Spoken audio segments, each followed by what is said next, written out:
The last dungeon with monsters was successfully cleared by a team of heroes elected for this mission. The dungeon began to gradually collapse, so one of the chosen heroes called everyone to the exit from it. He called everyone to a continuous movement without stops, otherwise they will die and their mission will be useless. From the gradually collapsing dungeon began to run out and crawl out the demons who wanted to kill the heroes. The heroes fled and looked around, slowly realizing that their number surpasses them, and they could not escape from the crowd of demons. Suddenly, one of the heroes stopped the escape, turned towards the demons and blocked his comrades. His comrades also stopped and tried to dissuade him from self-sacrifice, but he was unshakable. Turning to them, he gave the last smile of each of his comrades and said his last words. Without thinking twice, he asked those who survive after this dangerous mission to write his biography as a hero who sacrificed himself. Before this mission, people lived in peace and tranquility, not realizing that they were not the only ones in this world. They coexisted peacefully with each other, not even suspecting the terrible neighbors that they lived among them. Faced with a shoulder with an unfamiliar figure in a cloak, a random guy from the street was in shock that someone was knocking him so. Turning to the one who knocked him down, he immediately began to run into the man who had shot down him and demand an apology. Not finishing to speak, he fell into a stupor from a terrible creature who was not a man who was seen. It was a demon, a representative of the race that lives underground, and they had nothing to do with what was on the surface. At one point, they were tired of living locked up, and they began to get out to the surface to install their dictatorship there. At first, people tried to escape and take their feet away in horror, but they were everywhere and merciless. Unable to contrast something, humanity turned out to be as close to destruction as it had never been. Humanity tried to fight back, but no firearms and equipment worked against demons. The reason for this was that demons possessed an art that previously not known to humanity: magic. It was thanks to such a skill as magic that the demons managed to remain intact and unharmed, and they repelled any attack of people. However, this could not continue forever, and soon the same ability to appear in people too, allowing to apply reciprocal attacks. It was those whom the unknown power endowed with magic that became superhumans, whose possibilities were outside the human borders. Having gained such incredible and unknown to people earlier skills, superhumans were able to unite and discourage the attack of demons. The demons lived in the dungeons which the supernomers gradually cleaned one after another, not giving demons of hope of salvation. And finally, at one point, only the last dungeon remained, and humanity will win. It was then, in the spring of 2005, the 7 strongest superhumans gathered to put the end of the tyranny of demons. They went down to the main lair of demons, the last dungeon of the gate, and cleaned it from all the demons that lived there. They put an end to the continuous war of people with demons and saved humanity, for which people called the 7 Saviors. After the victory over the demons and the cleansing of the gate, the 7 Saviors gained great wealth and glory and became celebrities. But also in the war there is no loss, and this reminds that one of the 7 Savior has never returned from the battlefield. It was the leader of the 7 Savior, William, the only one who did not return and could not enjoy rewards and glory. At a time when all survivors after the cleansing of the last dungeons became celebrities and bathed in wealth and glory, William, thanks to which this war was successfully finished, became a legend, and a huge monument was erected in his honor. 17 years after the 7 Saviors ended the war, a sports match was held between France and South Korea. The France team attacked, but for unknown reasons the team of South Korea could not hold a blow. Mike was the main favorite in this match. He played for the France team, looked beautiful and played great. His skills made it possible to perform such things on the field that he carried the team of South Korea to fluff in their own territory. He was such an incredible player that I could alone pick up 6 murders in a row that commentators noticed. Commentators torn from what they saw and were perplexed from the fact that the International League never visible such a player. They also noticed that if he will continue to play at this level and higher, he risks the 3 of the best players in history.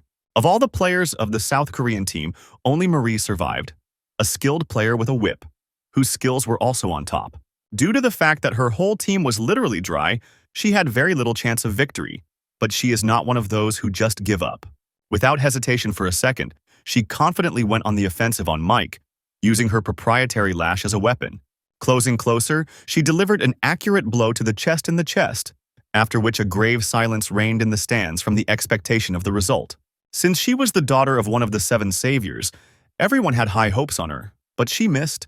Mike deftly dodged her blow, starting a quick movement behind her, which put her in a disadvantage. He noticed that she was a strong player, but her team dragged her down, after which he delivered her a final blow and finished the game. The commentators were delighted that Mike was so strong that the whole team was not enough to stop him. Spectators sat in complete disappointment and were perplexed that there used to be a lot of talented superhumans in Korea, but they lost this way. The head coach of the team of South Korea also recalled how they successfully smashed the demons, but now they are not the same. It was a complete shame for him for the nation, which made 2 of the 7 saviors of humanity. The commentators confidently agreed that the French were very good, but because of the defeat of Korea, their people are now not easy. The social networks were already torn by angry and disappointed messages about how such a great nation could lose with such a bang. Disappointment was already ending in the stands, and anger and rage began to appear due to the fact that they failed at an international match. Mason is one of the 7 savior, as well as the head coach of the Korea team, was disappointed in himself and the 3rd failure in a row. Mike and the audience were right. Marie was really a very strong player with great potential, but the team pulled her down. Yes, indeed, they used to say about Korean superhumans that they were the most powerful and hardy. But all this remained in the past. Mason walked along the corridor and could not drive his team out of his head, repeating in his head that everyone who knows at least something went abroad. For a second, he also remembered the 2nd Superman from Korea, the deceased William, and summed up that not only left, but also died. After a little more walking along the corridor and going to the coaching, he stopped in front of the photograph of the 7 saviors and began to intently examine it. He greeted William that he was depicted next to him, and sadly added that it was very sorry that he was not there now. Suddenly, there was a knock on the door and the guy leaned out because of her, telling Mason that everything was ready for an interview with him. Turning to him, Mason did not honor him with an answer, but only said nothing, sighed a couple of times and continued to soak in the clouds. After standing a little more, he began to go to the exit of the room, saying aloud that he needed to bring public apologies. He also added that under his coaching the team is going through the worst time, and he needs to leave the coach. The guy tried to dissuade him, but Mason was adamant, and only once again said that he would report his departure in an interview. He also added that if he can change something, it is if William returns from the other world, and he better quit the team for reputation. While the guy was trying to convince him, Mason in his thoughts involuntarily rejoiced that he would finally quit this position. Suddenly, in the front pocket of his jacket, the phone rang, and this sound pulled him out of the deep thoughts into which he was immersed. When he removed the phone from his jacket pocket, he was very surprised, since the president of the association called him. Picked up the phone, he heard the voice of the president, who did not even greet him, but immediately asked if he watched the news. With a sighing with displeasure, Mason said that he was aware that the head coach humiliated the whole country, as he is him. Mason was simultaneously surprised and dissatisfied with the fact that the president interrupted him, saying that he was trying to say not about that at all.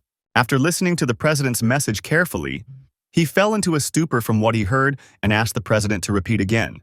In the very place of the city where the monument was erected by the deceased hero from the 7 saviors, lightning struck in the sky. Something fell from the sky right near the monument, creating dust clouds, which people began to look around in fright. Gradually, in the center of the city, a huge crowd began to gather at the foot of the monument to the hero of the war with demons. All of them stared at the body of a man who fell from heaven, the Superman who died 17 years ago and the hero of the war, William. Mason continued to stand in a stupor, removing the phone from his ear, from which the director's indignant cries came. At first, an incomprehensible flash of lightning, then a fall. This could all mean only one thing.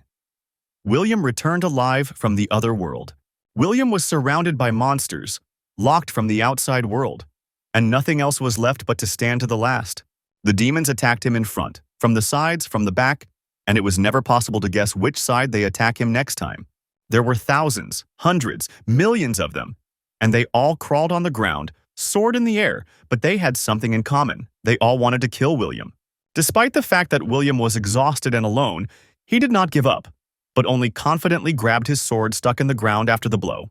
The demons who were preparing for the next attack looked angrily at him, waiting for the next moment to attack. William chopped demons without mercy and fatigue until he could say with confidence that the gates in the dungeon were sealed. Having sealed the gate, he sank into one knee with fatigue, leaning against the sword, and the remnants of the demons immediately attacked him. William rose and again took his weapon in his hands, blocked the road to the demons to the exit from the dungeon. Already swinging his sword, he understood that they were unlikely to end to his death, but clearly understood that he would be fighting to the end. Suddenly, William abruptly opened his eyes and rose on the bed, trying to balance the rhythm of his breath and slow down the knock of his heart. Slowly realizing that he was not in the dungeon, he began to ask himself the following question. Where is he then? Suddenly, his attention was attracted by the voice of a nurse who entered the ward and was pleasantly surprised that he woke up. Having looked at her angrily, William missed all the enthusiastic phrases passed and demanded an answer to the question of where he was now. I ignored his question. The nurse asked about how his well-being, and then replied that he was now in the hospital, which was very obvious. William could not connect events in his head. A minute ago, he was locked in a dungeon, and now he is in the hospital. A scream involuntarily broke out of him when he heard that it was not 2005 on the street now, but 2022, which was why he was in a slight shock.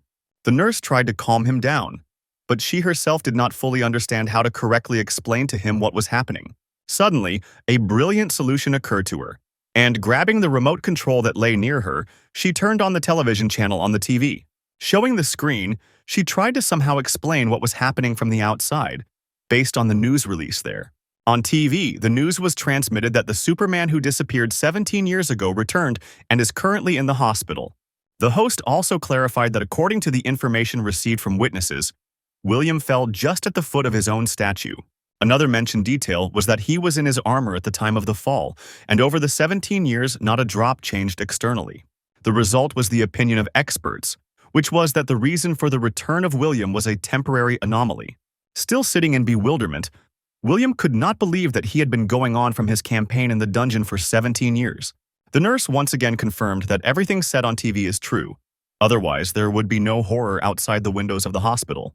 Looking out the window, William saw crowds of cars and journalists, who literally guarded him, waiting for the moment he left. An evil grimace immediately appeared on his face from the realization that over the years, everything is changing except journalists.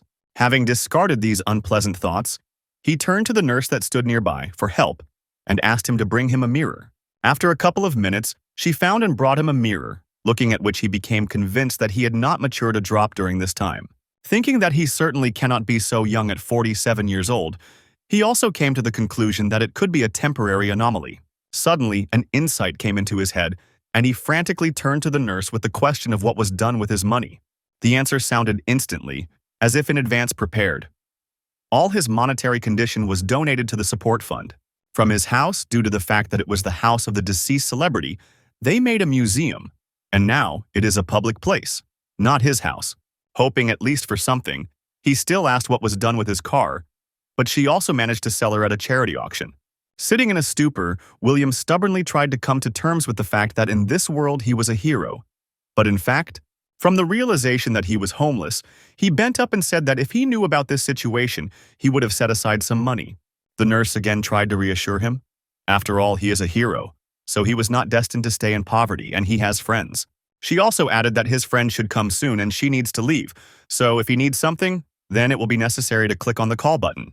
As soon as the nurse left the ward, anxious thoughts again covered William, not giving absolutely no rest. Yes, everything was different outside the window, and the news and other factors proved that the future was the future, but he still could not believe it. Having thought about everything, he came to the conclusion that he would ask Mason about everything, and now he needs to conduct introspection. Slightly straining, he applied his ability Analyzing Gaze, after which his eyes began to glow. William's ability, Analyzing View, made it possible to visualize and analyze the abilities and talents of living creatures. The main advantage of this ability was not only that it did an analysis of skills and talents in the present time. She also allowed to see the potential of the chosen being and analyze his skills and talents in the future. It was thanks to this ability that William got the opportunity to develop much faster than the superhumans surrounding him. Soon, thanks to his incredible skills and this ability, the glory about him scattered around the world, and he became the commander of the stripping group. And because of his ability, he saw the potential in Mason, who asked for his disciples, for William was a very strong Superman. Having analyzed his skills, William realized that in fact, Mason was not a loser, but a talented Superman with just huge potential. Once again, looking at his skills, talents, and potential, William was convinced that he had this ability not to have this ability and agreed to take Mason. Sitting in the hospital and considering his indicators, William at first did not notice anything strange. Everything remained the same as it was. However, at one point, one line, which stood out among the rest, attracted his attention. The willpower with a value of 110. He was in shock because he remembered that the willpower is such a parameter that could not be raised above than 100 units and then 110. He also noticed a new ability that he did not have before, looking at which he saw its name: immortality. He sat in even greater bewilderment, considering a new ability, since he had not noticed it before. William thought a little more and put forward the theory that such an incredible ability was given to him for that battle in the dungeon. From his thoughts, sharply distracted the noise in the corridor and voice, and after some time, a knock on the door, so they came for sure to him. In the first glance, a man was an unfamiliar person in the opening, but the more he peered into him, the more familiar to the devil he noticed. Realizing who he sees in front of him, he still could not fully believe that Mason, his old friend, could change so much. Mason, in turn, looked at him with a mixed sense of joy and surprise, from which he almost pierced his tears. As a result, having accepted the fact that his old friend William is really alive and sound, Mason still burst into tears, looking at him with joy. William grinned in response and even laughed slightly, noting that over the years, Mason became very sentimental, as for a Superman. Getting a handkerchief from his jacket and wiping his tears, Mason smiled joyfully in his mouth, saying that it was possible to cry because peacetime in the yard. They dressed and went out onto the roof despite the fact that it was already dark, because everyone lit the lanterns of the luminous city and continued to stand, drinking coffee. William pricked Mason with the question of whether he finished crying, and he only replied that over the years there are more and more tears in you than before. Picking up a cheerful mood, William threw back the phrase that he was far from the realization of this phrase because he was still young. He also asked Mason about whether he had fulfilled his promise, in response to what Mason asked in surprise about what promise we were talking about. Grinning back, William reminded Mason of his promise to write his biography when they leave the dungeon where they fought. Mason replied that specially for this, he hired Gostos the writer, the famous writer Fantasy Romaniacs, and a very solid monastery was obtained. He also added that in addition to the biography, documentary, and feature films were shot, and everything looks like mythology there. Suddenly, sad thoughts again covered William, and he again began to worry about what to do now. Standing on the roof, he sorted out the information about the current world in his head, still surprised at how much new is here. Having decided to diffuse the tense environment and break the silence, he decided to make fun of himself that he was a hero, but a homeless person and unemployed. Putting his hand on his shoulder, Mason assured him that he had him one way or another, his friend who would help him in any trouble. William was surprised at how much Mason grew up while he was gone, and asked how he had money. Mason replied that he had money from raids, as well as a prize, and he naturally made some investments in his future.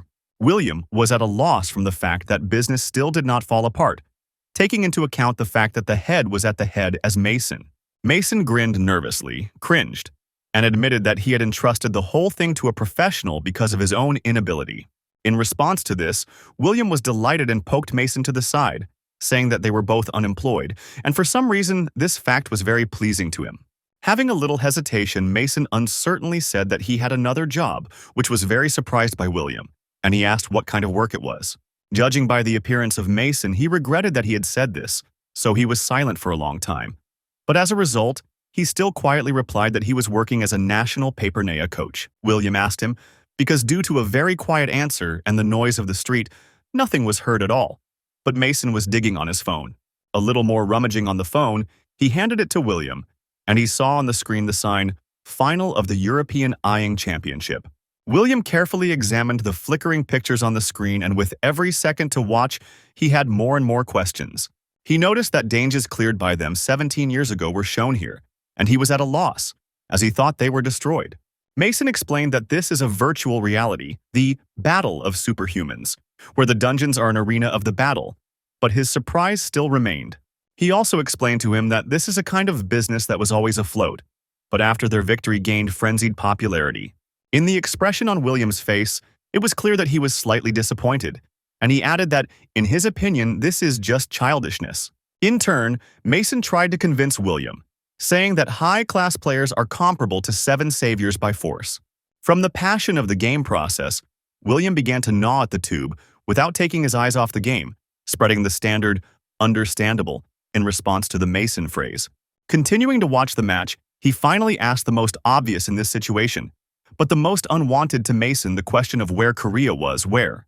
Without waiting for an answer, William turned his head in displeasure to Mason, asking him about the state of his hearing, and repeated his question. Without waiting for an answer for the second time, he asked his question again. And he also saw a garbage at the other end of the roof and decided to try to get into it. William also noted that despite the small population, they had a lot of talented superhumans, so they are definitely not the last. Nervously swallowing after this phrase and a little stir, Mason uncertainly told the truth that he did not want to voice him for a long time. After Mason said that South Korea was the last, William's hand fluttered, and he missed a glass past the trash.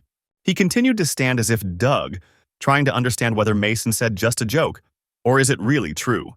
After standing for some time, William gathered his thoughts and turned to Mason with a mixture of surprise and indignation on his face. For some time they stood on the roof and then went down, got into Mason's car and drove along the night street. Mason tried to justify with abstruse thoughts why Korea loses to everyone, and William only grunted displeasedly. Mason uttered a few more morals and ended his fact that this is why their country is the weakest in this sport.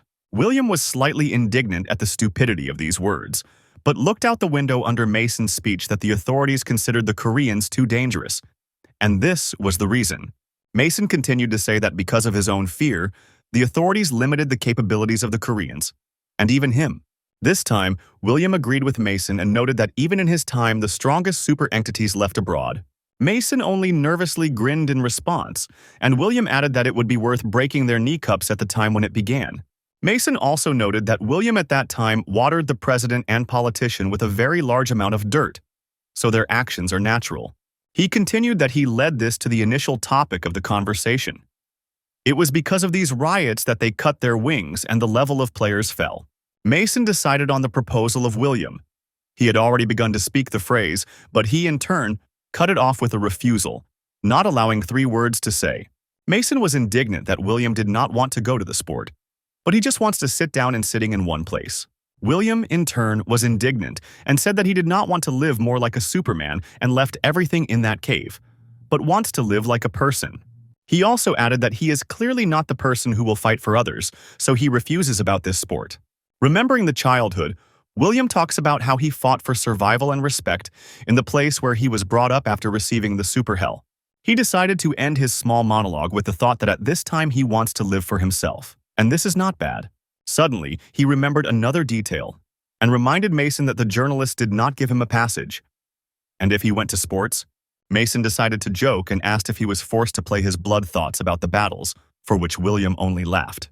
Mason turned away, leaned back in his chair and again began to look at the road, saying that he was actually while postponing thoughts about sports. Suddenly, William violated the silence with a statement that the Korean supernomers are not so losers as the media, and Mason described them.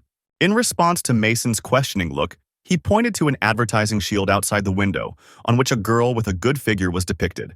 He noticed that she had a pretty figure and eyes, and she is very pretty in itself, so everything is in order with supermen. Mason sighed heavily and told William that he was talking about his daughter now, in response to which William choked on surprise. William stated that she had recently been 6 years old, to which Mason reminded him that 17 years had passed, and she was now 23. William tried to defuse the situation, trying to beat his words as a joke, making his daughter clumsy compliments. Mason cut him off, stopping the horror that came from his mouth, asking William to at least be silent, after which he apologized. In such silence, they continued to drive along the night street, and purple lights were lit by the road, creating a pleasant atmosphere. After some time, they drove up to a large and solid house, and when they stopped near the gate, the navigator informed them that they had arrived. An adult girl came out of the house, but she had such a joy on her face from William that it seemed to her about 20. Without removing a smile from her face, she said that she was very glad to see William, since she had not seen him for a very long time. And it's nice to see the deceased alive? William said that in turn he saw her a week ago, and in response she answered him that she managed to get very old for this week. Turning to Mason, she said thanks to him for visiting William and brought him to them, but he replied that this was the lesser that he could do. Looking at their happy faces and listening to their spiritual conversations, William really realized that he had returned to life. He returned to life, to that life, in the being of which there was no struggle for survival and wars, but only calmness and serenity. Having talked a little more, they went into the house where they changed William in normal clothes, gave food, and he sat down behind the telly. Suddenly, he jumped on the sofa from the shock, as they began to transfer the very drama that he did not have time to watch before his death. He bent in half with happiness, and emotions overwhelmed him. He realized that it was for the sake of this moment that it was worth returning to life. It was for the sake of this moment that he threw back death from himself, and it was for the sake of such moments that it was worth living. That was his opinion. William stuck in chips, lay down on the sofa, and only did that. He joyfully said that he would stare at the telly without stopping. The face of Mason passing by was horrified when he heard that William would look through all the dramas from 2005 to 2022. Running to William, he began to resent in shock the fact that he was going to watch TV for days on end, and tried to dissuade him. In response, he only said that Mason promised to leave the topic of sport for now, so he deservedly has the right to rest. A few days later, Mason approached William again, but not about sports, but about the problems with journalists that the house was guarded. Looking through the curtains at the chaos that took place under the windows of Mason, William only wrinkled and muttered several curses. A whole crowd of journalists and reporters with cars and cameras crowded under Mason's house in anticipation that William would show himself. William, in turn, was not going to leave the house and only beat himself on his forehead from the fact that these journalists had already got him, not even to mention him. Looking a little more out the window from the couch and thinking a little, William got up from the couch preparing to say something. When Mason looked at him in surprise, he told him that he was going to finish all this tomorrow and once answer them all the questions. In the end, he added that he does not plan to make more meetings, so he will make them behind him once and for all. The next day, everything was ready. Thousands of cameras were directed in only one place, to where William was now. Everyone was extremely surprised by such an early appearance, as they thought that they would have to stand under the doors for at least another month. Everyone was also surprised that he was behaving quite restrained, although he has a displeased look, but he had already left and is ready to start the conference. Taking the microphone in his hands, he uncertainly began to speak his speech that he himself was surprised at his return, and knows no more than all of them. While he was talking to the journalists, Mason was surprised how restrained and culturally he tried to talk. However, at a certain moment, everything approached the phrase in which William said that after this conference, no one else approaches him. Although short-lived, the hope for the normal interview of Mason was destroyed, although he was not surprised by such a statement. William said that everyone has the right to ask one question, each of which he would give an answer, and immediately began to take off their hands into the air. At one point, one of the journalists raised his hand, and when Mason asked him, he began to ask a very uncomfortable question. He began his question about what William asked if he had heard from Mason about the game as a battle of supermen, to which he was given a positive answer. Having received a positive answer, he decided to add the question that Mason most did not want to hear, whether William would go to esports. After this question was raised, the crowd was immediately worried. Everyone began to throw their eyes because it excited all those present. Mason had already come to terms with the fact that complete lawlessness would take place here, and there would be just a cloud of such uncomfortable questions. William, in response to this question, without thinking twice, stated that at the moment he had no desire to go to esports. The journalist did not lag behind him and continued to sit, demanding from William not only refusing, but also the reasons for this refusal.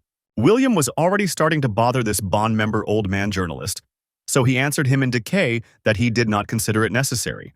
The old man tried to go the other way. He tried to take him weakly, saying that he was feeling incapable of it.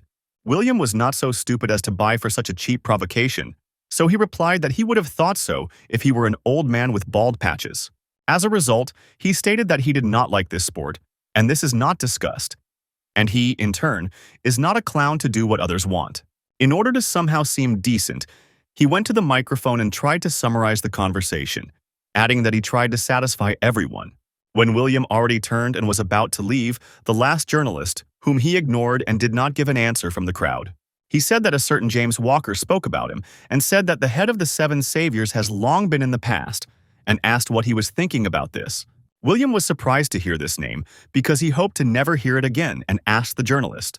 The journalist confirmed that he is talking about James Walker, an American Eeyore sportsman who is called the best tank of America. William was even more surprised and asked the journalist about whether he was really one of the best.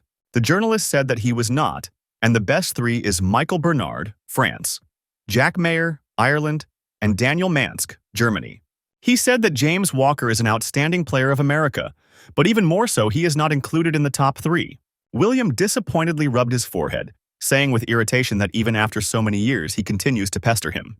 He thought, and confidently gave the journalist the answer that if he did not even enter the first 3, then he would not talk to him.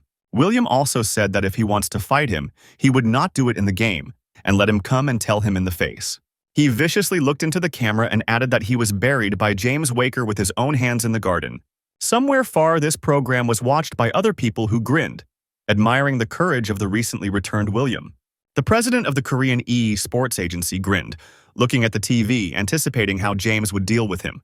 After what he saw, James Walker himself squeezed the phone in his fist, which is why he cracked and fell apart into small pieces.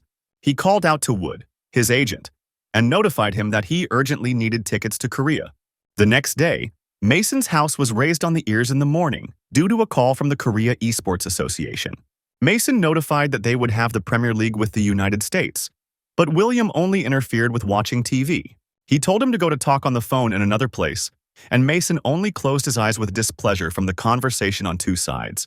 When Mason finished talking on the phone, William asked him about what was the reason to interfere with him to watch TV. When he heard that there would be the Premier League with the United States, he did not react in any way and returned to the TV, and Mason reproached him that he was to blame for this. After Mason accused William of this, he was indignant and asked what he did to be guilty. Mason sighed and reminded William how he publicly sent the chief player of the United States at a recent conference with reporters. He also added that most likely after such a loud statement on television, he will be beside himself with rage.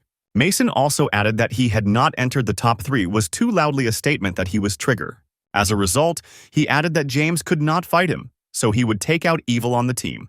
But William only sent him again.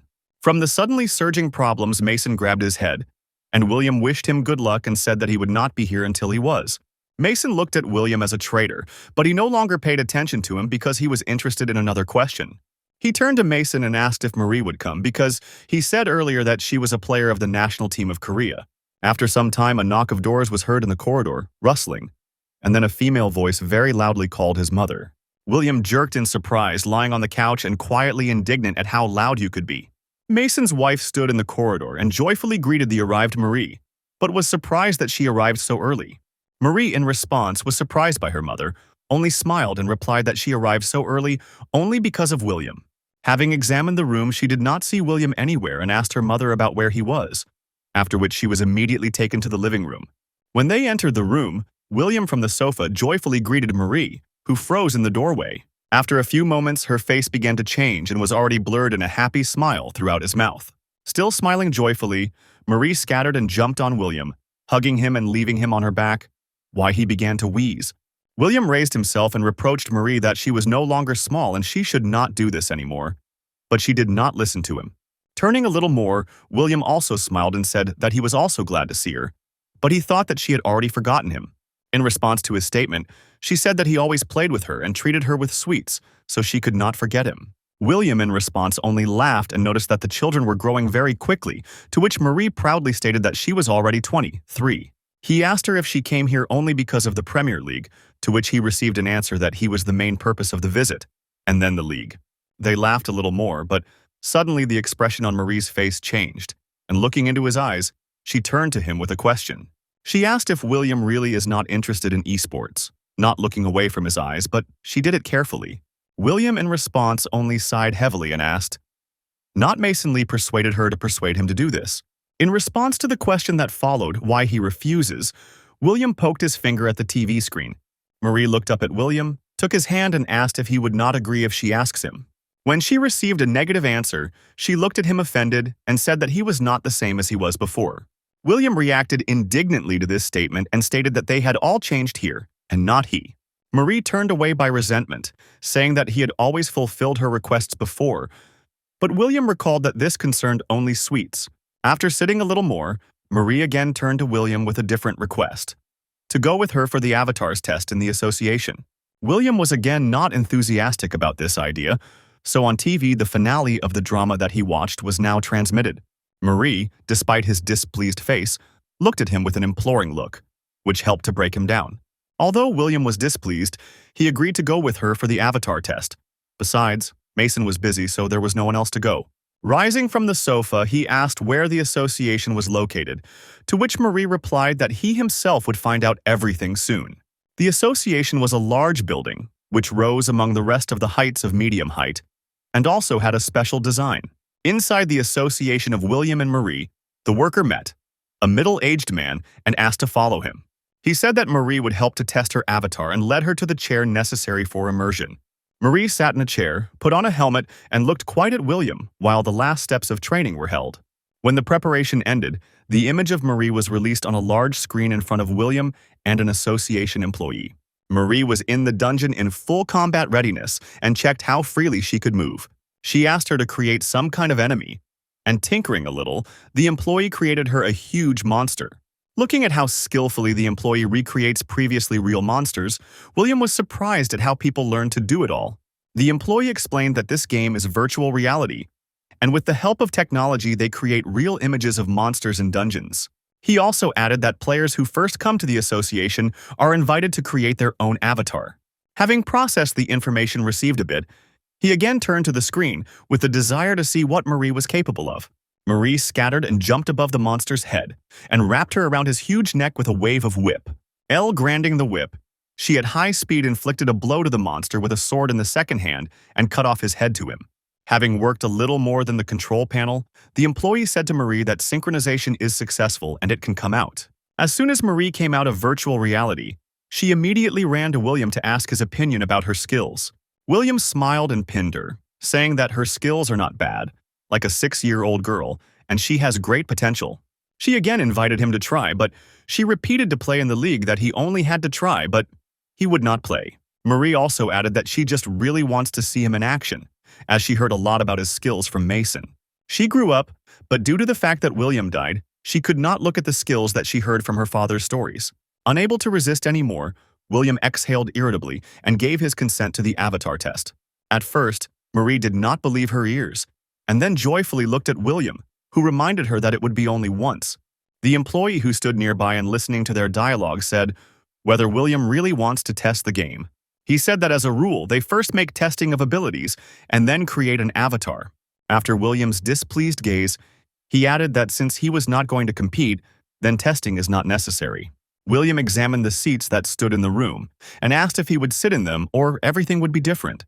The employee pointed to 2 colleagues who hardly dragged the weapon and said that he needs to take it, otherwise he would be unarmed.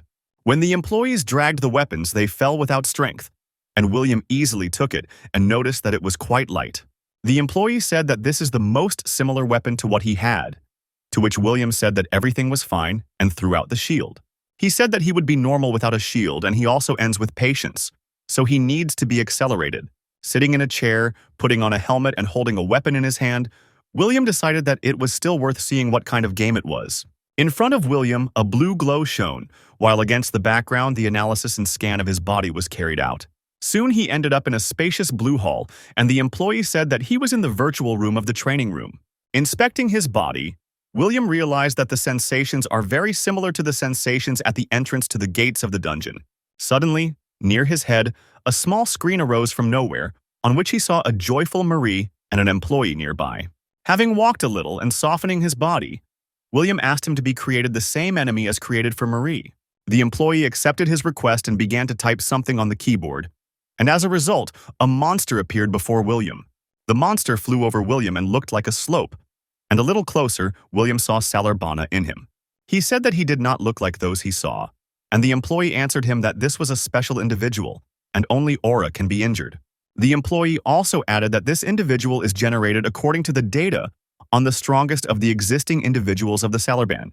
After thinking a little and processing the information received, William exhaled with annoyance and threw the spear unnecessary. He extended his hand towards the Salarband and snapped his fingers, after which a huge stream of energy literally erased it from reality. The employee looked at the monitor and could not believe in what he saw, and Marie only said that it was just incredible. She said in surprise that he killed him with a click of her finger, and William was indignant, saying that there was nothing special. The employee objected that, although Salarban is not the strongest of the monsters, it is impossible to kill him with a click of his finger. William again sighed with annoyance and asked the employee to stop jokes and generate a monster to him more. While the employee was looking for him a suitable monster, he continued to inspect himself and realized that he did not feel the difference between life and this place. He again turned to the employee and said that although it was the strongest Salarban, he could not get along normally. Suddenly, his attention was distracted by a voice that said that Salarban is unrealistic to compete with the strongest of superhumans. Suddenly, the system failed, and the employee tried to do something, but the penetration from the outside was no longer interrupted. It was an attempt to connect with this virtual world from an external source, and, unfortunately, it was completely successful. In the air, not far from William, the avatar, unfamiliar to William, was generated and began to fall to the ground, shouting something. It was James Walker, who was connected from the outside, and when he fell, he viciously looked at William and asked whether his proposal was still in force. He stood in a fighting stance, waiting for an attack, but William completely ignored his presence and looked somewhere to the side. He again turned to William, asking why he was so surprised, because he called him, or he was so frightened. From the fact that William completely ignored him, he completely brutally, and saying that he would prove that William's power was worth nothing, he attacked the first. He pushed away from the ground and rushed towards William, who did not even try to defend himself, and wished him death. Having struck, he made a hole in the floor, but William did not hit the blow, and William himself disappeared somewhere, which James was surprised. Suddenly, William's voice was heard behind James, why he fell into a stupor, and said that he certainly could not scare him. William sharply appeared in James' wake behind his back, and once again repeated that it could not be so that he would be afraid of a fight with him. He added that he just thought very much about one idea and how to crank her in battle with James. James stood in front of William and carefully examined him, not understanding where he got such power and confidence. Marie and the employee still stood in misunderstanding from how James Waker managed to get inside their system. Suddenly, the door behind them swung open, and 3 people entered the room. Mason, director of the Korea Sports Association and Walker manager. The director of the association grinned and waved his hand, telling them not to be worried, because this battle is carried out with his permission. Now Marie and the employee were sitting even more shocked, as Mason said that he was busy, and now he was standing here, so with the director. Director George explained that everything was agreed and agreed on everything in advance. They simply forgot to inform them about it. After he explained everything, he turned to the manager Ella, manager James Waker, and asked if everything suits her. She said that they were grateful and satisfied, since this battle was a very difficult request for Korea. George recalled how William was in his ears in debt to him at one time, so then he could not refuse anything. He also added that he was very grateful to Ella and James, since because of this case they will most likely be able to interest William with esports. So far, William and James fought almost on equal terms. William saw all his movements and easily repelled attacks. At one point, James jumped away from William, and William admitted to himself that he was better than he expected from the very beginning. For the reason that James was stronger than expected, William decided to apply his analyzing look. Thrusting his eyes, William brought a table in front of him with the characteristics of James Waker and began to carefully examine. First of all, 2 indicators were striking at once: strength and endurance, which reached their 100% significance.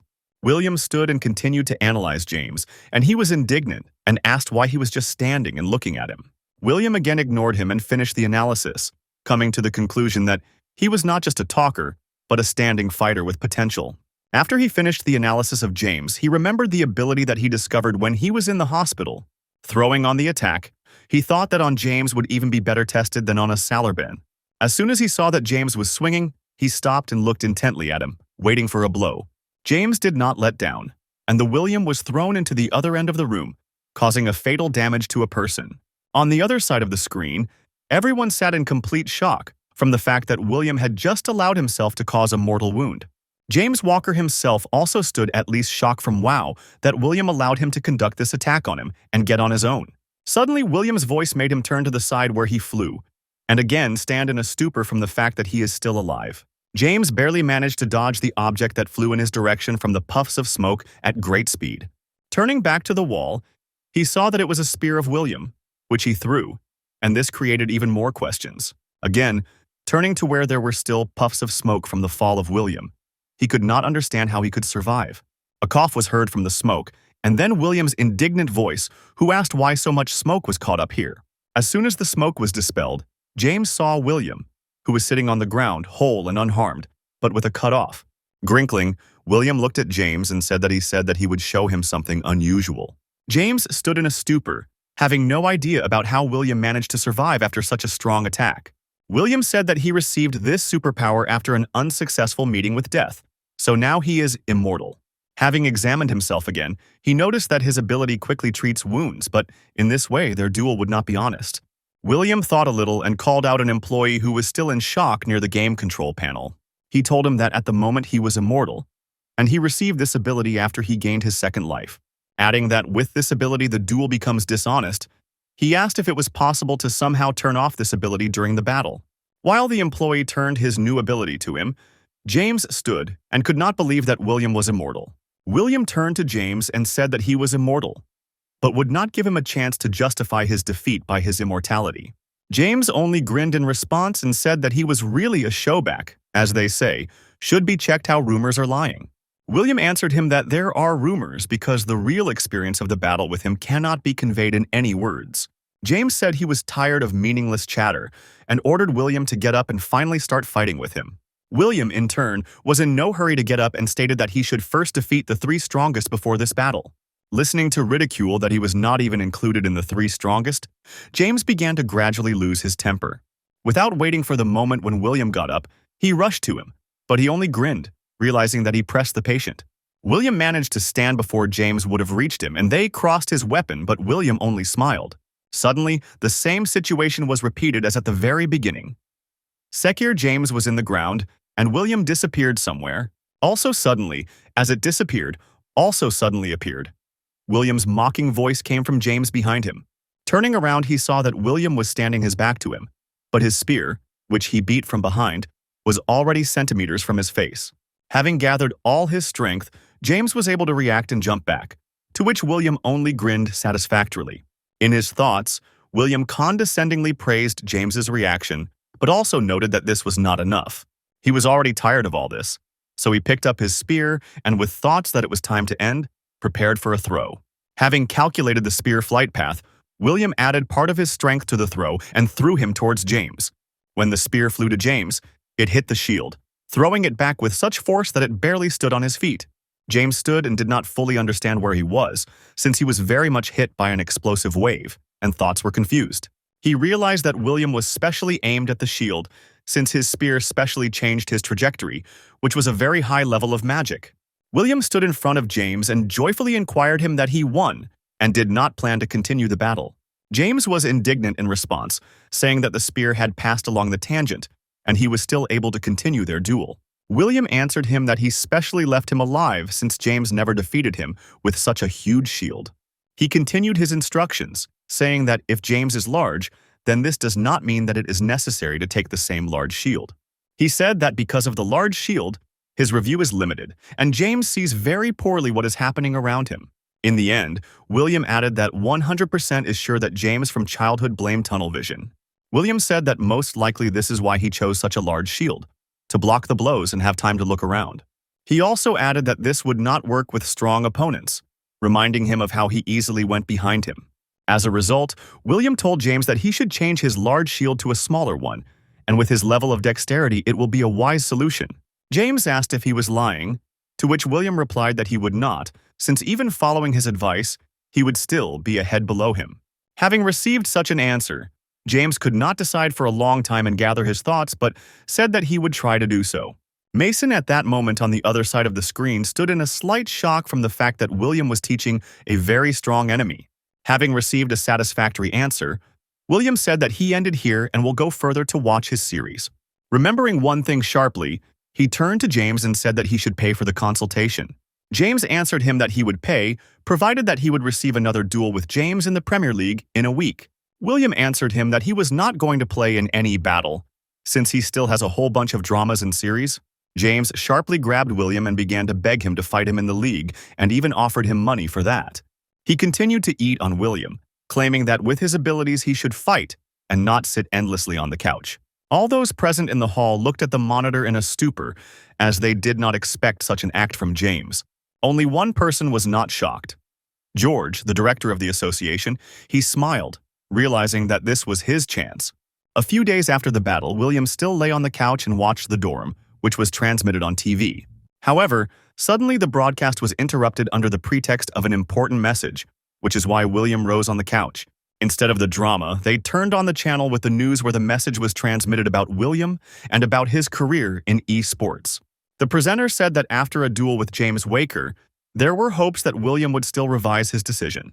In the end, the presenter said the main news: William agreed to take part in the league, provided that America would defeat Korea dry. After this message, William for a long time could not realize what he had heard, and then he already jumped from indignation. Literally 10 minutes passed, and he was already in George's office and pushed all his anger on him. While he was indignant and tried to get out of George even a drop of information and explanations, he was sitting his back to him and was silent.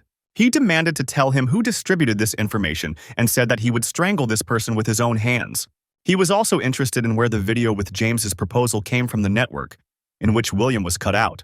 While he continued to speak, George got up and abruptly made him a bow, apologizing to him several times, then forced him to shut up. George said that Walker was too influential at the international level, so he could not refuse him. William was slightly confused by such revelations and tried to return the conversation again in the right direction, but no one listened to him. George interrupted him, not allowing a word to say, and assured William that everything would be in order, and he raised the situation. He told William that he had put forward impossible conditions. The victory of America over Korea is dry, with a score of 11-0. George added that everyone agreed since he said that William was only interested in a strong team, and he did not need to worry.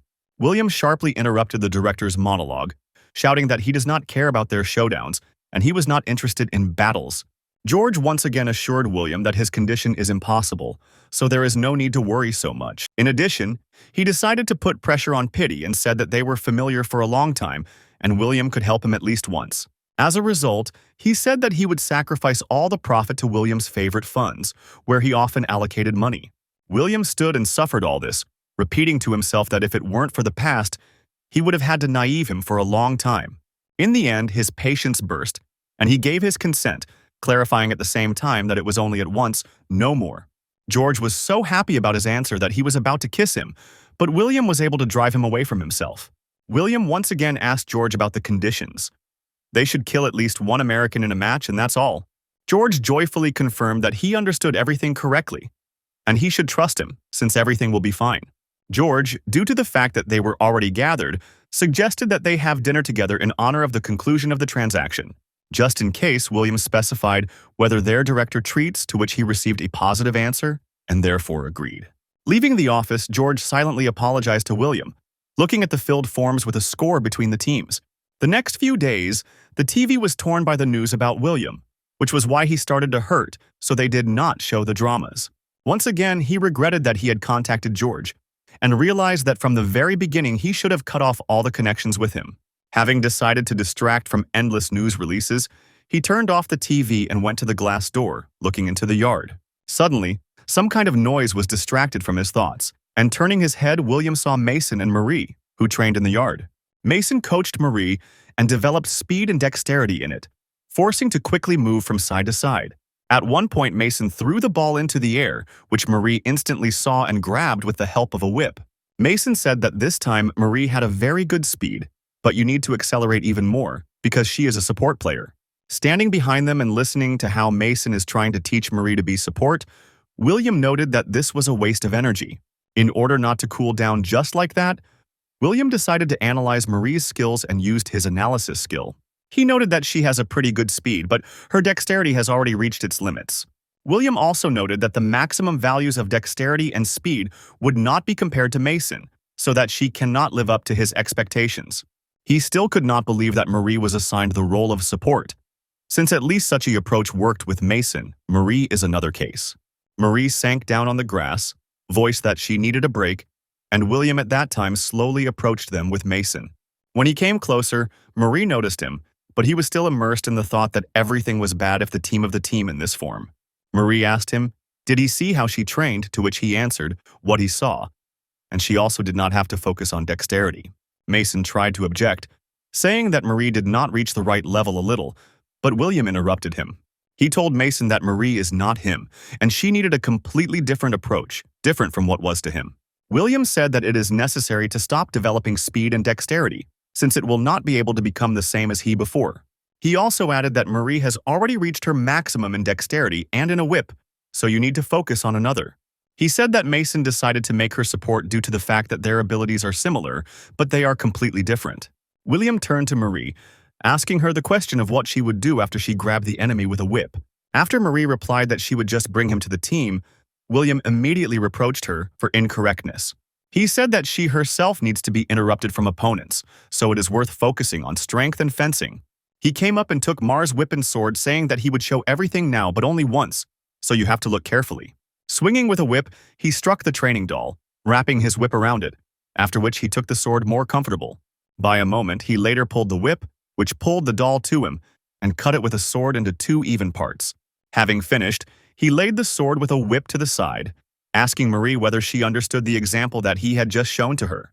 Having not received an answer, he continued the lecture, saying that it was impossible to kill the enemy with a whip, so it is necessary to develop fencing. Having completed explanations and instructions, William announced that Marie needs to make 500 approaches. Mason and Marie fell into a stupor after William called such a huge number of necessary approaches. Seeing that after his words they did not budge, William began to push them so that they accelerated and began to do. He said that there are 14 days left before the league match, so they have very little time at the moment. At the same time, John, manager of James Waker, admired how his abilities grew up in such a short time. James himself also listened in surprise reports on changes in his life and physical indicators. John noticed that James became much better, like a fighter after changing his approach to defense. He also added that his weaknesses have already stopped being such, so he could soon become the top 3. Naturally, he noticed that one way or another, for significant results, long and stubborn training needed, since it is still difficult for him. After that, John said that they could gain great benefit in this situation, and James asked to clarify in money. Thinking and making several calculations, John declared James the amount they could receive, about $10 million. James plunged into thought. Because $10 million is a very considerable amount, and every day they do not offer this. Having finished thinking, he looked at the TV, where they transferred the program about William, and said that all this money needed to be sent to him. The manager fell into a stupor, and then began to appeal to common sense, but James was inexorable. According to him, it was money for the consultation. Stopping, he looked into the space in front of him and shouted that he had sweat, that he would drag William into the arena. A certain amount of time passed, and the match between the national teams of Korea and the USA finally took place. Commentators said that, with a high probability, all their viewers with great impatience were waiting for the meeting of these two teams. They also mentioned that they would soon find out how the confrontation of William and James Waker would end. They said that this would be exciting, but now they need to present the participants of each team. Having first presented the Korea team, they moved to the performance of the team from the United States, whose players were seriously configured. This time, Marie was the commander and leader of her team, so she was awarded a separate place in the performance.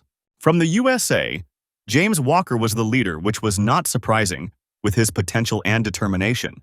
William sat and looked at it all through the screen and in his thoughts, prayed for showing a good result.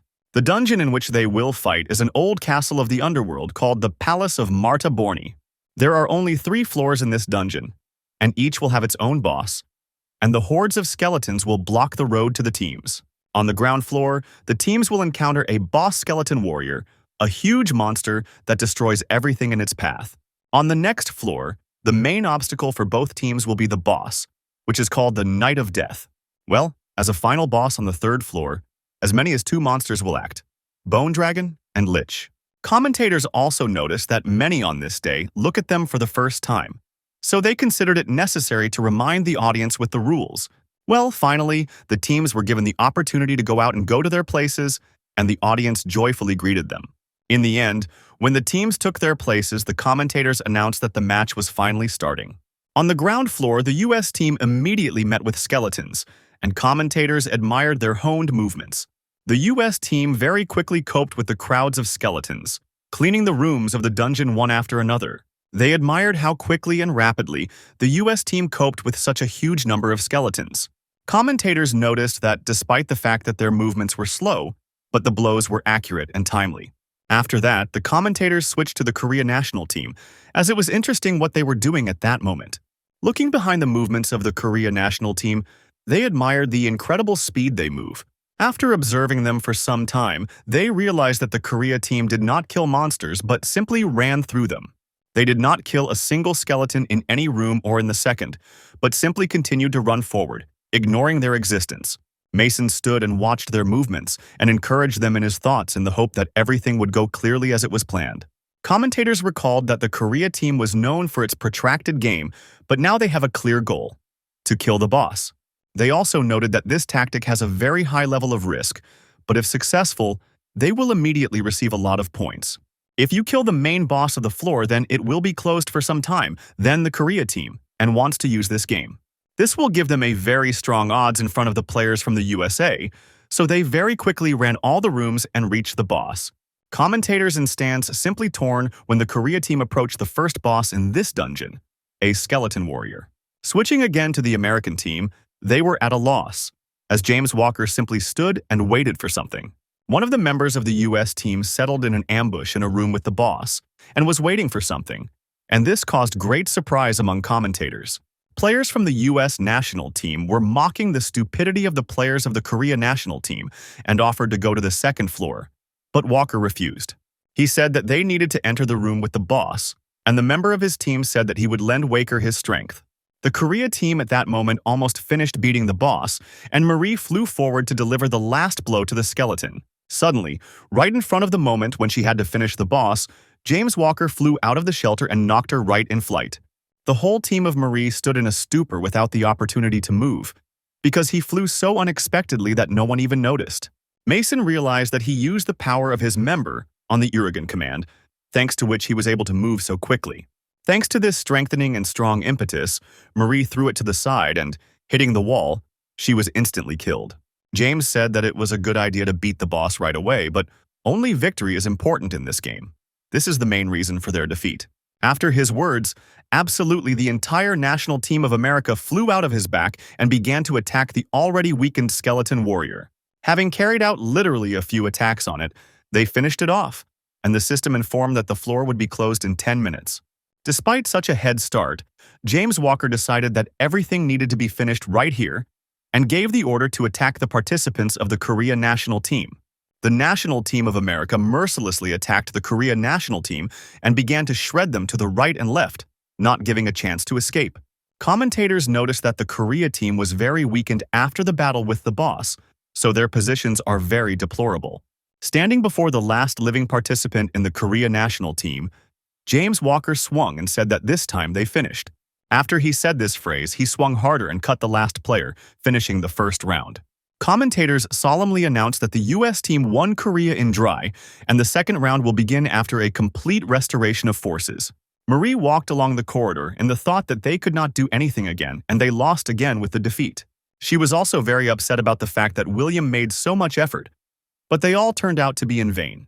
Entering the room where their team was resting, she stood on the threshold of surprise, as William was sitting inside and already instructed their team.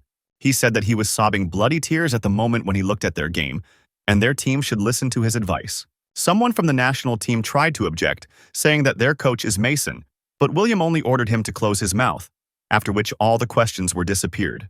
William said that he had not the slightest desire to get into this situation and this game, but he decided to regret them. He said that their idea to quickly kill the boss was really good, but the Americans are stronger than them in all respects. Also, William added that it does not matter how many times they will fight with the US team. The chances of winning will always be 0. After that, he said that he had not just come here, and if they listen carefully to him now, they will be able to kill Walker. William said that the Palace of Martha Borney is one of the dungeons that he passed with the president of the association. He assured them that this is a very light location. Only the third floor would pose at least some danger to them. However, the problem was that with their level of skills, even such a light dungeon would be a big problem. He also said that they had a pretty good plan, but it would be nice if their plan also worked. Their main problem was the lack of intelligence. They immediately rushed to the boss without even following the actions of the enemy's team. Then he reproached them for the fact that they had no ability to think in advance. They would not be able to fight with the United States, even if they killed the boss. He summed up that the Korea team deservedly was defeated, as they missed the elementary foundations. William hit himself on his forehead from disappointment at the level of the game of the national team, and also regretted Mason who trains them. After standing a little more in such a pose, he announced that the past still could not change, so the conversation about the first round can be finished. William once again asked for silence and said that, "Now you can go to the point, and he will tell them how to act further." The second round began the next day, and the commentators immediately noticed that the US team moves more actively than usual.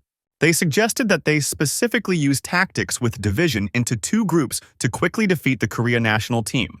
Commentators noticed that such tactics are better than the rest of the USS, the tank of the team, James Waker. They were about to bury the hope of the victory of Korea, but the sudden action of Marie made the stands and commentators freeze in shock. Marie, barely appearing on the battlefield, immediately rushed forward, starting to act more actively than she did before. Commentators were surprised that the national team used to play from defense, but now, Marie changed his position and acts completely differently. This time, William sat satisfied, looking at the actions of the Korea national team, since everything was still clearly according to his plan. He also noticed that if they do everything in clarity according to him, then they will have a small chance to win. Marie, after a conversation and training, ran around the dungeon with complete confidence that they would win this round. The scout of the U.S. national team, as the last time, stood in the shelter, but he informed James that he did not see the players of the Korea national team. Walker told him that he and several more members of his team remain in ambush, since there is only one passage there. Suddenly, while James was already looking forward to the battle with William, the wall began to tremble behind him, and noise began to come from there. Turning to the noise, he saw that part of the wall behind him began to collapse, and a bright light appeared due to faults. After a few moments, the wall finally collapsed, opening James's gaze, a secret move from which members of the Korea national team began to run out. William told them that the first step towards the victory over Waker was a successful intelligence, as it is necessary to find out the number of players near the walker. He said that this time the Korea national team will not have a goal of hitting monsters or killing a skeleton warrior, as this is the wrong path to victory. William told them that only one passage to the palace was known to the players in the Battle of Supervisors, since they were not in a real dungeon. He told them that there is also a secret passage connecting the sides of the Korea national team and the U.S. national team. The passage is hidden in the wall, but it will help Marie with the search. This will help them find out what the team of their opponents plans. Further, after intelligence, all 11 players of the Korea national team will go along a secret passage. They will be divided and attack the U.S. team. As a result, William encouraged them before the game, wishing good luck and saying that this time they will definitely be able to defeat the U.S. team. Also, before the game, William approached Marie and gave advice on how to kill Walker. She needs to beat him on her feet. Marie was surprised since James Walker is a near-battle fighter, and the legs clearly cannot be a weak place with such a strong player. William explained to her that on his advice, Walker changed his shield, but was still not used to the fact that he did not protect his legs due to small sizes. He said that after winning them, it is not to put a desire to give them a single point, so they will follow all the parties. William asked him to trust him, and if they do everything as he said, then because of an unexpected attack, they will have every chance of victory. Flying out of the secret passage, Marie noticed that the national team of America really did not suspect this, and thanked William. Commentators were torn, not having time to comment on the sudden attack of the Korea team from a secret passage to the U.S. team. The support player in the team of Marie put on her the effect of fiery concentration to make it easier to kill opponents. Fiery concentration is an effect aura that allows you to make opponents around the carrier weaker. Although the attack was sudden, James Walker quickly adapted and prepared to beat off the sudden explosion of the Korea national team. Looking around, he saw the members of his team fall one after another, and confidence in victory became much weaker. While he stood and watched his team, Marie had already managed to earn several points for 2 murders. Suddenly, he noticed support players who decided to attack him from the back, but managed to react and earn a 3rd murder. Having adapted a little, he shouted to his whole team that everyone needs to gather here, since the situation is critical. However, it was a little late. They were already surrounded by 8 players in the Korea national team, and there were only 3 of them themselves. The players of the Korea national team did not stand still and attack them, and the players of the U.S. national team were not so rapidly and accurately reflected their attacks. James Walker was not going to give up and began to give a rather strong rebuff, earned another murder, throwing his weapon. After he threw his weapon, only the shield remained in his hand, and it was at that moment that he felt Marie behind him. Turning around, he did not see her behind his back and fell into a stupor, because he was sure that she was there a second ago. Marie fell upon Walker with a crushing attack, running out of his shield where she was in a blind zone for him. The attack of Marie caused a huge damage to James, but she already ran behind him, stopping her offensive for a second. When James thought that he was given a second chance, he felt a whip on his leg and realized that this was the end for him. Marie pulled the whip with all her might, and James Walker fell on his back, unable to defend or resist more. Looking around, he saw how the other members of his team had already killed, having received glasses for this, and resigned to the fact that they lost this fight. James continued to lie on his back and watched as Marie slowly but decisively reducing the distance between them. When she came closer, he asked if William told them how to hold this round in a new way and win. Marie did not answer, but only directed the sword to James, allowing him to say his last words before she kills him. James said nothing, but only grinned at how cleverly they outwitted them and won this battle thanks to new tactics. Mason was in shock, listening to commentators, who announced that the Korea team already had 5 murders and they were gone. William, who was lying on the couch next to Mason, only grinned, saying that he was telling him that they had wounded Walker. The second round ended, and the commentators could not calm down, wondering how the Korea team was able to surprise everyone. Yes, the match ended in the victory of the US team, but they still showed such a result that they never showed. The Korea team was defeated only because they were attacked by the second part of the US team at a time when they had almost no strength. However, all the same, despite the defeat, the Korea national team was able to kill 5 opponents and make more noise than the US victory. They also showed a repetition of the explosion of the wall, which made a secret move to secret. This moment was the culmination of today's game, and in the center of all attention was the player, the captain of the Korea team, Marie, who personally committed 4 out of 5 killings. She stood joyfully and accepted all praise and enthusiastic cries, realizing that they mentally won this match. Mason, as the head coach of the Korea national team, stood on stage, and recently arrived journalists had already interviewed him.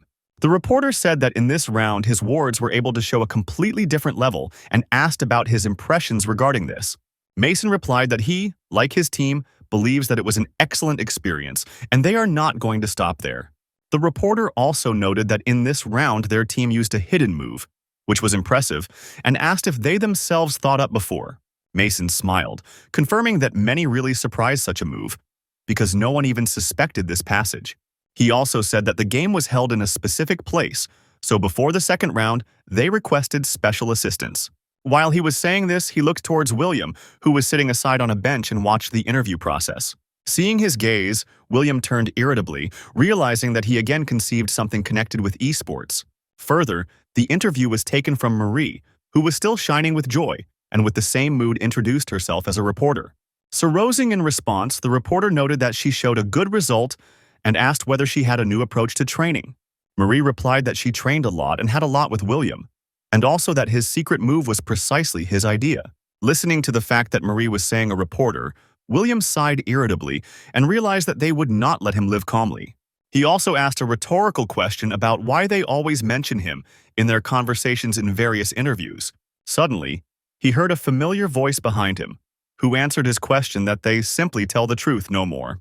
Seeing the director of the association behind his back, William irritably answered him that he needed to give an interview and not chat with him.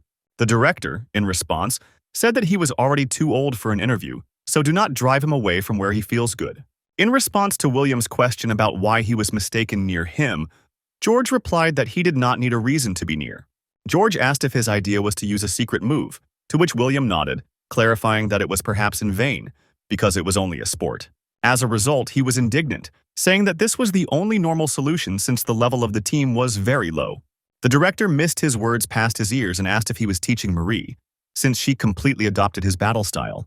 William got up from the bench and said that he had no particular desire to teach Marie, but George said that he still had talent. In response to the last phrase, William proudly spread his hands and confirmed his words, saying that he was really magnificent. The director decided to try luck for the last time and invited William to try to find the best use for his skills. William was indignant because he had already won the dispute between them, so he is not obliged to participate in any competitions and games. The director said that this was his last sentence and he would no longer pester, but asked to listen to him. He said that the new season will start soon, the higher league, where the best players in the world of superhumans will compete. After listening to this, William skeptically asked if the director was going to offer him to participate in this major league. The director objected, saying that it would be brazenly on his part, but I would like William to simply join the team. He sadly looked down, realizing that he would most likely refuse, as in the past times, while William answered him what he would think. Not immediately realizing what answer he received, George asked William to repeat his words, to which he asked if he had deaf from old age. George was still standing and could not believe that William agreed to think about his offer, because he constantly refused. William said that it was a fascinating, but even more exciting to look at how Marie fought.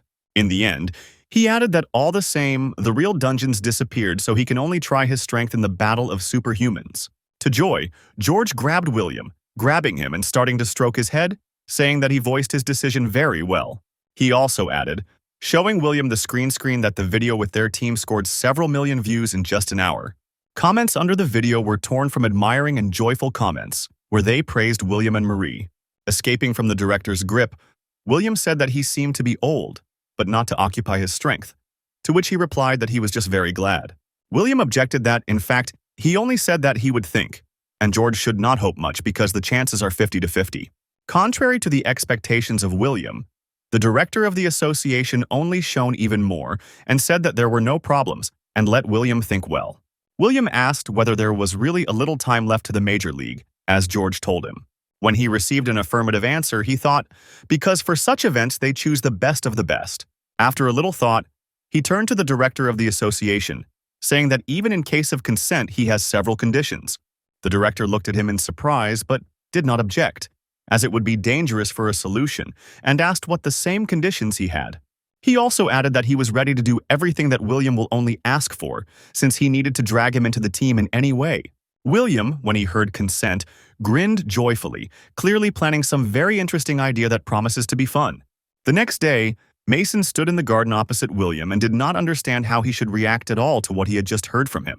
In response to Mason's indignant exclamation, William said that everything seemed to be very clear and explained to him accessibly.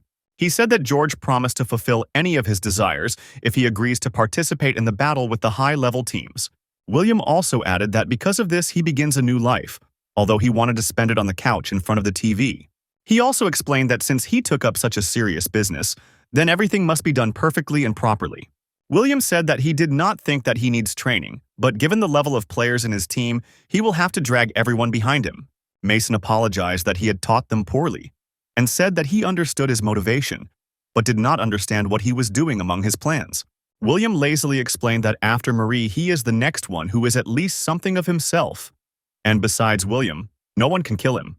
Mason was indignant that William could not kill him, to which he answered him that he had not held a weapon in his hands for 17 years, so who knows. William also added that such a great coach will not scare him, but during this time he will try to bring him into a normal form. Just in case, Mason specified whether William understands the fact that he is no longer as strong as before.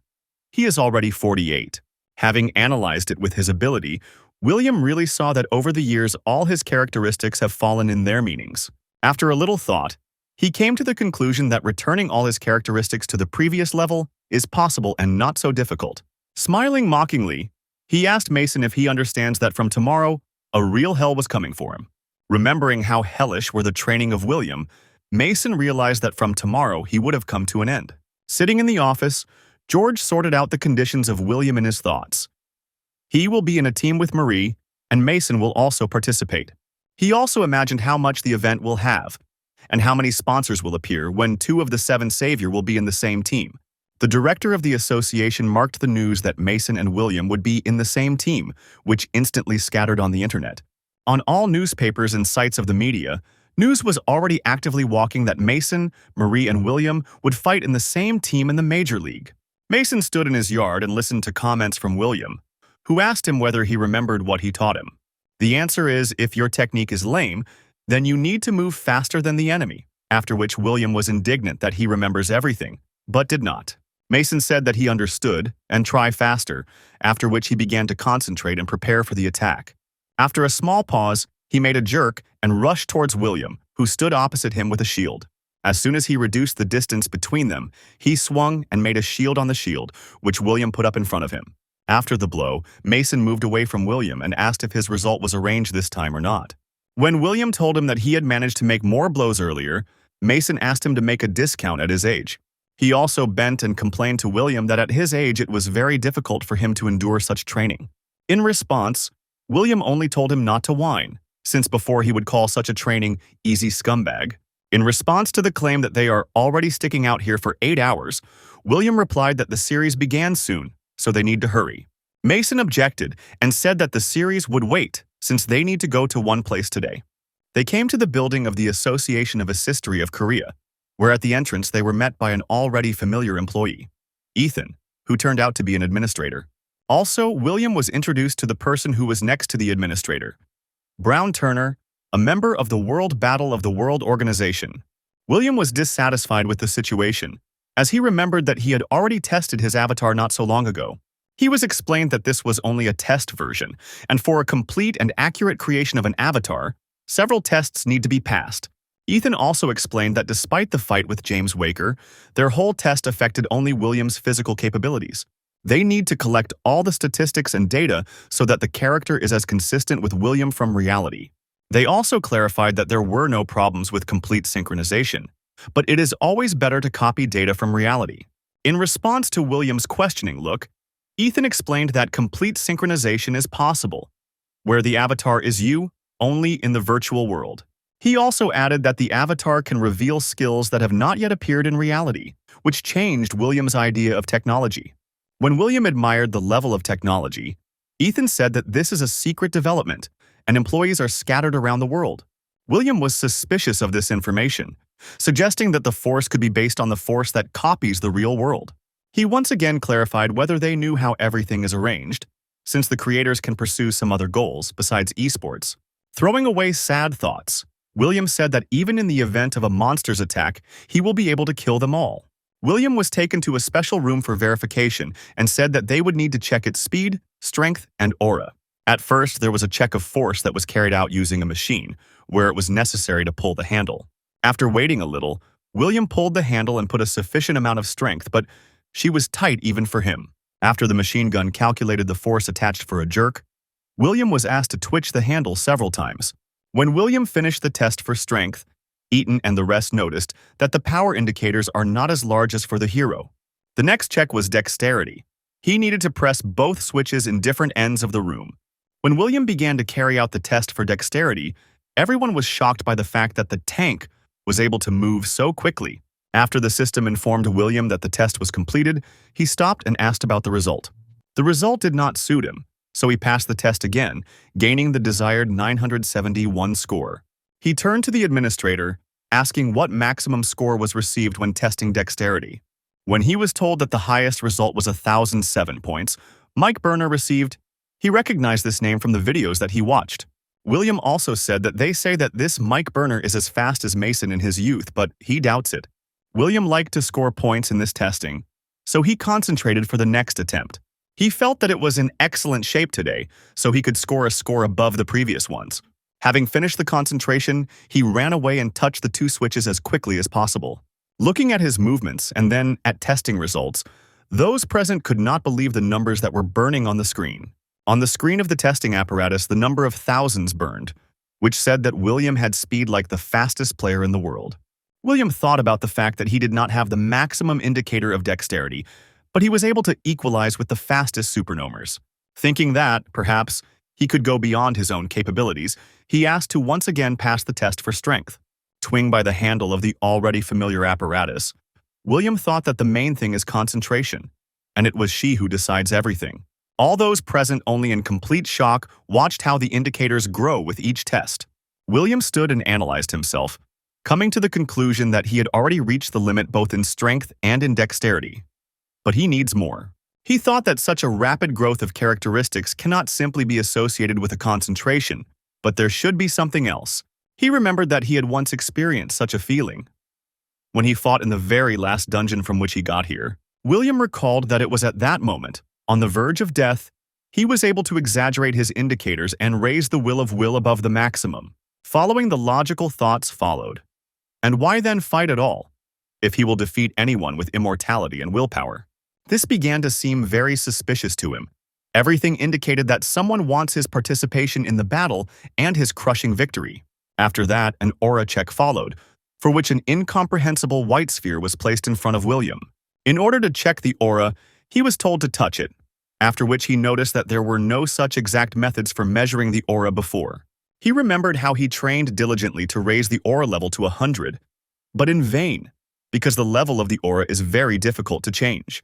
As soon as he began to pour his aura into the sphere, everyone again fell into a stupor since every second it only increased. At the moment when William began to pour aura into the sphere, he was 100% sure that now his aura was at the maximum. When he asked about the result, they announced his trembling voice that he had just set a new record in the level of aura in the history of mankind. William did not bother this drop, and he only confirmed this with a pleased look, saying that for him this is a couple of trifles. He was told that he beat the previously existing record, which belonged to one of the seven savior, Charlotte.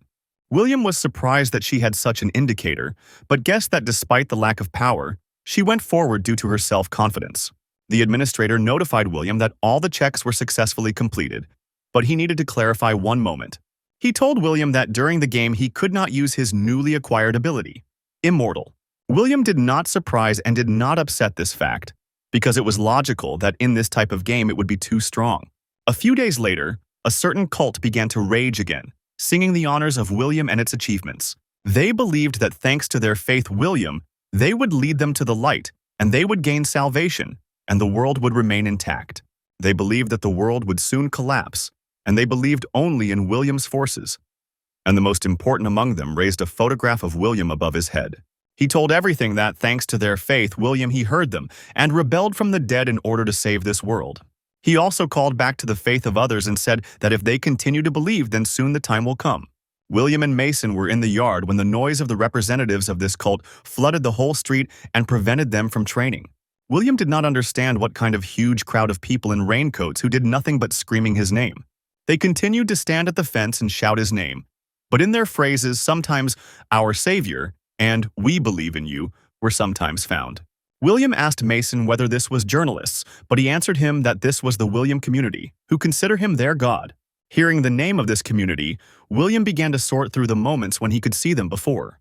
Suddenly, insight surged against William, and he asked if he took these guys for reporters when he was in the hospital. Mason confirmed his words and said that they believed that the world would fall soon, and William only considered them a bunch of idiots. Mason said that they continue to believe in him only for the reason that he literally rebelled from the dead, which William did not like. William said that they would teach them a lesson, and went in their direction, and Mason's screams and requests could no longer stop him. Suddenly jumping onto the fence, he rose above the crowd of people in raincoats and loudly ordered them to stuck his mouths. After a little pause, they continued to shout their phrases, and William again asked them to close their mouths. After he asked them to shut up a second time, they listened to him, and William tried to reach some kind of compromise. When he began to talk to them, they continued to pour their phrases from time to time, so his patience burst. William in a rude uniform sent them all away, adding that if they again follow him, he would kill them. He also called them a bunch of crazy people who would just follow some person throughout the day. People in the crowd began to whisper, gradually coming to the conclusion that William thus experiences their faith in him. They suddenly surrounded him, looking into his eyes and chanting his name without a stop, pushing him closer to the fence. William backed away because he did not expect such pressure from them, taking into account the fact that he promised to kill them all in this case. Mason, who stood and watched everything from the side, realized what would happen now and involuntarily backed back. William began to boil and quietly, but so that everyone heard, said that if they would not leave in 10 seconds, he would kill them all. Literally 10 seconds later, William was already sitting on the mountain of bodies, but he did not kill them, but only cut down, since there were even children among them. He turned to the boy, the last one who remained conscious, and asked if he would follow him or not. After the frightened boy replied that he would no longer follow him, William smiled and let him go. Going down to Mason, William reached out and lazily announced that they could continue to train again with calm souls. Mason told William that he was just crazy, to which William did not react in any way and asked for more information about the cult. Mason did not receive his answer, but only said that they need to go, since crowds of journalists will soon run here. When William suggested killing them, Mason was indignant and said that they would attract even more attention to themselves. While they stood and calmly spoke, behind them from the roof of a tall building watched an incomprehensible silhouette in a cloak. Feeling the stranger's gaze, William turned in that direction, and Mason asked what happened. Not seeing anyone on the side from which William felt a threat, he reassured Mason and said that it simply seemed to him. A few days later, Agent James Waker, an agent of the U.S. Battle of Supervisory Association, arrived at the local Korean airport. Oliver, that was the name of the agent, said that he was glad to visit Korea again, and hopes that the era of supermen would return to this beautiful country. His companion said that he was already able to pick up a bunch of supermen from here in the United States, but Oliver said that he could not pick up the best. She told him that the seven saviors were never interested in the battle. Only Charlotte was interested, but lost interest due to restrictions. Oliver said that despite the fact that he had missed talented superhumans earlier, he would not miss now, and William will belong to him.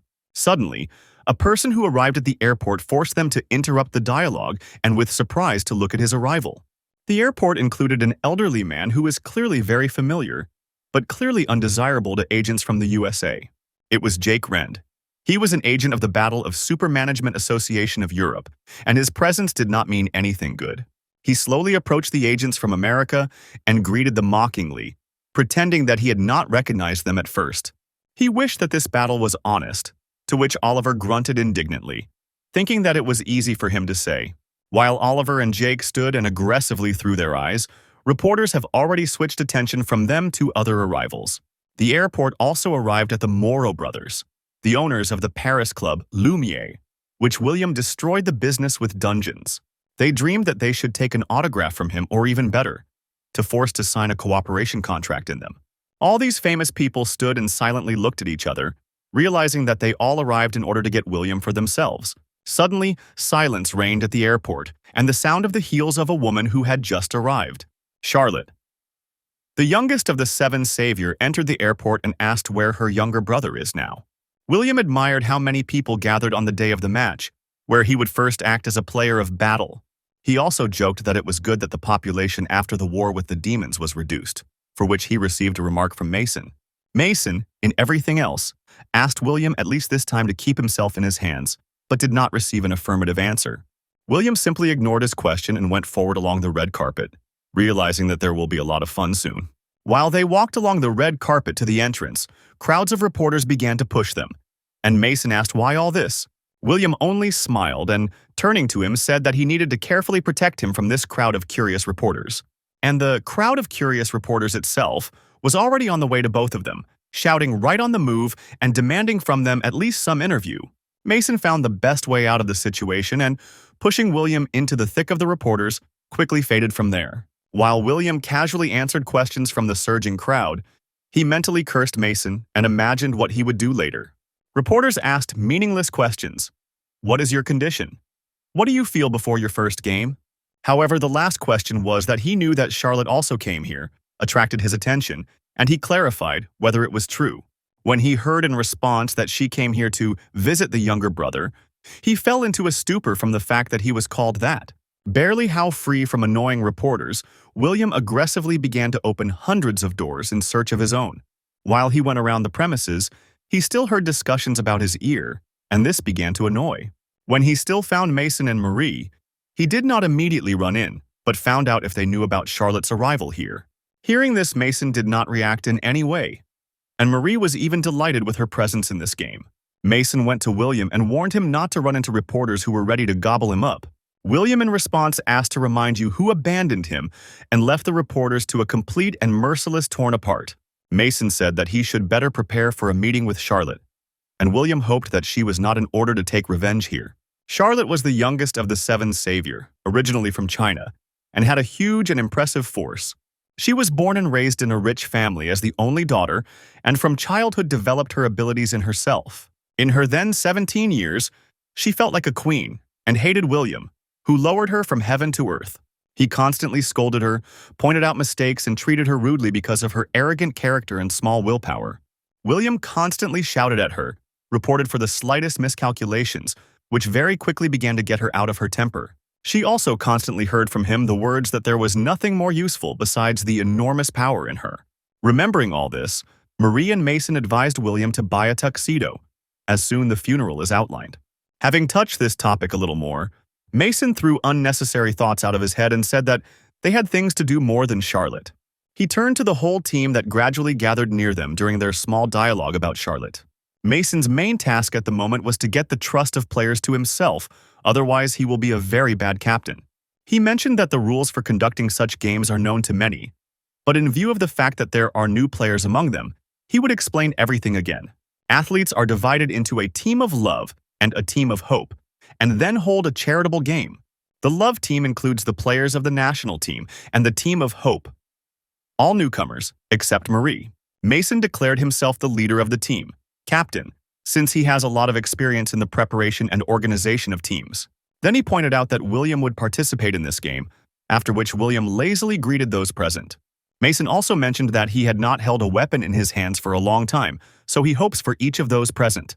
He was addressed by the deputy leader of the team with the phrase that they would not lead, and hoped that he would lead them to victory. William stood and listened to Mason's appeal, admiring his ability to push his speech, making sure that he was really suitable for the role of the captain. Applying his analyzing look to scan Mason and Marie, William was convinced that there would be a great team of them. Another thing was the rest of those present, in which William could not see anything particularly useful. Suddenly, the high indicators of one boy, who, along with the others, was delighted with Mason, still caught his eye. The abilities of this guy were also very direct, and their use could be of great benefit. William also noticed that he had a very large limit of strength, 90, so he had a very great potential. William thought that if you train it, then he could become a very good tank, and called him to himself. The guy stepped forward and introduced himself as the name of Charlie, and also called his position, the main player who brings damage. William was shocked by the fact that a near battle player brings the main damage, and asked, but the guy could not connect a few words from excitement. William asked him for the third time if he was not tanking, to which Charlie already clearly replied that he was not, but he always dreamed of being such a tank as William. William with annoyance noticed that he did not even know about his second force, and the reason for this is his incorrect choice of his position. He suggested that he was given such a strange role because of the appearance, because how such a thin guy could be a tank in the team. William sighed and asked Marie to bring him a shield, to which Charlie reacted with excitement because he did not know what they were going to do. He held out Charlie's shield, after which he took his own, but he still did not understand why he was given a shield, because it was an attribute of tanks. William did not pay attention to his questions and began to show Charlie the basics of using the shield, since there was little time. Charlie tried to object, saying that his role was to bring damage, but William answered him that he was an idiot, and his role as a tank. In the crowd, they began to talk that William is really crazy to change the role of the player less than the day before the game. Charlie from fright tried to appeal to the captain's help, Mason, but he only shook his head, because William knew better what to do. Having listened to William's angry speeches, Mason approved Charlie's new role, announcing a new distribution of players and roles. Charlie was shocked by how quickly they changed his position, and from how much it was ignored. William tried on armor and noted that it was very strong, but at the same time unusually light, and Mason only confirmed this. Mason's expression was not particularly funny, but he explained this by the fact that he never thought that he would have to put this form. Remembering something, Mason turned to William, saying that there would be no problems with weapons, and he prepared something for him. After several minutes of expectations, William took a spear from Mason, which was exactly like how he fought in the dungeons. Mason also warned William that despite the fact that he was strong, he fought only with monsters but did not fight people. He noted that due to the fact that the rest fought only with people, they will have more experience than both of them together. After listening to such a sad speech, William only smiled, saying that there was nothing to worry about, and called Mason as a joke, Captain. Continuing to smile, William carefully looked at Mason and offered to show the excellent game of his older sister. Before the start of the match, the stands were torn from the number of people and screams, since the presence of two saviors was a sensation. William noted that even in appearance it is clear where the national team, since the characteristics differed from them. Their characteristics were on average at the level of 70 points, and their average level was 60, which gave superiority. William asked Mason what he was guided by during the recruiters of the players, and received the answer that it was important for him that the indicators were approximately equal. It was a standard type of selection, to select the players so as not to gain too strong or too weak to the team. Suddenly, William's attention was taken by the impudent player who, it seems, did not care at all. William noted that despite the zero interest, he has very good parameters, but the mental force is a full bottom. While he was thinking that he had so small limit, and he did not even develop half, the guy began to feel a little uncomfortable.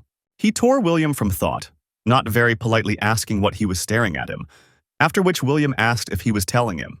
He replied that he was telling him, remembering how he still annoyed him for a different series of different reasons. He remembered how he saw him at the previous match when Korea competed with the US team, where he behaved like an arrogant idiot. While he was thinking and in thought insulted William, William decided to change places with his teammate to be closer to the boy. Having changed places, William immediately asked where this guy came from, since he sees how much he does not like him. He confirmed that he did not like William, since he behaved very arrogantly on a match, and it is unlikely that anyone would like it. He also added that this arrogance was so disgusting because he had never before participated in the battles, but William only laughed. Seeing how, despite his arguments, they laugh at him anyway, the guy wanted to be indignant, but William interrupted him with a question. William, with a smile, asked who was the father of the boy, to which he replied that his father is the vice president of the association. From the conversation, their voice distracted their voice, which came through the speakers above their heads, who asked them to go to the arena. When William already wanted to go, the guy called him, asking what he had in mind by this question and what he knows about his father.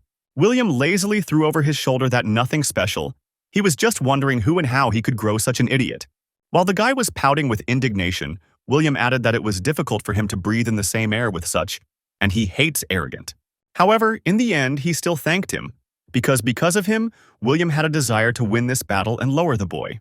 When the commentator announced William's exit to the arena, the stands began to burst with renewed strength and volume, which was not surprising.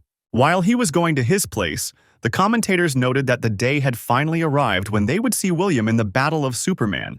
Let the match were charity, but in the stands you could see many: James Walker, Jake, Oliver, and other famous people.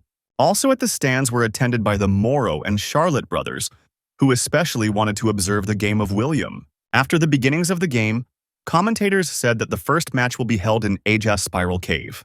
The Ajas Cave itself was 3 circles, in the center of which there is a secret path, which leads to the dungeon. The Love Team personified the national team of Korea, and members of the Seven Savior played for the Team of Hope. Shortly before the start of the match, Mason gathered his entire team and began a briefing to discuss tactics, actions in the game, and other things. He said that both teams will begin movement at the same time. Each from its point, Hope begins with the 5th, Love with the 1st. These zones are located opposite each other, so they will begin to hunt in the 5-1 zone and will advance to the 5-2 zone. After Mason said that William 1 would go to the 5-3 zone and kill the local boss, bringing additional points to the team. It was also stated that they could cross the enemy's team at one of the stages, but Mason, William, and Marie will deal with them. Just in case, Mason assured the team that it doesn't matter how many opponents will be. The 3 of them will lay as much as they like. Listening to this, William did not understand why they simply could not go the wall to the wall and win, and why Mason was so insecure in his abilities. However, after thinking a little more, William threw back these thoughts, as it was a good chance for him to understand the battle of battle and stretch.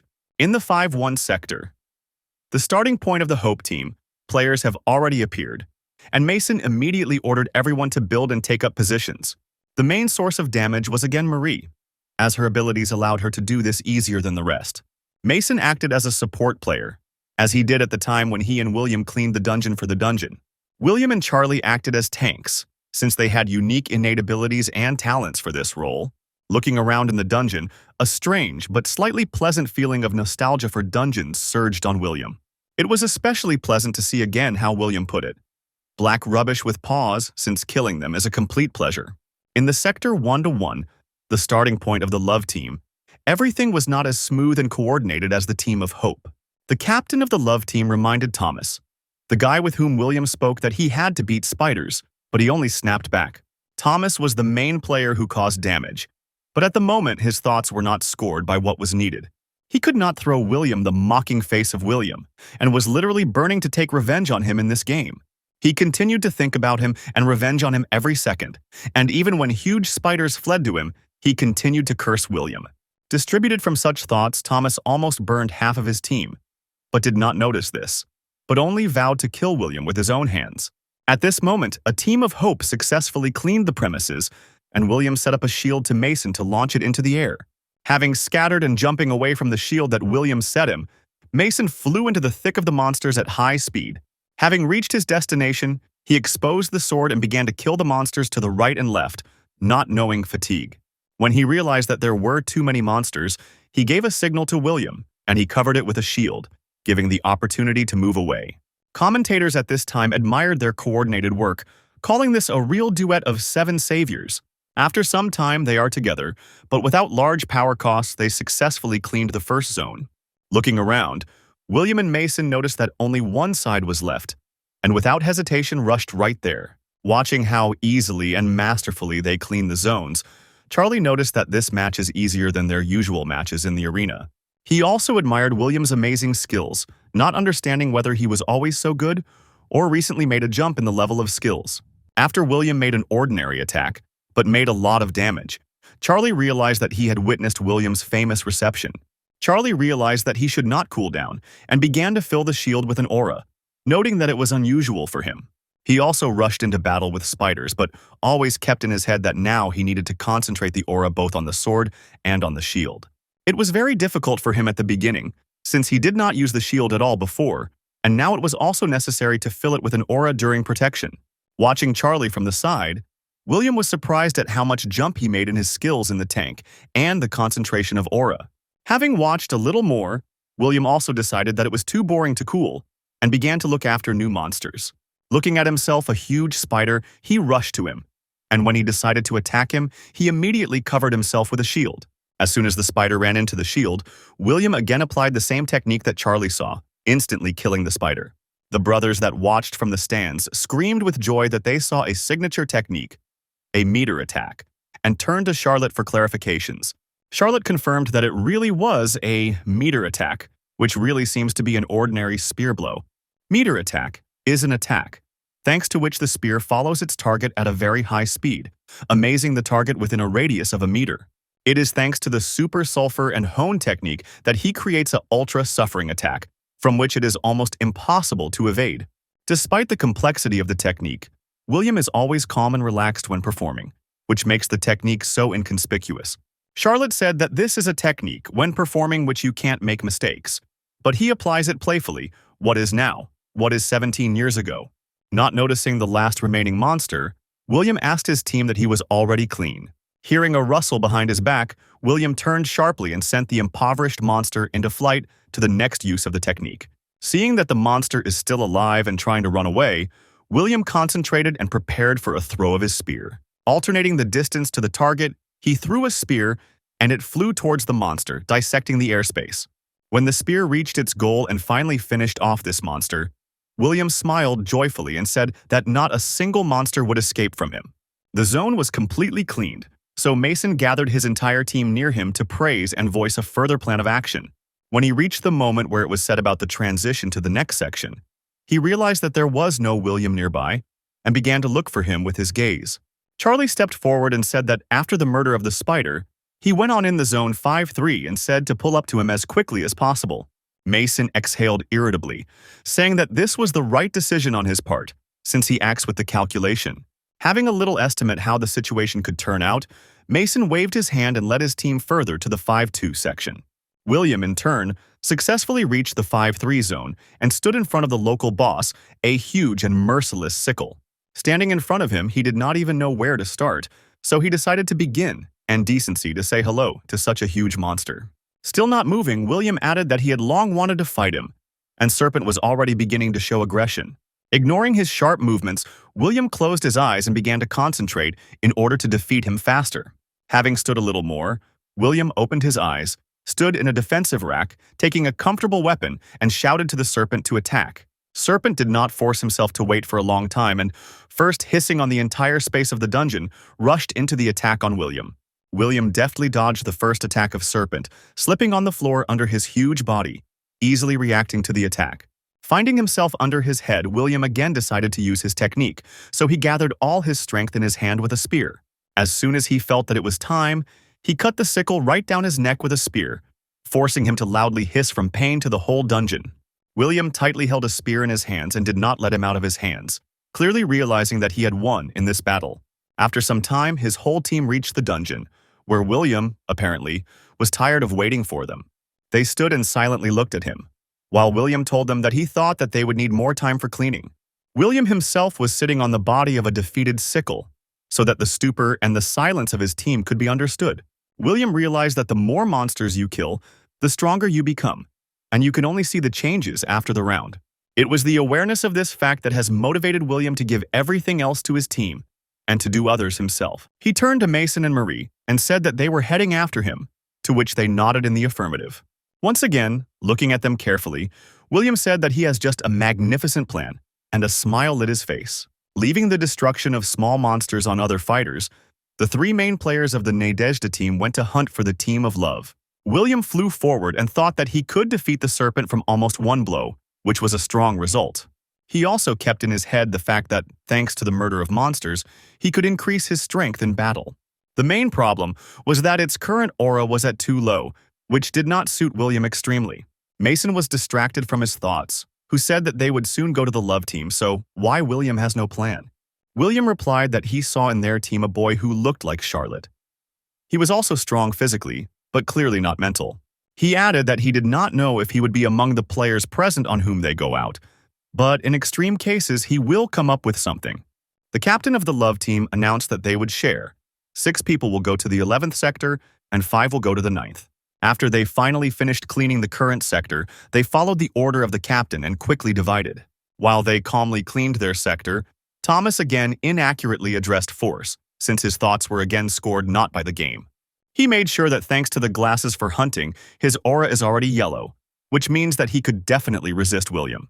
Thomas was so immersed in his thoughts about the fight with William that he had already ignored the orders of the captain of his team. He once again checked his aura, deciding for himself that with such an aura he would easily crush him, and his tank barely managed to protect him from a spear. The spear bounced from the shield and still hit Thomas a little, which is why he fell into a stupor, as he did not feel William at all. Having recovered from the first shock, they scored alarm that they were attacked by another team. The second part of their detachment already wanted to stop the cleansing and go to their aid, but the second part of the Hope team came to them. Charlie was at the head of the coming detachment, and their task was, if not eliminated, then at least detain this part of the love team. Charlie stood and slightly nervous, as he first led the detachment and never acted as a leader before, but it was too late to retreat. He remembered how William told them about this plan, that after the victory over the serpent, they should help them with an attack on the love team.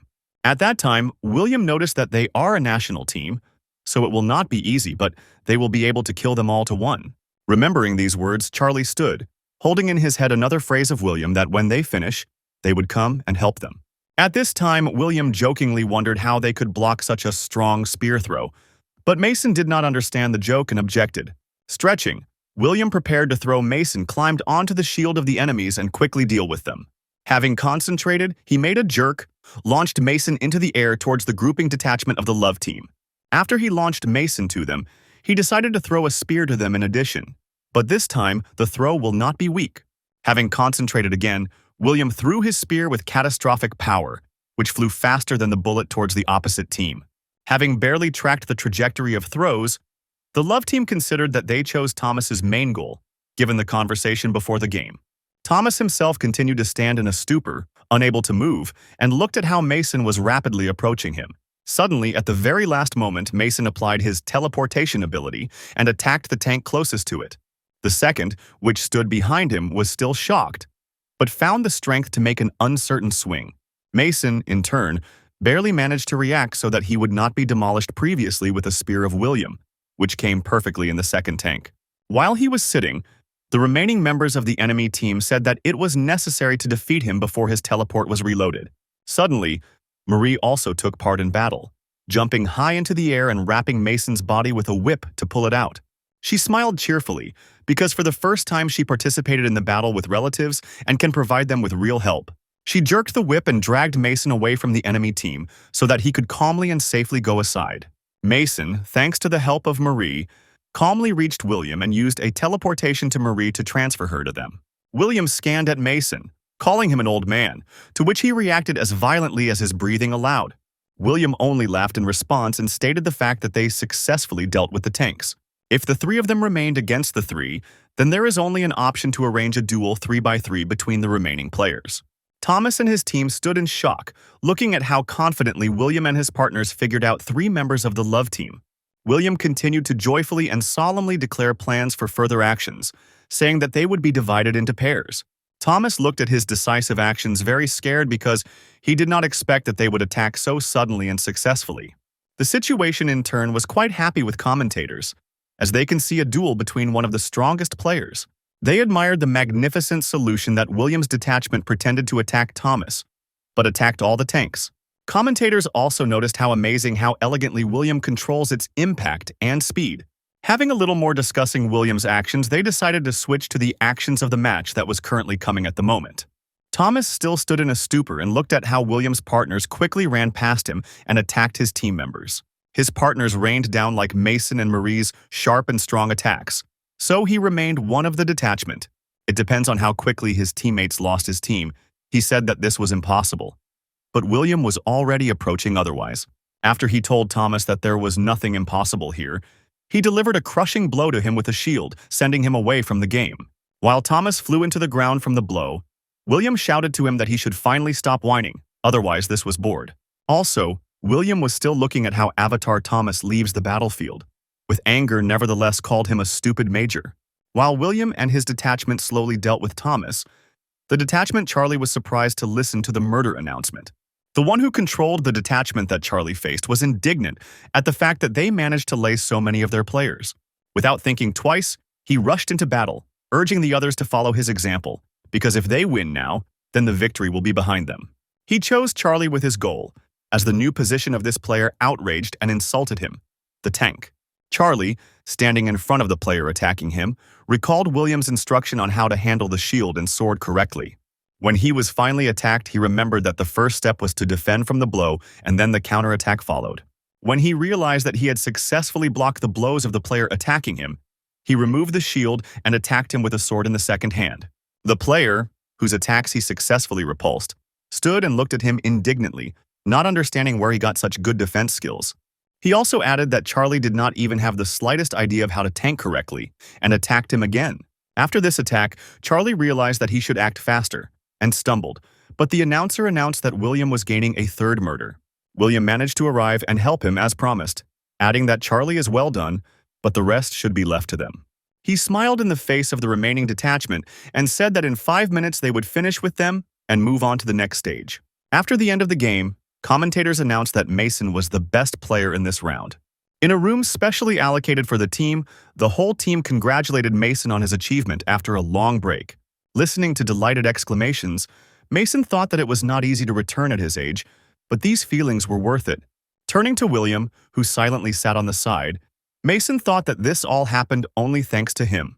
Seeing his views directed in his direction, William did not pay attention to them, as he was busy with another matter. In the series, which he watched with such zeal, there was a decisive moment that left him in shock. Commentators announced that the second round would begin soon, and they will declare a new location, a complex dungeon with altered gravity. The Maze of Death is a dungeon in which the rooms of the stairs are intertwined in front and behind, and gravity presses on players with tenfold force. They also clarified that William previously cleared this dungeon, but a lot of supermen died here. In the end, the commentators added that it would be very interesting to see the first liquidator again in action. After Thomas looked angrily at William again, he went forward with his thoughts about why, after awakening, so many idiots surround him. He began to sort through his head a list of those idiots that James Waker met earlier, as well as the cult, which he investigated by heels. William also noted that in addition to the sect and James Waker, he was surrounded by such idiots like Thomas. When he sat in his place, he threw back the thoughts of these idiots and said that he decided to show them a real game. Putting on the helmet, William was already ready and anticipated the battle that would now show everyone in this dungeon. Also, when he connected to the game, he added that even though this battle would be magnificent, but much worse than they could imagine. When the whole team loaded into the death maze, Mason decided to conduct a short interview before the game. Mason has already begun to speak his speech, starting with the fact that the Labyrinth of Death is a very complex location. But William interrupted him. When Mason asked William what was the matter, William answered him that he would go forward himself, and then they would catch up with him. After this phrase, Mason asked William whether he remembered how the labyrinth was arranged since the raid, to which he received a positive answer. While Mason once again recalled that only 17 years had passed for William, he asked him, did not change the dungeon in the game. Mason answered William to his question, saying that the dungeons were not changed, and he can go. Only let not make stupid things. He jokingly calling Mason the grandfathers. William said that everything would be in order since he promised the show, and they should only wait. At approximately remembering the layout of the dungeon, he realized where the love team is now starting. and with all his might pulled in that direction. Marie asked Mason if he was sure that William could be released at the moment against the whole enemy's team. Mason assured her that let William look like a loafer, but he has a tremendous combat experience and he responsibly approaches the assignment and he has a plan. Having said the last phrase, he remembered the character of William and once again prayed to someone that William still had a plan this time. While he was standing and worried about the presence of a plan, William, in turn, dissected the dungeon at great speed. Monsters and main opponents of both teams in this location were skeletons, decorated in the style of mummies from old tombs. Stopping in front of the first heap of such monsters, he smiled, seeing that everything was the same as at the time when he defended this dungeon. Having looked at these monsters a little more, William rushed in their direction, joyfully shouting that he had not seen them for a long time. William moved between the groups of monsters very quickly, leaving not a single living behind their backs. His spear very quickly dissected the space of this dungeon, and even altered gravity could not slow down its blows. The shield also did not lie idle and served him with a very good tool in order to break through the crowds of enemies. He used his shield in order to break through the crowd of monsters and then scatter them all in different directions. Before the way that he chose, 2 skeletons became his last obstacle, with which he also easily dealt with. Having jumped into a huge hole, he thought that if a year passed for him, then the rest had been 18 years from the moment of stripping of this dungeon. William once again became convinced that gravity was still increased 10 times, and it would be difficult for a beginner to get used to it. Falling down, William calculated the distance and threw the spear so that later he would catch on and avoid falling.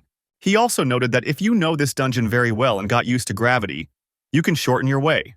Thanks to the abbreviated path, he literally in a couple of minutes reached the place where the love team was. Seeing William, they were in a stupor, since at first even 10 minutes did not pass, and he already found them. Seeing surprise on their faces, William explained to them that even in the first round he realized how they would act in the second. Having told them about this, he turned to them and said that they were already dead, since he read their actions. The captain of the love team left the stupor and ordered everyone to get together to attack William right now. He also added that William clearly could not come here alone, so they should divide into groups, surround him, and attack. Looking at their fussy actions, William thought that they were clearly in a hurry with conclusions, because he is really alone. He also noted that the regrouping in this situation was a good solution, but in any case, it will overdo them all. Having decided to play with them a little, he activated his ability to analyze the view to appreciate the enemy forces. He began to sort through the ability of players from the enemy team, but could not find the right one. At one point, he nevertheless found the player suitable for him and instantly killed him with a spear throw. While the whole team looked at the flying ally in shock, the announcer, against the background, announced that William had already earned 1 murder. William, in turn, looked cheerfully at their surprise, mocking, because the player would never have survived before his blow, since he has low dexterity. William regretted that he had spent 1 spear, but decided that he had enough of the remaining 3, and began to look for the enemy's team with his eyes. Not finding them eyes, William realized that they were hiding and realized that he would still have to go upstairs. While he was going upstairs, the enemy's retreating team was gathering at one point for discussing tactics. The team, along with the captain, was surprised how he found them so quickly, because it destroys absolutely all their plans for this game. When the captain was told that he was alone, the captain objected that his partners were perhaps hiding somewhere nearby, and this is such a plan, to distract them and attack. Commentators discussed the fact that after such active movements, William froze in one place and does not move. William understood that given their speed and time to escape, they probably just hid somewhere. He with his eyes found for himself a point at which he would beat, but noticed that the chances are 50 by 50. Although you can't check it yet. You won't know. Having stood a little more and calculated the distance, William waved a spear, filling it with his aura for throwing.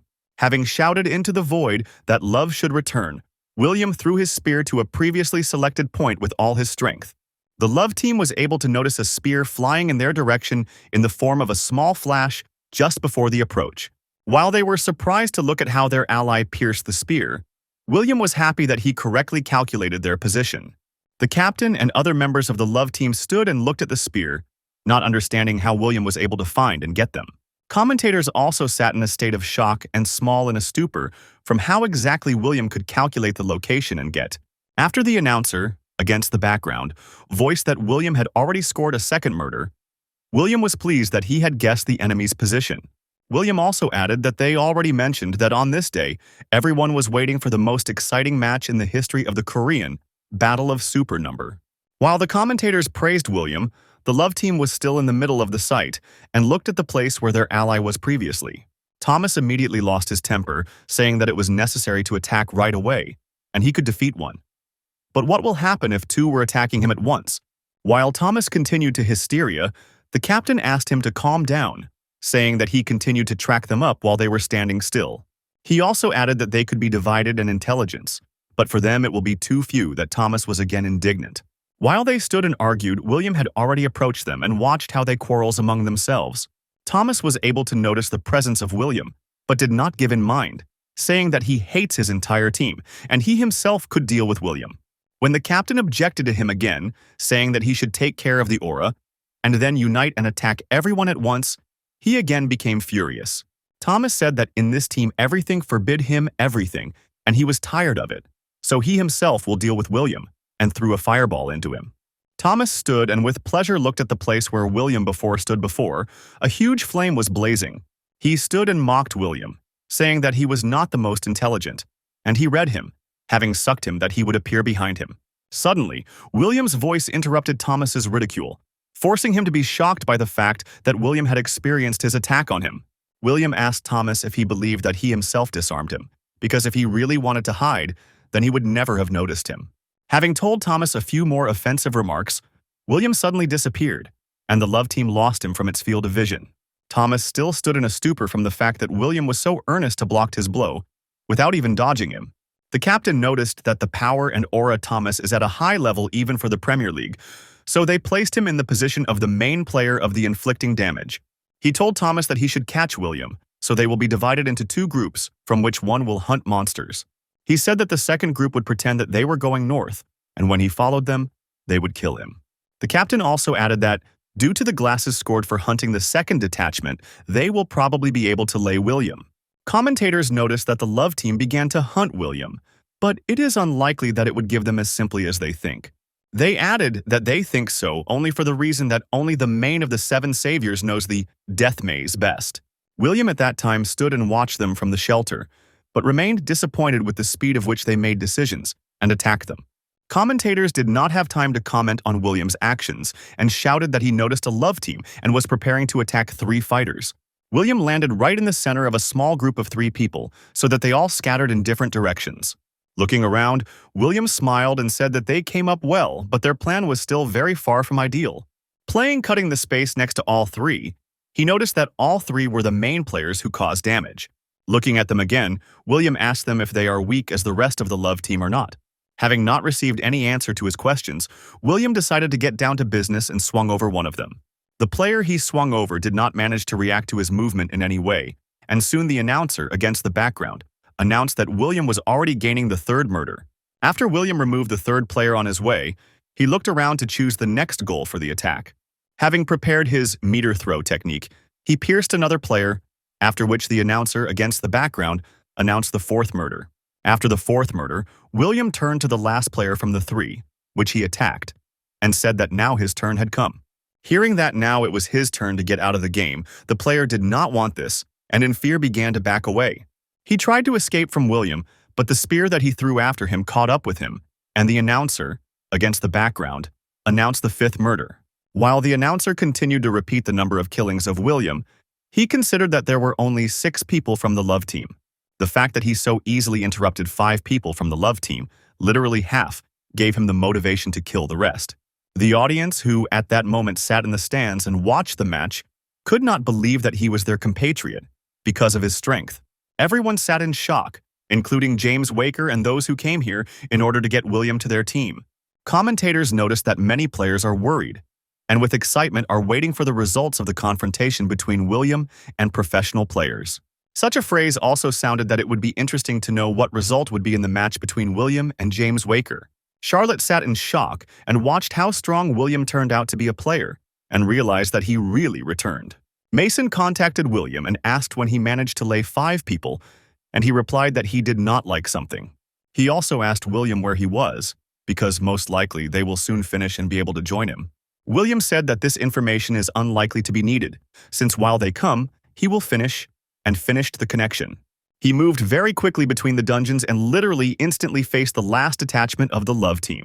He asked if they were waiting for him, and also said that he promised to come early, and he fulfilled his promise. The captain of the love team gave the command to gather and ordered everyone to work according to a previously developed plan. When they began to regroup, William was surprised that they were prepared quite well for meeting him. After a few moments, William was surrounded by 3 groups of 2 people, the result of the separation of the last detachment. William grinned at their tactics and thought that most likely they would attack him with the whole crowd, trying to extinguish him. After he understood their simple strategy, he decided for himself that no matter how hard they tried, he would deal with everyone, starting with the nearest one. Suddenly, his enemy accelerated sharply and struck, which was quite unexpected for William until he saw his ability. Despite the surprise, William was able to block the blow, noting that his ability is pretty good. William noted that this is his only opponent who can accelerate so much, but does not understand why he is so bad. Having struck him, William was pleasantly surprised that he was able to dodge his first attack, which was quite fast. William also added that despite the fact that he is fast, he still cannot avoid defeat, since he does not calculate the actions in advance. William struck him and sent him into flight, while the announcer, against the background, announced the 6th murder committed by William. The player of the love team scaredly turned to Thomas and ordered him to use his fire explosion to stop William. Thomas did not begin to resent in any way, but only used his ability, throwing several fireballs in William. Running out of smoke, the player of the love team shouted Thomas so that he helped him find William since he was nowhere to be seen. Not finding William anywhere, this player screamed with powerlessness and ran into the smoke created from Thomas's fireballs. After he ran into smoke, silence reigned on the site, since absolutely nothing was heard. Neither the player nor William. After a few moments, the smoke dispelled, and the body of the already murdered player flew out of there, illuminating the flash of the silhouette of William. While the announcer was already announced the 7th murder of William, the team captain and Thomas stood and could not believe his eyes. William only stood and looked at them, making it clear that he would not give any mercy in this game to any of them. While they stood and continued to look at how he easily scatters all members of their team, he managed to earn 2 more murders. After he finished dealing with the rest of the love team, only 2 remained, Captain and Thomas. William turned to them and cheerfully asked a rhetorical question. Are they going to attack 2 per 1? They did not answer his question in any way, since they were shocked by the fact that even in the match against the French, the situation was not so deplorable. While they stood and could not understand what to do, William analyzed their ability to analyze the view with his ability.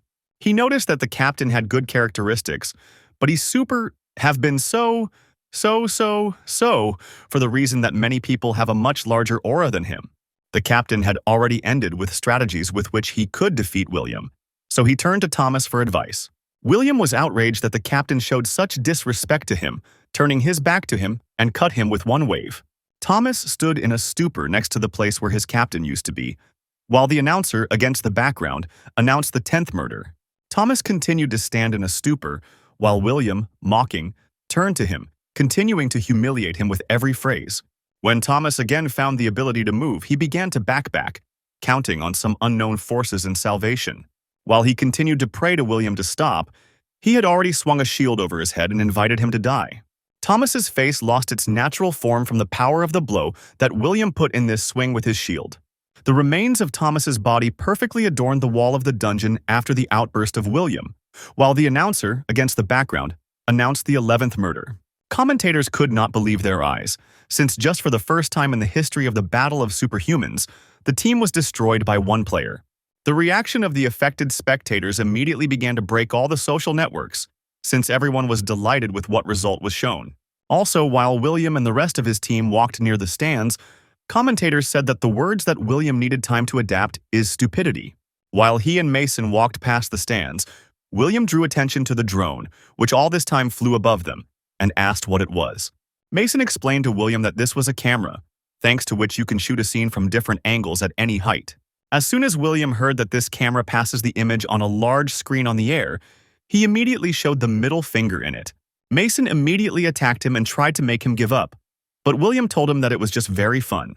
Mason silently dragged him along, and when William asked him where he was dragging him, he replied that they were going to give interviews. When they went to the stands, the presenter was already waiting for them there, and when they approached, she introduced herself.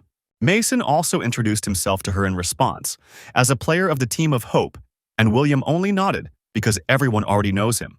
The reporter said that they showed an incredible game, and at first she would ask him a few questions about the game. When she asked if they guessed that everything would end so quickly, Mason replied that they could not even suggest.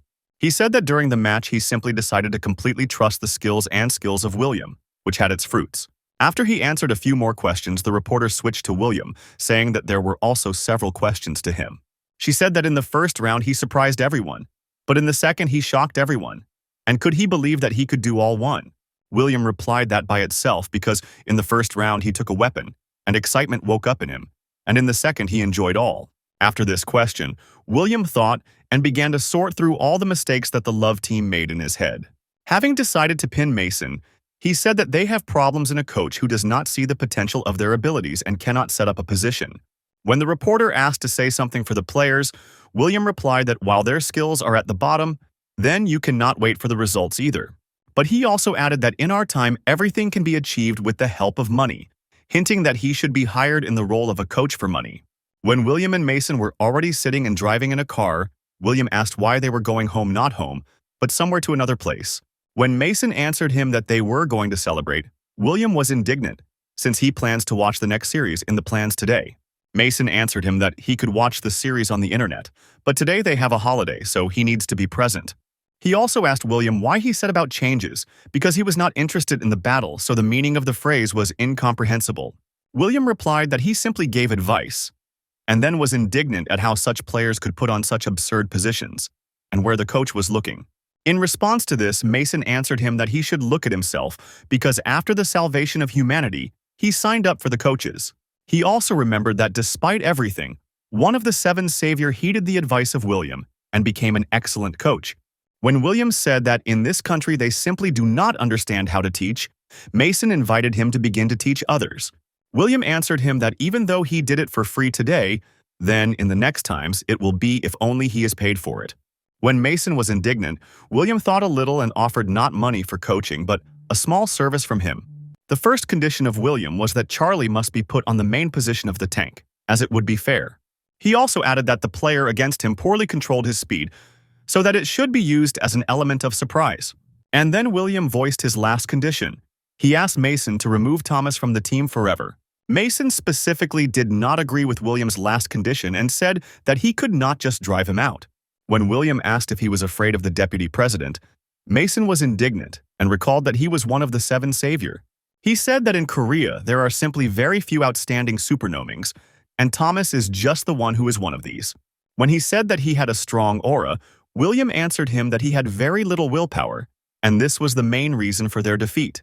When Mason tried to object, William put a point in the conversation, saying that at first there was a mental force, then physical. After that, William put an end to, saying that this was his final decision, and he would need to be transferred to the deputy.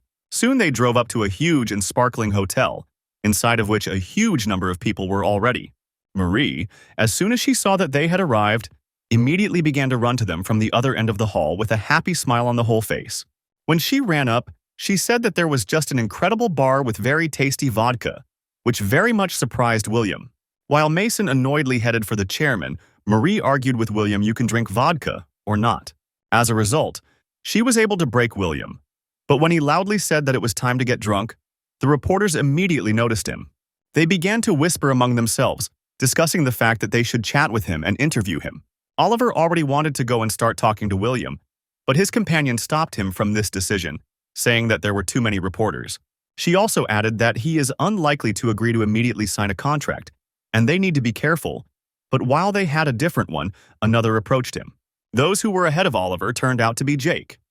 He went to William and immediately turned his attention to himself. When he came up, William was surprised that he arrived here and now wants to talk with him. While they stood and discussed various topics, Oliver stood aside and was angry that Jake was able to get ahead of him. After thinking a little and examining this situation, Oliver realized that Jake could not take William to himself in any case. Oliver took into account the fact that William is not like other players, and if he cannot understand William's feelings, then Jake could not. Jake at that moment was already finishing his conversation with William and in the end, extended his business card under the pretext that he called him. Marie was surprised that William knows English because, From the age of 13, he only did that he was running along various dungeons. When she said that she thought that they both did not know English, William began to laugh at her, calling her a stupid baby. When Oliver was finally convinced that Jake had gone from William, he already decided for himself that he would talk to him and headed in his direction. Oliver had already headed in his direction and even called out William, but he was again ahead of him. This time, two brothers who were in charge of the club. They joyfully ran to William and asked if they could have a conversation between them in English. When William sighed, tired, and answered them that he also knew French very well, they were delighted with this fact. When he asked if they were the owners of some club, then Marie explained to him that they were the owners of the best club in the world. She also said that Mike Bernard is also a member of their club, and by the way, he includes 3 players in the world. When William realized what was happening, he asked two brothers whether they were going to invite him to their club once came to him. When they said that they were not going to invite William to their club, he was surprised, and they explained that they knew that he would refuse. They said that this, of course, would be a great honor if he entered their club. But they came here only for Marie. William was delighted that they were not going to invite him to their club and asked Marie whether she was going to join their club.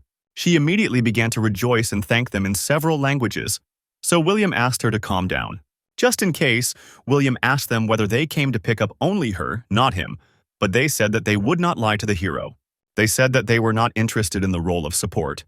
But she was able to reveal her talent when she took the position of the chief player causing damage. They also added that they think that Marie will be a great addition to the team after several training. Just in case, they also mentioned that if William also goes to them, then everything will be just great and a dream team will turn out. William did not upset them and said that he would think about their proposal, in response to which they promised him the best contract. When he was surprised that they had so thick wallets, they answered him that there was no reason not to spend money on such a player. They also clarified that they were his long-standing fans and want to give him a weapon, and whether he was against it, but William did not refuse.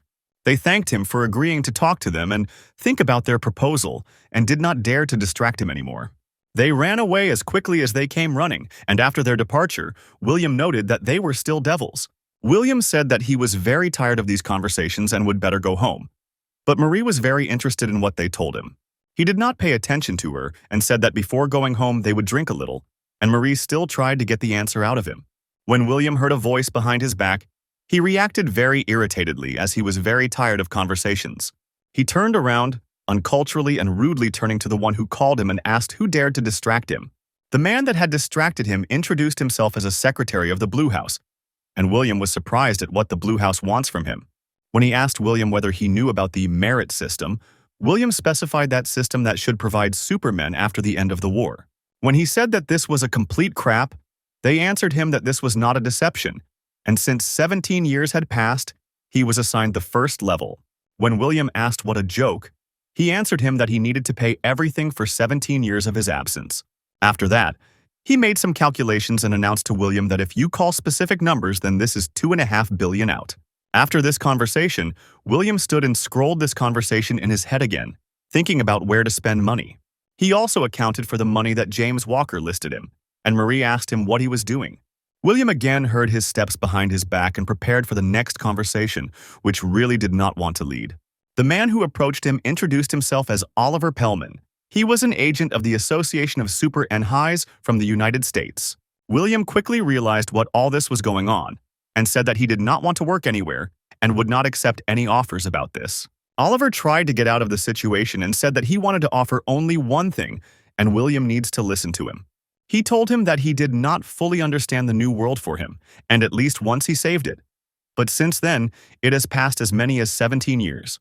After this phrase, he told William that in the future this issue could be resolved, and William asked him what he meant. He said that William will soon understand his place here, meet new people, determine the goals in life, will be able to become part of the new world. Oliver also added that he should not worry too much, and if everything happens according to him, he will be glad if he calls him. After he said goodbye to William, he asked his companion Lee said nonsense, and she answered him in places yes. Looking at the business card that Oliver gave him, William thought he was quite strange and a little stupid in appearance. Marie said that Oliver is one of the best agents in the United States who work with superhumans, and he is called a money ghost. After she told him that he had taken with him a lot of Korean superhumans, William said that there was not a single word about money. She also said that Oliver once made an offer to her dad, and there were a lot of money spinning there. Soon, the presenter announced the beginning of a charitable dinner in honor of the recent game. He also asked to introduce a person who was responsible for raising funds and donating the largest amount. After the host declared his name, William was in a little shock, as he himself did not expect to donate the most. Despite his surprise, the presenter stubbornly invited him to rise on stage in order to make a speech. William was not sure where to start, so he was determined for a long time with where to start the appeal and began to count how much money he had. The person who approached him recently today prompted him that he had more than 1.5 trillion. He also told William that he had already transferred all funds to personal accounts both to him and Mason, as promised.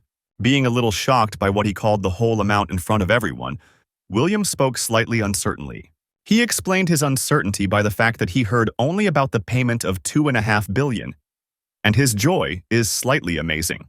He decided to dilute the situation by saying that he may rejoice for the reason that this money finally belongs to him. After that, he again took a small pause, thinking what to say before such a large number of people. He began by the fact that 17 years had passed since his victory, and during this time, while he was not alive, a lot has changed. He also said that everyone says that he saved the world, and many believe that he had committed a great sacrifice with his act. However, William said that he fought by no means for the general recognition or salvation of the world, but for the sake of fun. William also said that if they had not destroyed the evil completely, then he would like to continue to fight him by cleaning the dungeons. He also called this the reason for the lack of joy in those moments when everyone thanks him for salvation. That's what William was specifically proud of, this specifically in that children with whom he can help with this money have a chance to grow. He said that the possibility of these children to become worthy people for him is more expensive than the salvation of the world, and unhappy children will become less. When William descended from the leading stage, thanked him for his speech and already switched to the next stage. Going down from the stage, William heard a familiar voice, who said that in his speech he was very much bent. George asked William whether he was trying to compensate for his behavior with money, to which he replied that it was just such a life. George answered him that this was not an excuse, and he was simply born a problematic child. After William asked what he needed, George asked him if it was necessary to treat the national team so hard. He also added that it was just terrible to behave in a charity game, and now the higher league of the Korean battle has become a playground. When William asked what was the matter, George became furious and asked who the government considers superhumans monsters in human form. When William asked if all this was because of him, George confirmed his words, remembering him the situation with reporters. He also said that because of William, the reputation of all superhumans has deteriorated. But William said that everyone began the first. George calmed down a little and said that he came not only because of this, and there is another problem. William could join the national team as a coach. After George said that money too would not be a problem, William politely refused his offer. As a reason for his refusal, William said that he now had other things to have, in addition to training the Korean team. When they rode with Mason in the car, he asked William why he nevertheless refused George's offer. William replied that he now wants to independently become the owner of a separate club and train them. As the reason for this choice, he called the fact that he could not look at the Korean team without tears, so he himself will collect his team. When Mason told him that it would be necessary to pay more than 20 billion for this, William did everything. He also asked Mason if more money would spin when they moved to the second league, which caused his indignation. Mason was indignant and asked if he was doing all this only for the enrichment, to which William asked if it was all this time. After they arrived at Mason home and got out of the car, one woman attracted the attention of William.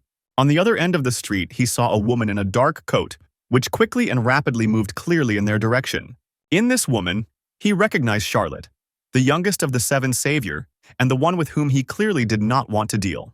Mason immediately teleported to Charlotte and asked what she was doing here, but she did not pay attention to him, answering that she had a business. William looked at her and did not understand what she was thinking about, although before her everything was written on her face and everything was obvious. With the help of an analyzing gaze, he decided to scan her abilities and noticed that she had a pretty good statistics. He also noticed that she had a new super vital called the location and was surprised that she became so strong. Without giving a look, he asked her what she was doing here and whether she wants to kill him. She replied that she had a thought about it, but he was immortal, so that she did not come for this, to which William reacted skeptically. He said that she did not go out to kill him, and whether she came here because of the old grievances and let her not forget that she was alive, only thanks to him. Charlotte replied that she had no offense against him, and he had already suffered enough for her life, as she thinks. William was surprised that she did not appear by his life, and asked what she needed then. Hearing in response that she only wanted to make sure that he really returned, he was surprised, since this is clearly not what he expected to hear. After she said that she was convinced and saying goodbye, she left. He continued to stand in shock, not understanding what was happening. He continued to wonder why she came to him, even when she disappeared from his field of view, since it was not like her. Looking around, she looked at William for the last time and remembered how her activities were in the Seven Saviors. She remembered how William scolded her, reported, asking if she was ready to answer if everything falls apart because of her. She sat, cried, complained that she was tired, said that she wanted to go home and had enough of her. While she was sitting and whining, she did not notice how a huge monster crept up from behind and was ready to strike a mortal blow. Charlotte thought that she had to use a quenching beam, but obviously did not have time to apply it. She could not concentrate, so running away was already useless, so she simply accepted her death. When she closed her eyes a few moments later, she heard William's voice, who said she was not even capable of this. William held her in his arms and the defeated monster fell behind him at that moment while he was just looking at her. Charlotte was simply struck by William's beauty at that moment, while he was trying to achieve an answer from her to the question whether she had a celestial. It is for this reason that at that moment she fell in love with him, and she came that evening to make sure that he really returned. After William had checked his account the next day, he already immediately thought which club would buy him. Mason asked if he had already learned to use the internet bank and whether he wants to become the owner. William confirmed that he wants to become the owner and says that he thinks that it will be fun and profitable. Mason also added that if he needs something, then he can help, and whether he needs help with the purchase of a club from the KB1 League. William asked what was the meaning of this if he has enough money and what is it for KB1 League. Mason explained that 7 players play in KB7, and in the long run it is better to take KB7. William asked if there are no less players there, and Mason replied that it was easier to manage a family than 11, since it is much more complicated. After that, William said that he would just buy KB2 for himself right now, and Mason asked him if he wanted to read more about clubs. William turned with a joyful face to him and asked why he would read about them if he simply asks George. When William called George, the phone literally torn in his hands from the volume of his screams. When William asked him what options were, George explained that there are 3 teams that he could sell him in the future. When George said that he could take them at least now, William did not believe him at first, and then asked where to look at them.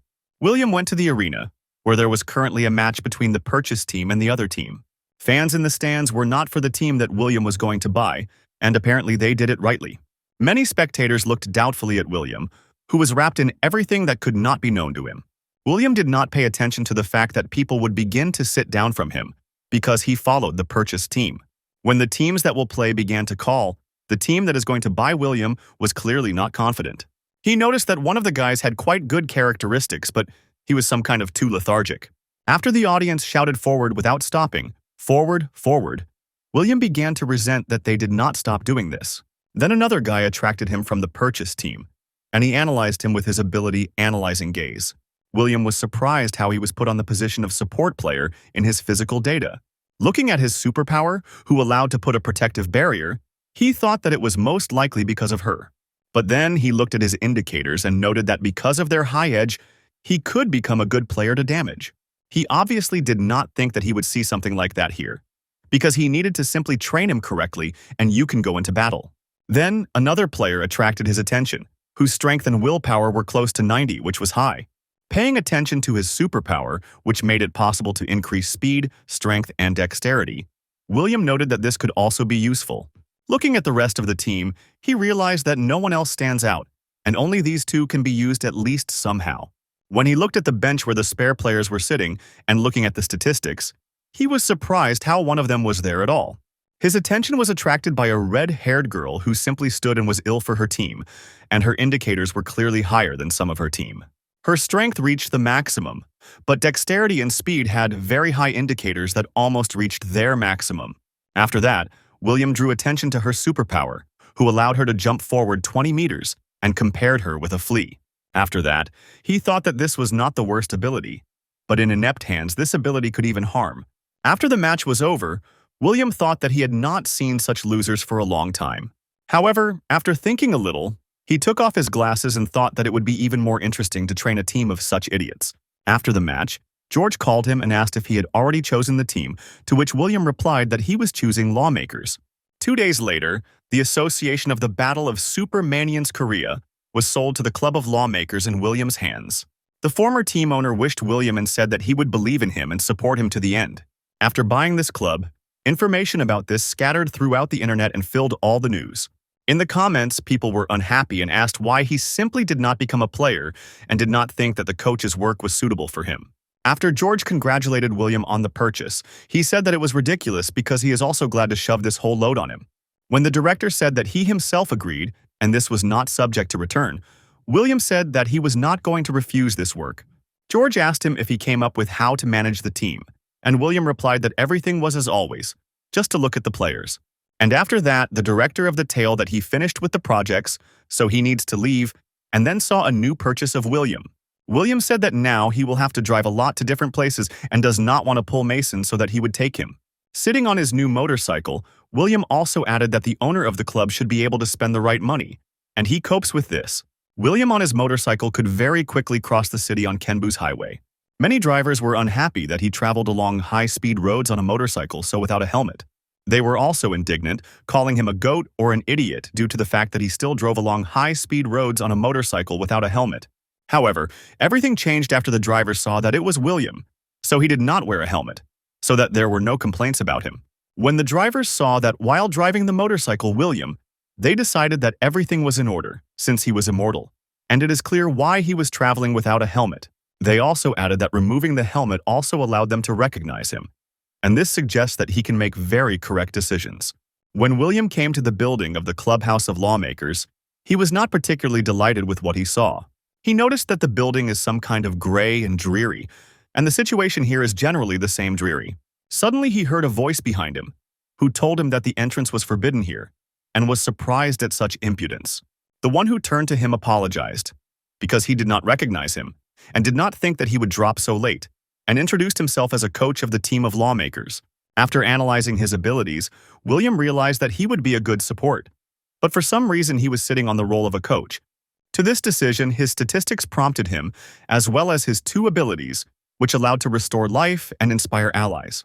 William grinned and asked him how old he was, and he was surprised at this issue and replied that he was 43. William said that he was born 4 years earlier, and therefore 4 years older, and he did not understand what he said to. When he asked William what was the matter, William replied that he, it turns out, was older, and he agreed with him. After that, William said that he would call him a brother, and he would call him the senior, and asked him to show him everything.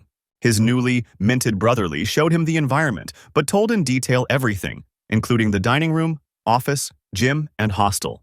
When he said that the club has 14 players, William said that he did not understand why there are a lot, but at least there is equipment, albeit the old. The last thing that his new brother showed him was the training hall in which there were 11 modules. Looking around, William noted that it was pretty good and spacious, but the minus was that there were fewer modules than players. When he asked Brayton why it happened, he replied that the technique is very expensive, but they don't have much money.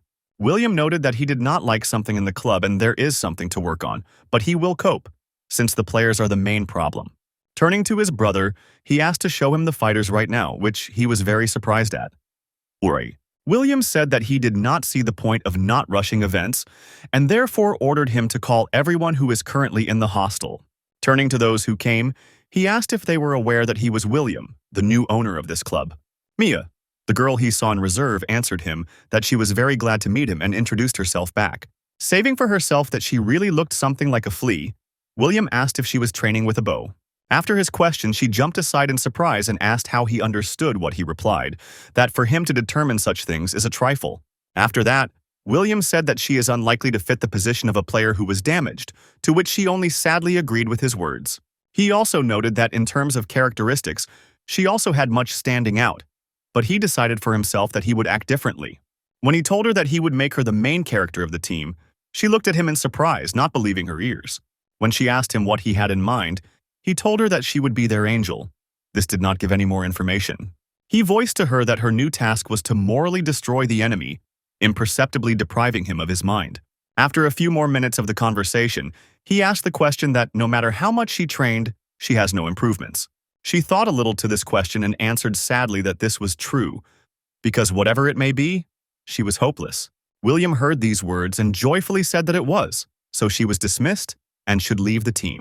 It turns out that it was all her thoughts, and she thought that if she was admitted in her weakness, then these thoughts would become a bitter reality. However, when she heard that William did not expel her, she was very surprised and at the same time rejoiced, not believing her ears. When she looked inquiringly at William, he told her that he had already said that she would become the main character of the team. When she asked if this was a joke, he said that he was seriously and she has a special talent, and this is visible. After that, she asked if he had in mind not shooting from a bow, and he answered her in a rude form that anyone was able to own ordinary onions. After that, he explained that he saw another talent in her, a talent for running, and she runs very well, which can be used very correctly. She was surprised that he chose this particular talent, since she did not suspect him, and he said that she needed to focus on this. He gave her an example that she would jump like a goat, shoot from a bow, and make a bustle, for example, finish monsters instead of opponents. He also added that thanks to her super cly, when the opponent begins to catch her, she will be able to use her skills in order to leave there. When she asked him if he meant that she would need to make a feint, he replied that it was. William also added that she would hold a position, and during the battle, it will not be left without attention, but it will not be possible to catch it. As a result, William said that her main task is to make another team normally sweat when they catch it. She uncertainly asked him that if she would do everything that way, then she could really take a leading position. When William replied that if she tried well, he may become a member of the national team, she was very delighted. Mia immediately rushed to him, asking if this was a joke, whether he was lying, and whether it was true, to which he gave her his consent. She immediately got up in her mood, sorting through her head that she would be in a leading position, as well as a member of the national team. She jumped around and very much thanked William and said that she would work hard, and he noticed that she was definitely a flea. When he called the next, he did not immediately go into the room, and this annoyed a little from the very beginning. The one who entered was introduced as Henry, and told William that he was playing on the position of support. William noted that he first sees such a wood among supermen, and there are only unique personalities here, when looking at which he would like to laugh. When Henry said that they told him that he called him, but did not specify on what issue, but that William said that he was no longer in support. After these words, Henry was very surprised and began to try to convince William that he had played his whole life in the position of support. William irritatedly answered him that he was not a support player now, but he again objected that he was, perhaps, some kind of mistake. Henry stood and thought what was happening. He suddenly called him and without warning removes from the position of what he wants from him. William at that moment looked at his characteristics in order to make sure that he is definitely suited for the position that he wants. When he told him that he will from now play in the position of a player who was damaged, then Henry literally fell into a stupor from what he heard. In response to his surprised look, William told him that he had a talent for owning weapons, and these are not just empty words. After the phrase spoken, Henry uncertainly asked William whether he ever watched how he was playing. William did not want to admit that he had chopped off during their match, and said that who would take a team at all without finding out everything about it. Henry told him that he had a low indicator of strength and dexterity, and William replied that it was because he was used to retreating and defending himself. When he asked if the support should behave so much, William exploded and ordered him to stop arguing, since he certainly does not know better. William noted that he could not stand support players, since 9 out of 10 such players usually do not fight, but simply stand behind. After that, William noted that 1 out of 10 is still not like that, and Henry is one way or another. He told him that he will have at least 2 superpowers, and when such players cover the rear, their potential is more and more revealed. He asked Henry whether he was superpowered by him, and he answered this, confirming William's words. William said that this is his first weapon, and the second he would give him independently in order to improve his skills. When Henry asked him if he was going to make him a support, which could not only stand behind but also fight, William finally exploded. He grabbed Henry by the collar and told him that he would be the main player to bring damage, who has over the superprets of the support, and he was just stupid. After that, William asked Henry why he clung to this support so much, and was he not afraid to just take weapons and go to battle in the forefront. He told him that he should not make such an approach the basis of everything, and if he wants to succeed, let him listen to what he tells him. After that, Henry asked if everything would work out if he followed the advice of William, and William replied that it was important how much effort he would make. After that, as a result, William asked if he wants to stay with the support or wants to change everything, but he can stay and everything will be lost. He asked him what he would choose as a result, and whether he likes to be just part of the team that takes the last place in the league, or Henry wants to take a step forward, change his life for the better, and take a new position for himself to improve his skills. After that, Henry thought a little, swallowed nervously, and shook his hand in William, saying that he would become the main player to bring damage. After William left the hostel, his brother asked him if he finished getting to know the players. William turned to him and asked if he could find another coach since they need a good swordsman. When William said that he needed a person who will teach Henry to handle a sword, the brother tried to object that he was in the position of support. When William said that he was now the main player who was damaged, the brother was shocked. And William said that for Mia, he also had to prepare everything. William added that children from the first group need to increase endurance, since he noticed that during the matches their opponents did something and pumped their own. After that, William asked if he could go, and having received a satisfactory answer, he went to the motorcycle. But then he remembered something else. He turned to his newly made brother and asked if they could change the name of the team, the owner of which he became. The next day, William sat and rackled his head over what to do next, because he completely did not understand which decisions to make. Mason came up and told him that he did not look very, and asked what happened, what William asked him to lag behind. Mason said that he was worried for the reason, because he doesn't even look at his dramas, and is it because of the lawmakers? Mason also said that William told him that there are 14 players, and whether he would expand the composition. Mason wanted to say a few more words, but William abruptly jumped up, which scared him a little. William silently headed for the exit, and when Mason asked him what he was going to do, he replied that he was going to conduct a set. Approaching the window and looking at the street, William said that he would have to arrange a casting of new participants. He also noted that a bunch of journalists under the windows can be very much to pick up with this task. He scored his new brother on the phone and said that he needed to help and he needs to update the team a little, which surprised him again. When he asked if William wants to change the composition seriously, William replied that yes, and whether he had any problems. After he told William that this would result in large cash expenses, William asked him to stop complaining. William was a little angry with the stupidity of his assistant, but as a result, they agreed on everything. William thought that it was necessary to somehow impress the new players, and told brother that the set in their club would be open for 3 days.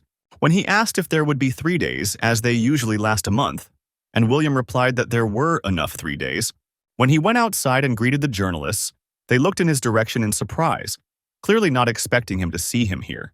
They asked him whether he was ready to give them an interview if he went out, and he answered them that he was ready, but on one condition. He said that he would answer all the questions, subject to the condition that they will do some necessary service for him. After this phrase, one journalist from the crowd raised his hand and asked what William needed so that they could get answers. William told them that within 3 days, a set of his team will be opened, and they need to post a message about this on the internet. After that, information about the recruitment of players into his club immediately scattered over the internet, and millions of applications immediately flew to him. The next day, the Brayton gained William and said that he was sent a lot of applications, and William asked if there were at least a few thousand there. He only replied to him that at the moment he had exceeded 70,000, and he does not understand where so much, but William told him to calm down. He told William that he was concerned because now is not even a season, but there are so many applications, but William asked him to remain calm. When he arrived at his main office, his brotherly poured a huge pack of paper on the table and said that this was all the resume of superhumans. William immediately began to review them and said that he would quickly rake, and after that he would immediately conduct an interview. All supernote after the awakening of strength undergoes a physical test in the association of their country in the same way as William passed it at one time. William sorted out all these resumes, indignant that everything here is some dead. Someone has not enough strength and still full of reasons. He was very annoyed by the fact that through paper he could not analyze them with his ability, analyzing the view, and understand the potential. After he was a little induced, he decided that still needed to review all the applications, and maybe there is something worthwhile. At one point, his gaze fell on the resume of a young guy named Lucas, who worked in the delivery service by courier. He noted that his strength and dexterity is barely 1.5 times more than that of the gold medalist of the Olympic Games, and it costs almost nothing. However, William noted that the superlace of this guy, visual telepathy, she can convey not only objects, but also show others what he sees himself. Realizing that this ability can be used very competently, he decided that this guy interested him and put his resume aside. On the same day, they interviewed, and their first client was a young guy who immediately said that he was a longtime fan of William. William turned to him and asked if he participated in the matches when he was a high school student, and he said that yes. But he soon stopped. William did not understand the meaning of his phrase and asked if he changed his mind right now, once he applied for joining the team. The guy began to make excuses and said that he simply really wanted to see William personally and ask for an autograph, that he was very angry. After William in a rough uniform began to expel him from the office, he asked why he was doing so cruelly with the fan.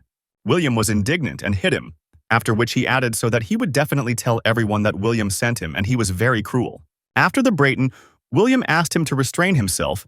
He did not pay attention to him and asked to bring the next candidate into the office. After the guy was taken out of the office, the rest of the candidates stood in a little surprise that he came out of there in this form. The next one to the office was called a guy named Lucas, the one whose resume interested William earlier.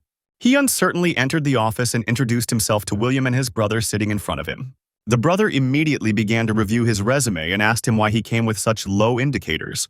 When he turned to William to ask why he had come here at all, he saw that William was very interested in him and was surprised at this. William applied his ability, analyzing his eyes, and began to revise the guy's characteristics to make sure that he had not miscalculated anywhere.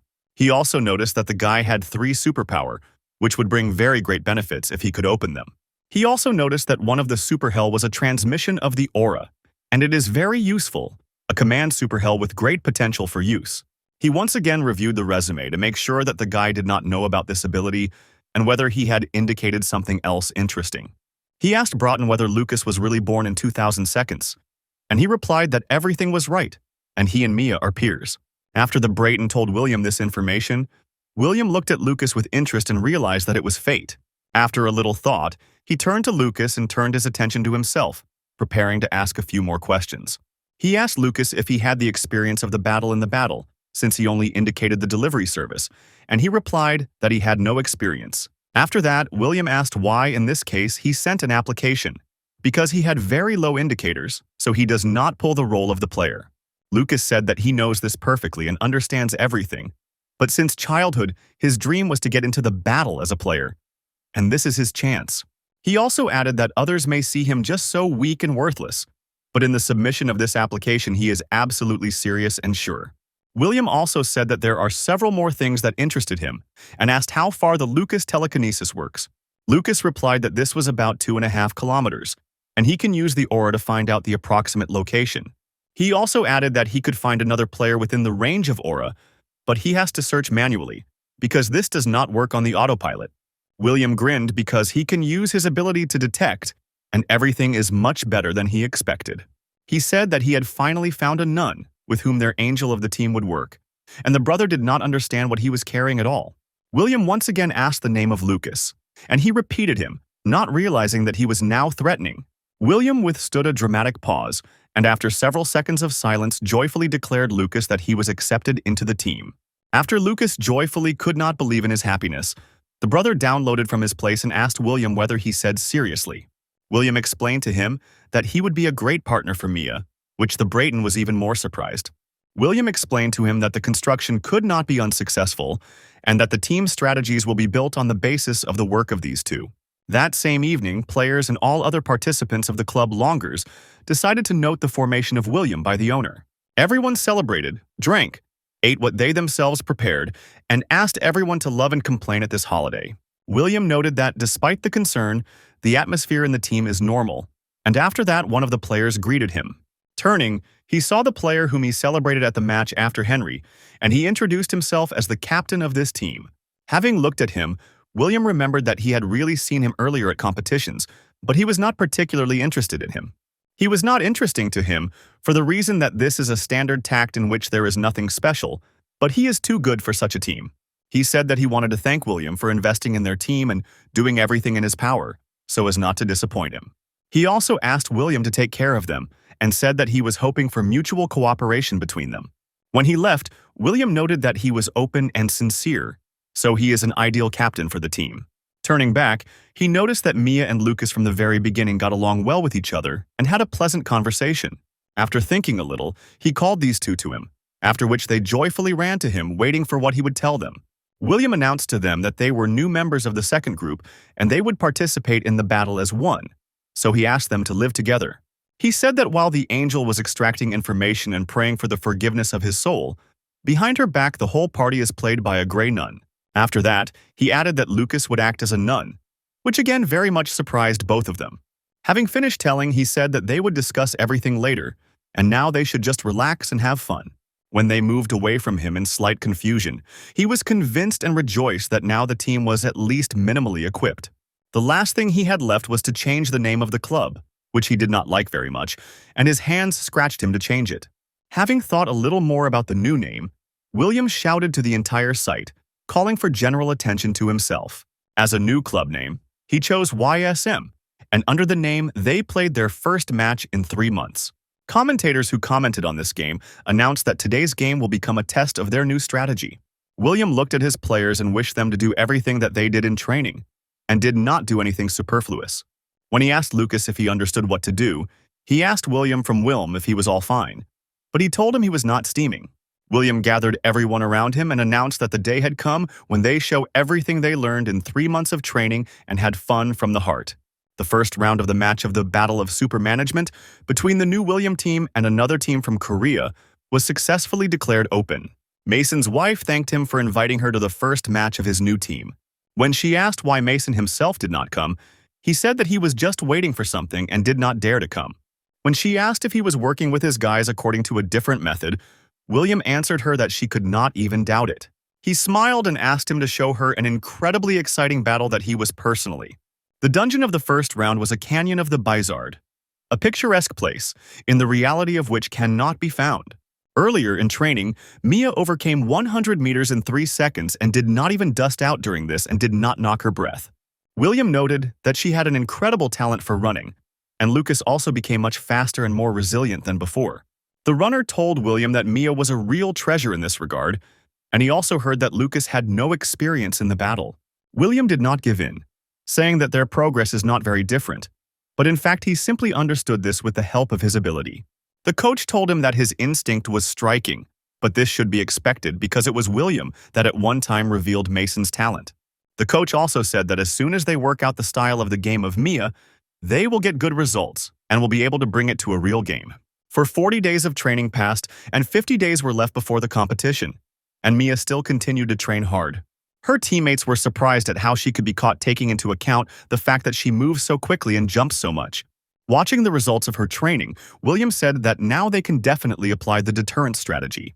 When William asked the team his impressions, they answered him that the feeling that the capture speed is half as usual than usual. And after that, William asked what infuriated them the most. When I received in response that there was a great dynamics, he praised Mia. After he praised her, she answered him with a smile, but excitement reigned in her soul. She still considered their director the best person because he said that he would make a heroine from a player who is not even in the team. She also remembered that he said that she could become a member of the national team if she trained, and it is difficult to believe in it. Mia also noticed that her nerves were already at the limit and whether she had done it well, but then a voice led her out of her thoughts. When the voice of the captain of her team led her out of her experiences, she jumped out of surprise and asked who called her. When the captain asked if she was worried, she immediately waved her hands and replied that not a bit was worried. He reassured her, saying that she did not have to pretend, and since this is her first game that she is nervous, this is absolutely normal. The players of the team standing behind him confirmed his words, and one said that when he first went on the field, he was even sick. As a result, the team captain said that she could be nervous as much as she wants, but she should not doubt her abilities at all. He also said that the leader of the Seven Savior himself believes in them, and she will become the best game thief in history. After his words, Mia stopped worried, inspired and confidently answered that everything would be so, and they could win.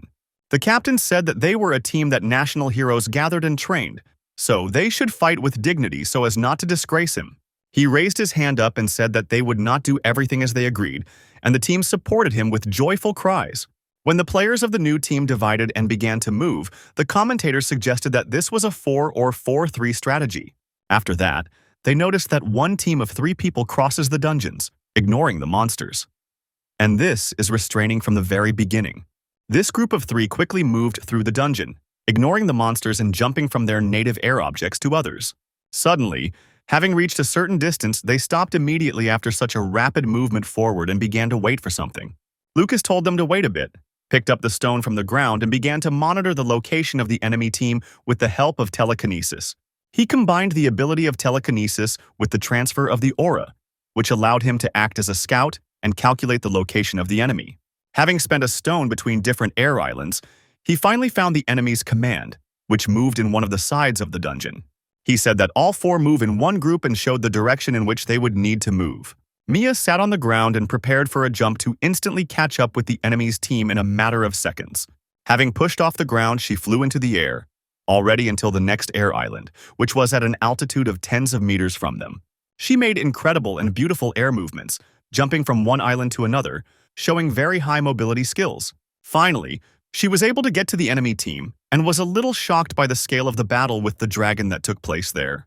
When she was convinced that the enemy team did not notice her, she transmitted the information to her team that she had reached the goal. Seeing that there are no strong players nearby and the dragon already has very little life, she prepared for a shot from a bow to finish off the dragon. The enemy's team still did not notice her and was preparing for the last blow that were going to inflict this dragon. The detachment commander ordered them not to relax and said that they had almost caught up with this dragon. They had to inflict only the last blow. Suddenly, the arrow of Mia cut out the air and finished off the dragon, not leaving the enemy team and the chance to gain experience from it. They were upset that they lost points for the monster, and they were annoyed by the fact that YSM was simply engaged in theft of other people's monsters. The team captain ordered one of the players to deal with Mia, and he headed in her direction at a great speed to eliminate her. Mia looked at how he was rapidly approaching her, and was a little not sure that she could dodge, but in the end, he gathered her strength. This player struck the place where Mia used to be, but she had already managed to move to a completely different place. He got angry, believing that she was mocking him, as she just jumped up and instantly turned out to be in another place. He tried to catch up with her several times, but she only mocked him and quickly moved from one place to another, leaving him a chance. This player was annoyed by the very fact that he could not catch up with her, and he was also very picked up by her mockery of him. The commentators noticed that Mia slightly rejoiced the players from the opposite team, moving so fast that the enemy does not have time behind her. The commentators also noticed that the supply of MII arrows is not endless, and sooner or later they would end. Mia turned to Lucas so that with the help of his strength, telekinesis would give her a new quiver with arrows. Lucas instantly applied its ability, and Mia in his hands turned out to be a completely new quiver with arrows, correcting the only drawback. In turn, Lucas had already laid himself a bedspread in the shelter where he was, and took out Manhwa to read. Having settled down comfortably, he conveniently laid out the upholsters with the arrows, and told Mia to turn to him if she needed something. Commentators were shocked by the fact that Lucas was just in the middle of the match and began to read Manhwa. A few weeks before the match, when Mia trained for the upcoming match, everyone tried to catch her, but they did not succeed. Looking at how she plays, William noted that Mia had a congenital talent to enrage people and get them out of himself. He also noted that the main snag is that Lucas requires a safe place to use its abilities. Then William decided to accompany Henry during the search for the shelter of Lucas, as his super wish will help to protect himself from monsters. Suddenly, William drew attention to the fact that Lucas found a secluded place and laid out Knuckles with arrows in front of him. After he handed over the first colch at Mia, William noticed for himself that it looks very sorry. Brayton William also noted that Lucas will be in this shelter until no one comes to pick it up. This time, William already voiced his brother aloud that the way Lucas does his job looks pretty sorry. After that, he said that if Lucas is so careful, then let it look better than a clowning than somehow stupid and sorry. For this reason, William decided that Lucas would just lie and defiantly read Manhwa during the game. While he was reading Manhwa, shells flew over him, but he remained unnoticed, continuing to supply Mia with shells and resources. At this time, Henry protected him from several crowds of monsters, and the commentators noticed that they were observing truly spectacular battles. Henry coped with his task perfectly. The monsters scattered to the right and left, and he successfully coped with his new role. Well, while Henry continued to fight the monsters around him, Lucas continued to enjoy reading. The audience was shocked by what William was doing, and were indignant at what clowning they arranged here. Suddenly, Lucas received a request from Mia to transfer it another arrows, and, taking the quiver in her hands, handed it to her with the help of telekinesis. It depends on how this match goes. William could not restrain himself and just sat and laughed at all voice right on the stands. Mason's wife laughed and asked William if he told him to play so, but he replied that it was just funny. William said that he knows how to find talents where no one sees them, and even scares him how good he is. He also mentioned that Mason did nothing in order to remove Thomas from the team and put Charlie's tank in the position. Mason's wife said that he mentioned that now there were some disputes and showdowns, and mentioned, and did not mention. Mason sighed heavily and said that when problems arise, the coach should know how to solve issues with all cruelty. Suddenly, the commentators announced that it was time to get distracted by one another player, and this immediately attracted the attention of William. Commentators said that 2 more players joined the enemy team, and they began to make the situation for MII very dangerous. Lucas closed his book and prepared for action, telling Mia to spin like in a frying pan, because there is no way back. Trying to take her jokingly for weakly, he asked her if she could hold out until help arrived. Mia confidently replied that she could, and rushed directly towards the enemy team, distracting their attention to themselves. Seeing a sparkling blade in front of her face, she thought that for the first time she was facing face-to-face with the enemy players. But, despite all the difficulties, she remembered how William said that she would become a member of the national team, and also remembered the words of the captain. In her memory, the words of her captain were still cut out, which he said that they were a team that the national hero gathered and trained. She vowed that she would do everything in her power, and began to run and dodge at a double speed, luring the enemy's team to her. She quickly moved from one place to another, and the enemy's team did not understand that she was leading them behind her, and continued to pursue her. They began to discuss among themselves that they were moving too slowly, but in no case should they miss it. With all their might, they tried to catch her and fled after her, but Mia continued to run stubbornly. Having run a few more meters, she scattered and jumped down the next island from a break, thinking that they would not follow her. Looking around, she saw that they were not behind her and jumped after her after the lower islands. They were already almost close, and said to catch her faster, because if they were hesitated, then the difference with glasses will become very large. In the end, they drove her into a corner and, standing on the edge of the cliff, she looked at the members of the enemy team standing in front of her.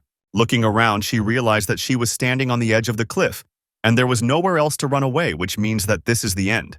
When one of the Black Prophetic team said that she could not jump from such a height, she answered cheerfully and asked if. When she began to wave her hands cheerfully and began to ask if she had nowhere to run, and they drove her to a dead end, they did not understand what was happening. While she continued to carry random nonsense, they began to talk among themselves, asking if everything was fine with her. While they were talking, Mi's team arrived at her help and was already descending her back along the wall of the island. The captain of the William team said that this time they would not miss them, and they came to an end. Mia, in turn, said behind them that if everything is not fine with her, then there is nothing to be done. She will have to call for help. Mason's wife, who was sitting next to William, was surprised how this match was exciting. Commentators, in turn, were torn by the admiration of the tactics of the new team, since thanks to her, the enemy team missed time. At that moment, while they commented on all these actions, part of the enemy team was already paralyzed and eliminated by members of the William team. When they almost finished, the remaining fighters of the enemy team arrived at the place, but it was already too late, as time was over. The first round between the William team and another team from Korea ended in a score of 9-0. And this was their first victory in a long time. Commentators announced that this was the first so interesting match in a long time, and today they discovered a new treasure for themselves. They also added that a breathtaking union was born before their eyes, and now they have high hopes, and the audience began to praise them. Mia and Lucas stood in the center of the stage and simply bathed in the delighted exclamations of spectators from the rostrum. Feeling William's gaze, Mia turned towards the rostrum on which he was sitting and caught his gaze that she felt. She read on his lips that he told her that he said that she would succeed and he was happy for her. After that, she remembered his words that he would make her the main character, and this made her heart glow and her face to shine. She looked joyfully at him, letting all her types understand that she was grateful to him to the core for being here and gets these praises. Commentators have already officially announced the whole hall that the William team wins in the first round. A pure victory in the first round was a complete surprise, and the result shocked everyone, including the enemy's team. The enemy's team began to worry and get angry, having lost himself, and the William team was only inspired by further success. Further, Mia and Lucas played a crazy batch for restraint, and in the second round too, without leaving the opponents and a chance. It was for this reason that in the second round they also won just an incredible victory, defeating the enemy's team to 0. Standing after the match on the stage, Mia held the microphone in her hands and thanked the one who was the first to find her potential and made her a player. Immediately after this victory, the news about this duet scattered through all the media and simply filled everything. People in the comments praised how annoying the playing style of Mia had and how good it is. Also, people wrote that for the first time they see that in their country they were so cool to play restraint, and they organize fan clubs in their honor. Also, people noticed that, of course, she could not do anything without Lucas, and he also deserves his praise. It was also mentioned that William built a strategy in advance for the union of Mia and Lucas, and this had its fruits. A few days later, when William was lying at home, Mason tried to shake out of him at least a share of information about where he found these children.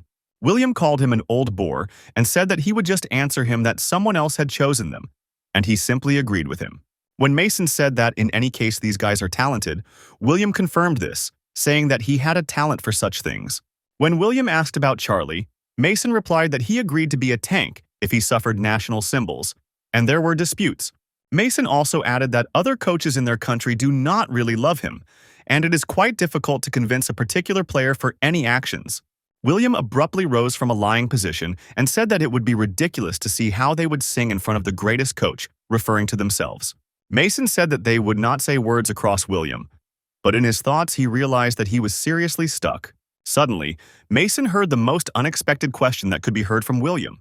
William asked Mason how much he wanted to take the money to sell him Charlie in the team. In the news about the continuous series of victories of the YSM team, which has already gained 5 wins in a row, scattered over time. Brayton William was just delighted and with a joyful face showed him the news that they already had 5 victories in a row. He even began to cry and say that finally there will be at least some holiday on their street that it began to annoy William. William asked him to calm down, saying that these were only 5 victories in a row and this is not a record. In response, the bro told him that they had never won so many times in a row, and the internet community would almost idolize them. William said that this happened because he was always right and remembered how he constantly ached, to which the brother apologized to him. William said that it is too early to rejoice, because the basis of their strategy is Lucas, and now all teams know about it. When he asked brother what to do, he told William that they would now have to defend Lucas. William said that he was smarter than it seems, then he touched him very much, but did not pay attention to it and asked for water. When William felt an angry look in his direction, he turned to brother, but he had already looked in his direction. William turned to Brayton and asked that when the result of training would appear, would they lose their players of combat enthusiasm and power? When the Brayton replied that they would not lose, William said that he liked his confidence, but he needed the frequency of victories 50%. The Brayton was completely killed by this phrase, since before that, the frequency of their victories for the season was a maximum of 31%.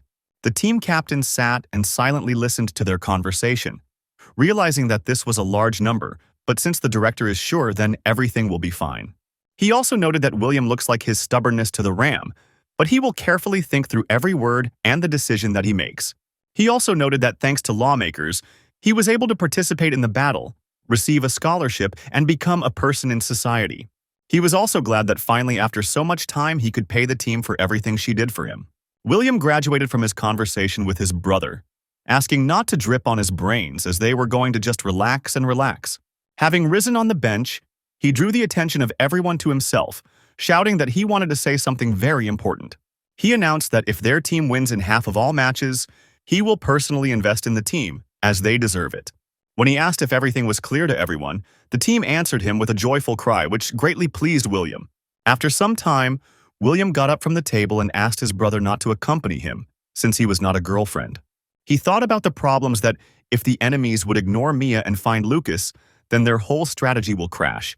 He also thought that without a game of restraining, their chances of winning will sharply decrease, and help is needed to diversify their tactics. William thought they had sponsors and financing, and we need to use this to bring someone good to the team. After that, the call of the phone, which vibrated in his pocket, notifying the message received, was distracted. Having checked the message that came, he saw how Mason sent him a list of promising children from high schools. William decided that this was a good chance to change the composition of the team, despite the fact that the good guys have already signed contracts. He decided for himself that he would definitely find new talents, and that the kids should only wait for his arrival. The victorious series of the William team was interrupted in the 6th victory, since, according to expectations, other teams found a way to confront their strategies. Despite all this, the team captain stopped hesitating and completely focused on his team and offered a new strategy. At the end of the season, YSM had 18 matches, of which she won 10 and lost 8, and the percentage of their victories amounted to 55.5%. When summer came, William came to one high school in order to find new players there. Having greeted the coach of one of the teams, he asked him to conduct a small tour of school and students. He brought him to the hall, to which William was very surprised, because despite the dubious activity, everything was at a high level. Suddenly, William's attention was attracted by one of the players who trained away from the rest. Having looked at how he moves very quickly from side to side, he noticed that this player is very good and promising. The coach noted that the rumors would not hide anything from William, and in the future, this player is going to join the Phoenix team. William looked at his indicators and realized that they were too low, and he had to go down from heaven to earth. With each examined player, the hope of finding something normal in this team with William was falling, and the mood was spoiled. William was already tired of inspecting all the players, and the roof was already starting to go, so he was thinking of leaving here. He was frustrated by the fact that all the guys like double fishing boats. From them, it would be a good only paired with someone. When he was about to leave, his attention was attracted by the late student who appeared in the doorway. While this student apologized to the coach for being late because of the exams, William looked at him. Seeing William, that exercises were very surprised at his presence in this school and was even a little happy. Having analyzed him with an analyzing look, William began to ask him questions, starting with the question of whether he misses training because of his studies. He answered him that just because of his studies, he does not think that he could become a professional player, since he has very small statistics. After that, he added that he was a very large fan of William, to which William asked if he wanted to shake his hand. The student asked if it was possible to do this because they say that when he hears that someone was his fan, he beats this man. William reassured him, saying that he would not happen to him, extending his hand and offering him to enter his team, signing the contract. Hearing the proposal about the contract, the guy could not believe his ears since this last thing he expected to hear from William. William attracted not how much statistics of a guy who was at an average level, like his ability to shadow walking, which was very strong. William noted that at the level of the Korean League of this superpower, there is enough to survive and get big results.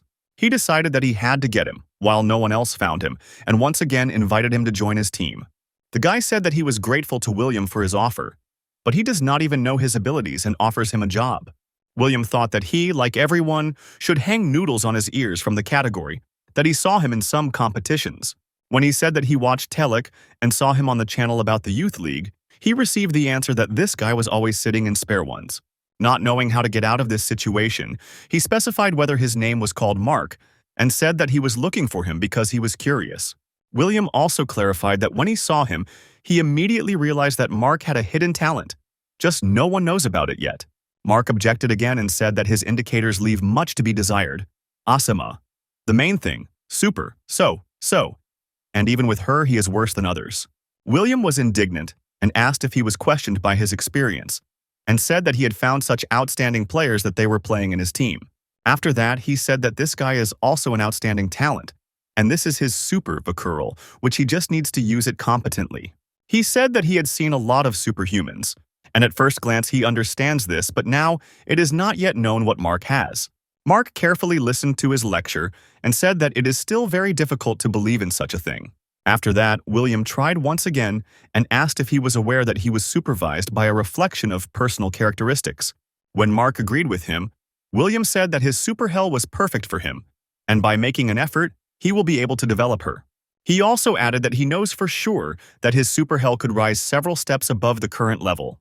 When Mark did not believe his words, he invited him to argue, but for a start, he would need to join his team for 2 years. He also added that if he realizes that he was in vain in his team, he would pay him $300 million in cash. When Mark stood in shock and agreed from this, William immediately grabbed him and dragged him into the street without further words.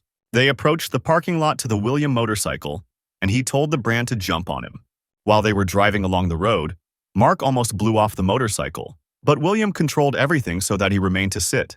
Soon the contract was signed, and William was pleased with his visit to this school for today. While Mark was shocked by the trip, and his mother was happy for him, William said that for a start, this contract is already not bad. He was delighted that in the first school he managed to find a player, and decided to try whether he could collect even more players. When he rode forward along the high-speed road, he was captured from what was waiting for him ahead and which players would come across him. When he arrived at the next school, he was announced that all the children had already concluded contracts, so William was left with nothing. Standing in front of the gates of this school in a stupor, he thought that this was just a failure, and he would definitely be lucky in the next school because there are a lot of schools. Having literally traveled hundreds of schools in their city, he was denied everywhere, since all talented children have already signed their contracts.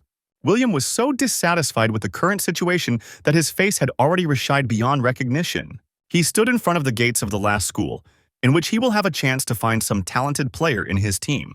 It was not necessary to describe the degree of irritation of William to understand how he was dissatisfied with that the only normal player did not want to fight. He said that for him, the battle of superhumans is just a hobby to have a fun time, and he is not going to go out onto the professional level. William noted that his superpowency is very good, as it allows you to identify weaknesses of opponents, and it cannot be missed. The coach of this school told William that it was useless, because this guy received many offers, but he refuses everyone, since he is stubborn. William thought that his super resistance was quite worthy, and asked if his parents were of professional matches. The guy answered William that his parents were by no means against this, since money is paid for this, and the reason is his ailment. He said that he wants to become a writer in order to create his works and give people dreams and hopes through the text. William remained even more irritation after this speech, realizing that this student was specifically ill with art. Suddenly, the idea came up with him, and he asked the guy whether William was really sitting in front of him, one of the seven savior. When he asked what he was asking for this, he told him that he could write his biography, and he could tell him different details. After that, he also added that he may even have a story that no one has heard yet, and she about the last dungeon. After this speech, the guy jumped up from the table and asked where to put the signature on the contract, and William was pleased with himself. After the guy agreed to the contract, William took him to the street, and soon they finished working with him. William replied that Mark cost him many times cheaper than this guy, and apparently this is because this guy is required in demand. The guy distracted William from his thoughts, turning to him, and William turned to him inquiringly. He asked whether it was possible to ask William one thing, and William replied that he could call his senior and could ask questions. He asked William how it turned out that he had no weak places at all. William was surprised at this fact. He explained to William that he first sees a person like him and does not see a single weakness with him with his ability. He said that he had the opportunity to apply observations to the players of the national team of France, but no one there is close to William. William asked what he wants to say with this, and did he want to know if there are still unique ones in the world as William. When he said that William could act as a player, William said that his plans did not include beating babies. After the guy nodded in satisfaction, William asked him if all these were questions for today. After that, he told him to return, and that their coach would contact him, and that he should just wait for a call from him. And it is time for William to move on to the main event. He called Mason and asked if he was free. He asked if William found standing players, and William replied that everyone had long been dismantled, which Mason was not surprised. William said that he has another player in signs, and he needs to visit one place but did not tell Mason where. When he arrived at the clubhouse of the Spirit of 2 Stars, he was immediately surrounded by security, and William said that he needed a team coach. They said that he was so unceremoniously stated that they were worried about the long-standing incident that occurred in the Blue House. In this case, William asked them to report on his arrival and said that while he was waiting, he would go for a walk. William walked around the club and looked at what they had there: stadiums, halls, houses, and hostels. He also noted that it seems that the club brings a good income, since wherever you look, everything is much better than that of the rest. He noticed that their site has only one advantage. You can easily go to the mountains, but this is not the best pleasure. Suddenly, William heard a voice behind his back, who turned to him and turned on him.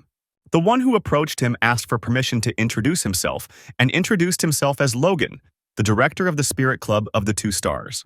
William was surprised that the director came to him and asked if he was responsible for the transfer of players and a set of personnel, that he received an affirmative answer. William said that this was quite entertaining, because he was responsible for everything. The coach was responsible, to which he received an answer that their coach is multifunctional. Logan thought William as a slow off-bomb. It is not known when it is tearing, and you need to be careful with him. He said that they reported to him that he was looking for their coach and wants to talk to him about the player's transition to his team. William was surprised that they were in the know, but when William advised the coach to change Charlie's position, the whole top learned about it. Logan thought that if we give William and the coach to meet face to face, there would be a disaster, and suggested first discuss everything with him.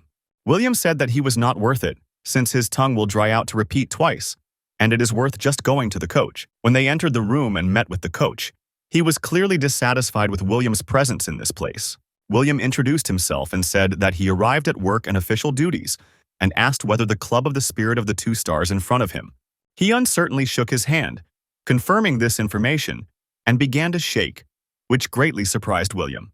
Suddenly, a certain insight attacked William, and he asked if they had already met this coach somewhere before. He said that he was suspiciously familiar with his face, and he only continued to tremble and turn away from William's gaze. The guy standing behind the coach asked if William was familiar with their coach, to which William asked who he was at all. The guy introduced himself as the captain of the spirit team of 2 stars, and William asked what the team captain forgot at such a business meeting. The coach was justified by the fact that since the conversation concerns one of the team players, the captain has the right to know everything. William clearly did not suit this information, and he was not sure of her truthfulness, but he agreed and continued to think further. When the coach asked William why he was looking at him so closely, he did not answer him, but only continued to look at him. It turned out that William continued to think about where they could meet with the coach of the spirit team of 2 stars earlier. The coach said that they were seen for the first time, and he confused him with someone, but at that moment he wiped his face sweaty from fear. William did not believe him and said that he definitely saw him somewhere, to which he answered that this was not an important question, and they have other topics. When William sighed in displeasure, the coach of the club of the spirit of the 2 stars already struck, but he continued to stand silently. William said that he could not think when everything is in full swing in his head, and he needs to give him a minute so that he rummages in his memory. The director asked not to focus on this, but William ignored him, saying that this obviously was not the most pleasant memory. Still not paying attention to the words of the coach, William said that no matter how much he thought, it does not seem that it was from the category of everyday life. Suddenly, William attacked the insight, and he looked aggressively at the coach, which made him back. When he pronounced only one word, dungeon, the coach fell into a stupor, since William got into a point. He said that he had exactly remembered, and it is difficult to completely forget the moron who once acted on his nerves during a raid. William called the date 1993. The place is the temple of a restless soul, and he said that it was definitely that day. He added that he was going to kill you after stripping the dungeon, but for some reason did not do it and already regrets it. He also noted that the director even grew a mustache so that the returning William could not recognize him, then to get to the point and put the coach into a stupor. When one of the most powerful representatives of superhumans gathered in front of the entrance to the still unnecessary dungeon, everything was as usual. William said that there are a lot of traps in this dungeon, so they will not be able to go quickly, but therefore it cannot be very slowed down. Suddenly, his voice from the crowd interrupted him, which surprised William, but he decided to pay attention to such an arrogant person. This was just the coach of the club of the spirit of 2 stars, who at that time was very impudent, selfish, and self-confident. He said that they could calmly protect this dungeon, running through it, and William became famous only because he was well killing monsters. He also added that no one can pass this dungeon, and first of all, he talks about the strategy. After his words, William could not restrain himself and rushed to him to break his face, but his comrade stopped him. He told William that the work is more important, and it is necessary to finish explaining the plan, and then enter the dungeon. While he was leaving William promised the coach to see after, but he only grinned the departing William. He said that William is a show writer, and it is unthinkable for some youngster to organize a raid and leads it, and he will clean the dungeon better. In the dungeon there was just a crowd of monsters who had no end, and they climbed on the vast people in a huge amount. William said that you should not create a landfill, and tanks should replace each other and squeeze the enemy to move forward. Suddenly, William almost fell from the fact that some person flew past him and shouted to him that William would get out of the road.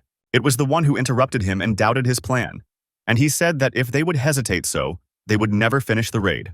He also added that everyone should not listen to this pompous idiot, referring to William, and you should follow him. He said that after this dungeon his era would begin, but suddenly stopped in front of a barrier that sharply appeared in front of him. He remembered William's words that there were many traps in this dungeon, so they could not go quickly, and saw a hail of stones in front of him. He had already prepared for death, because he could not dodge. But William grabbed him by the collar and pulled him out of the falling stones.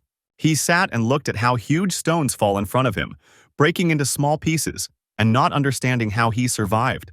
When they announced that the path was overwhelmed with stones, they said that most likely they would have to return and stop the raid. They also announced that if you go around, it would take about 6 hours, after which William looked at the legend with a gloomy look.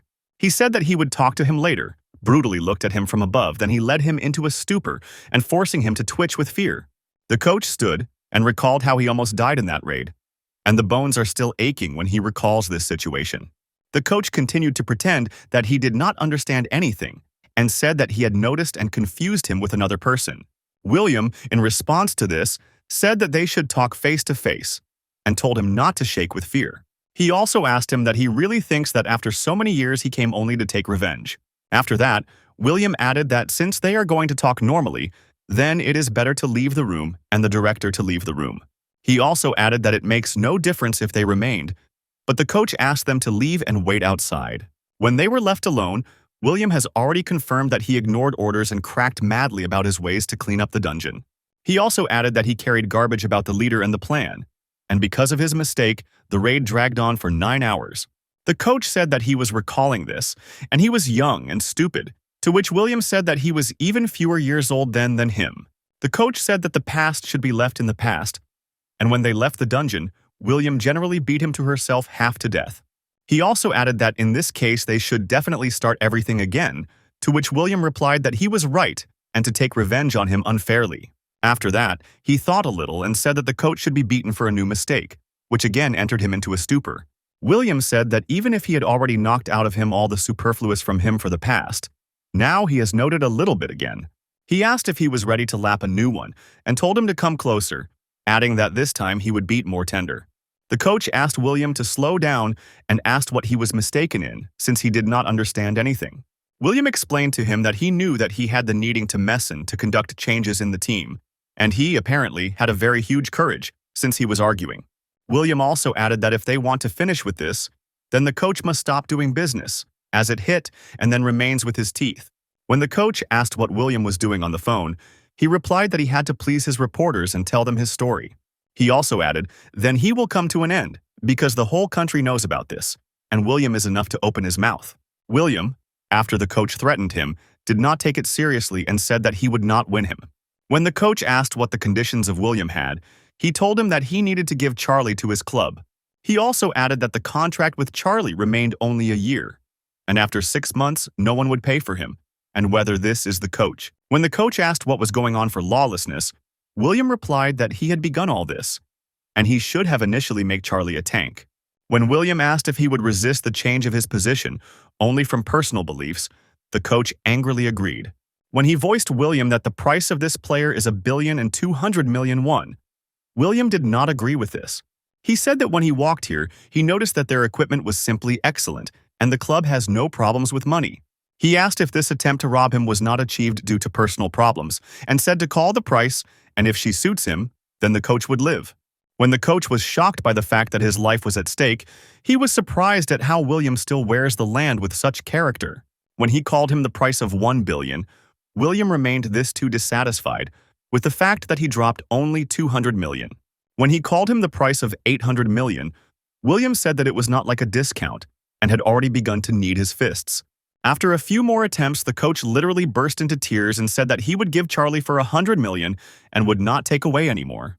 They agreed at this price, and the coach said that in return they would start with a clean sheet without any hostility and old grievances.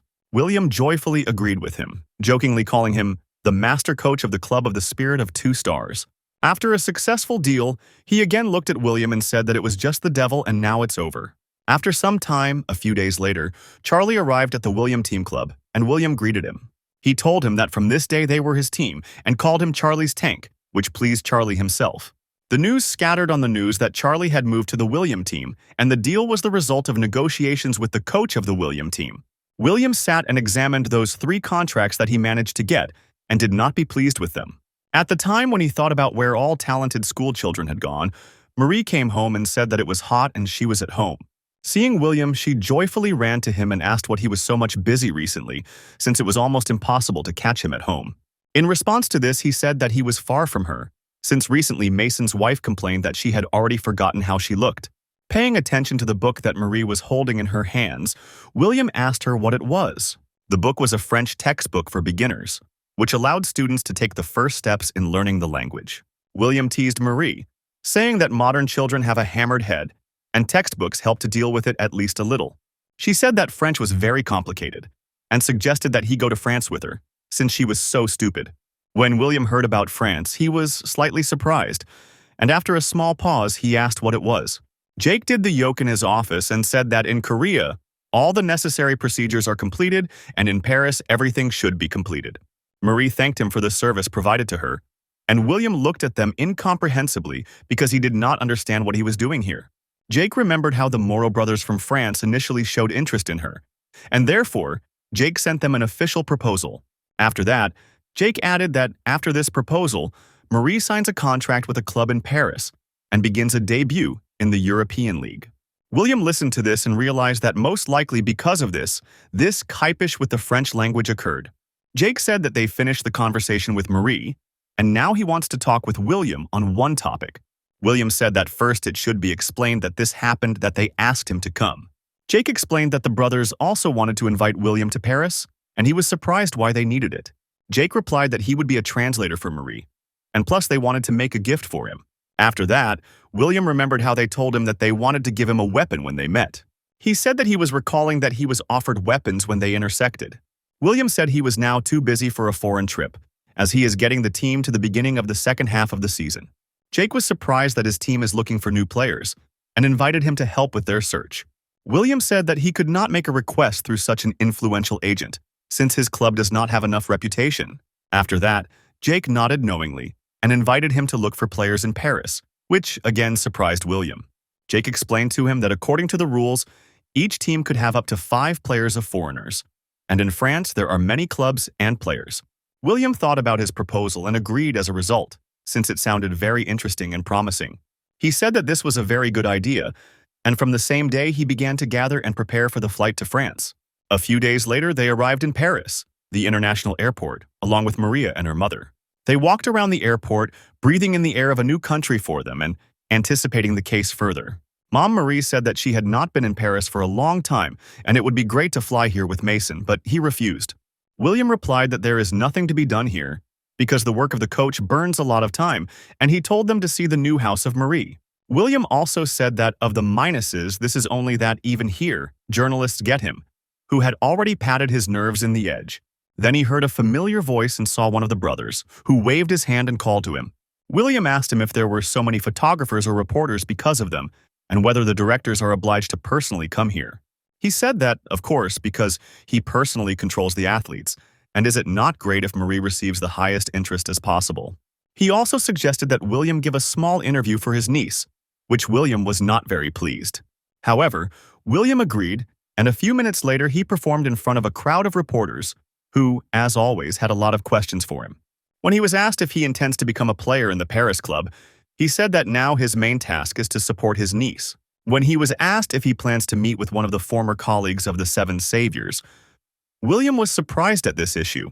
He said that he had abandoned the whole thing and chose a simple life, met a smart woman, and lives well, so do not bother him. However, William added that he was here for a while.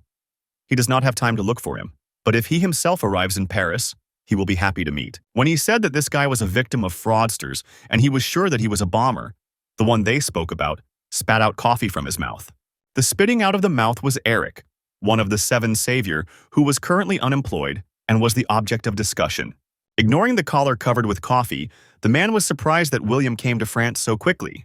Then he got to the deck of the yacht with several jumps, and without saying anything, jumped into the water like a professional swimmer. He shouted to a gray-haired man that he had an urgent business, so he was returning to France, but they answered that they were in the midst of the Atlantic Ocean. Meanwhile, Lumiere, in Paris, arrived in Paris. William arrived with Marie and her mother certainly met. 2 twin brothers in costumes and sunglasses said that this was the day when Mr. William visited their club. They also added that since they still came here, it would simply be perfectly concluding a contract with this master. But the guy replied that his tribe would actively work instead of him, so let them take care of her, to which they immediately agreed. However, they nevertheless suggested that he also go through a physical test, because he had not done this for a long time and they will measure everything without mistakenly. In addition, they asked to sign a book with his biography for them, and they also plan a special event and asked him to visit. They bombarded the hero with all kinds of news and requests, because of which his patience burst and he stopped them. After some time, Marie was already changing into her shape, picking up a dagger and a small sword in her hands, preparing for the dough. Through the screen, the girl was asked if she was comfortable and whether she was not constrained by anything, but she assured that everything was in order. Without wasting time, they decided to start the test, while the girl already got into the battles of her opponents. While phantom monsters, similar to the shadows, were created, she was told that she should defeat all the opponents who will appear in front of her. She had a time restriction, only 1 minute that had already begun, and the shadows immediately rushed in her direction. But Marie reacted to this. She was faster than them, and therefore left them with one jerk behind, immediately preparing to make a counterattack, counting on her speed. With the same sharp movement she approached them, waving her sword, applying each one by one blow, which was enough. After half a minute, a joyful girl took off her helmet, saying that it was fun, but it was a new record, 22 seconds. Immediately asked my mother and uncle, as she managed, in response to which she immediately began to praise, because she became even stronger. The girl smiled, saying that she trained diligently all this time, when suddenly one of the brothers offered to sign a contract. William thought that she was, of course, well done, because she is only 24, and this is the best period for the development of a Superman. In addition, he gave her quite accurate instructions, and the coaching headquarters here is much better. With all this, she will be able to twist her skills to the limit. Although the skills and aura are weak, it compensates for a good superlace, and it will be possible to take a central position here. And such a player cost only 400 million euros, after which he looked at the brothers, realizing that they could convince well. But suddenly the guy turned his head and heard not far from himself a voice that he asked, "Or this place, whether Mr. William is here." Marie was surprised to look at the man whom she had already seen before, while her mother noticed what kind of handsome he was. A guy stood in the doorway, while the hero remembered that the point is not that there was a 3 of the best players, and they say that he is as fast as his friend in his youth, although he would hardly be able to surpass him with his own dexterity. Mike Bernard is a member of the Lumiere Club and enters the top 3 players. William could not even think that they would meet like this. And now this man stood not far from them and carefully examined, giving every model smile. In 2005, after the 7 saviors, including William, cleaned the last dungeon, the war ended. Many super glides laid down their weapons and resigned, starting to live an ordinary life. And a new sport was born in the wake of this. This state of affairs contributed to the emergence of an increasing number of superhumans who wanted to declare themselves. And then hot disputes began. They did not know whom to consider the strongest person after the death of William. And this was the most discussed theme of the modern era. And although it was many superhumans in the ratings that swam up and down, there was one person who was invariably mentioned in every such dispute.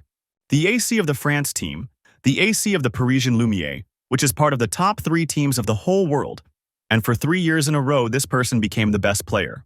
And today, he personally came to the headquarters, although he had a day off to see Monsieur William, about whom he was so heard. For a few seconds, they looked at each other, while the guy thought whether Mike was dying and why he stared at him. Then the blonde turned around and waved Marie, saying that he also wanted to greet a new colleague.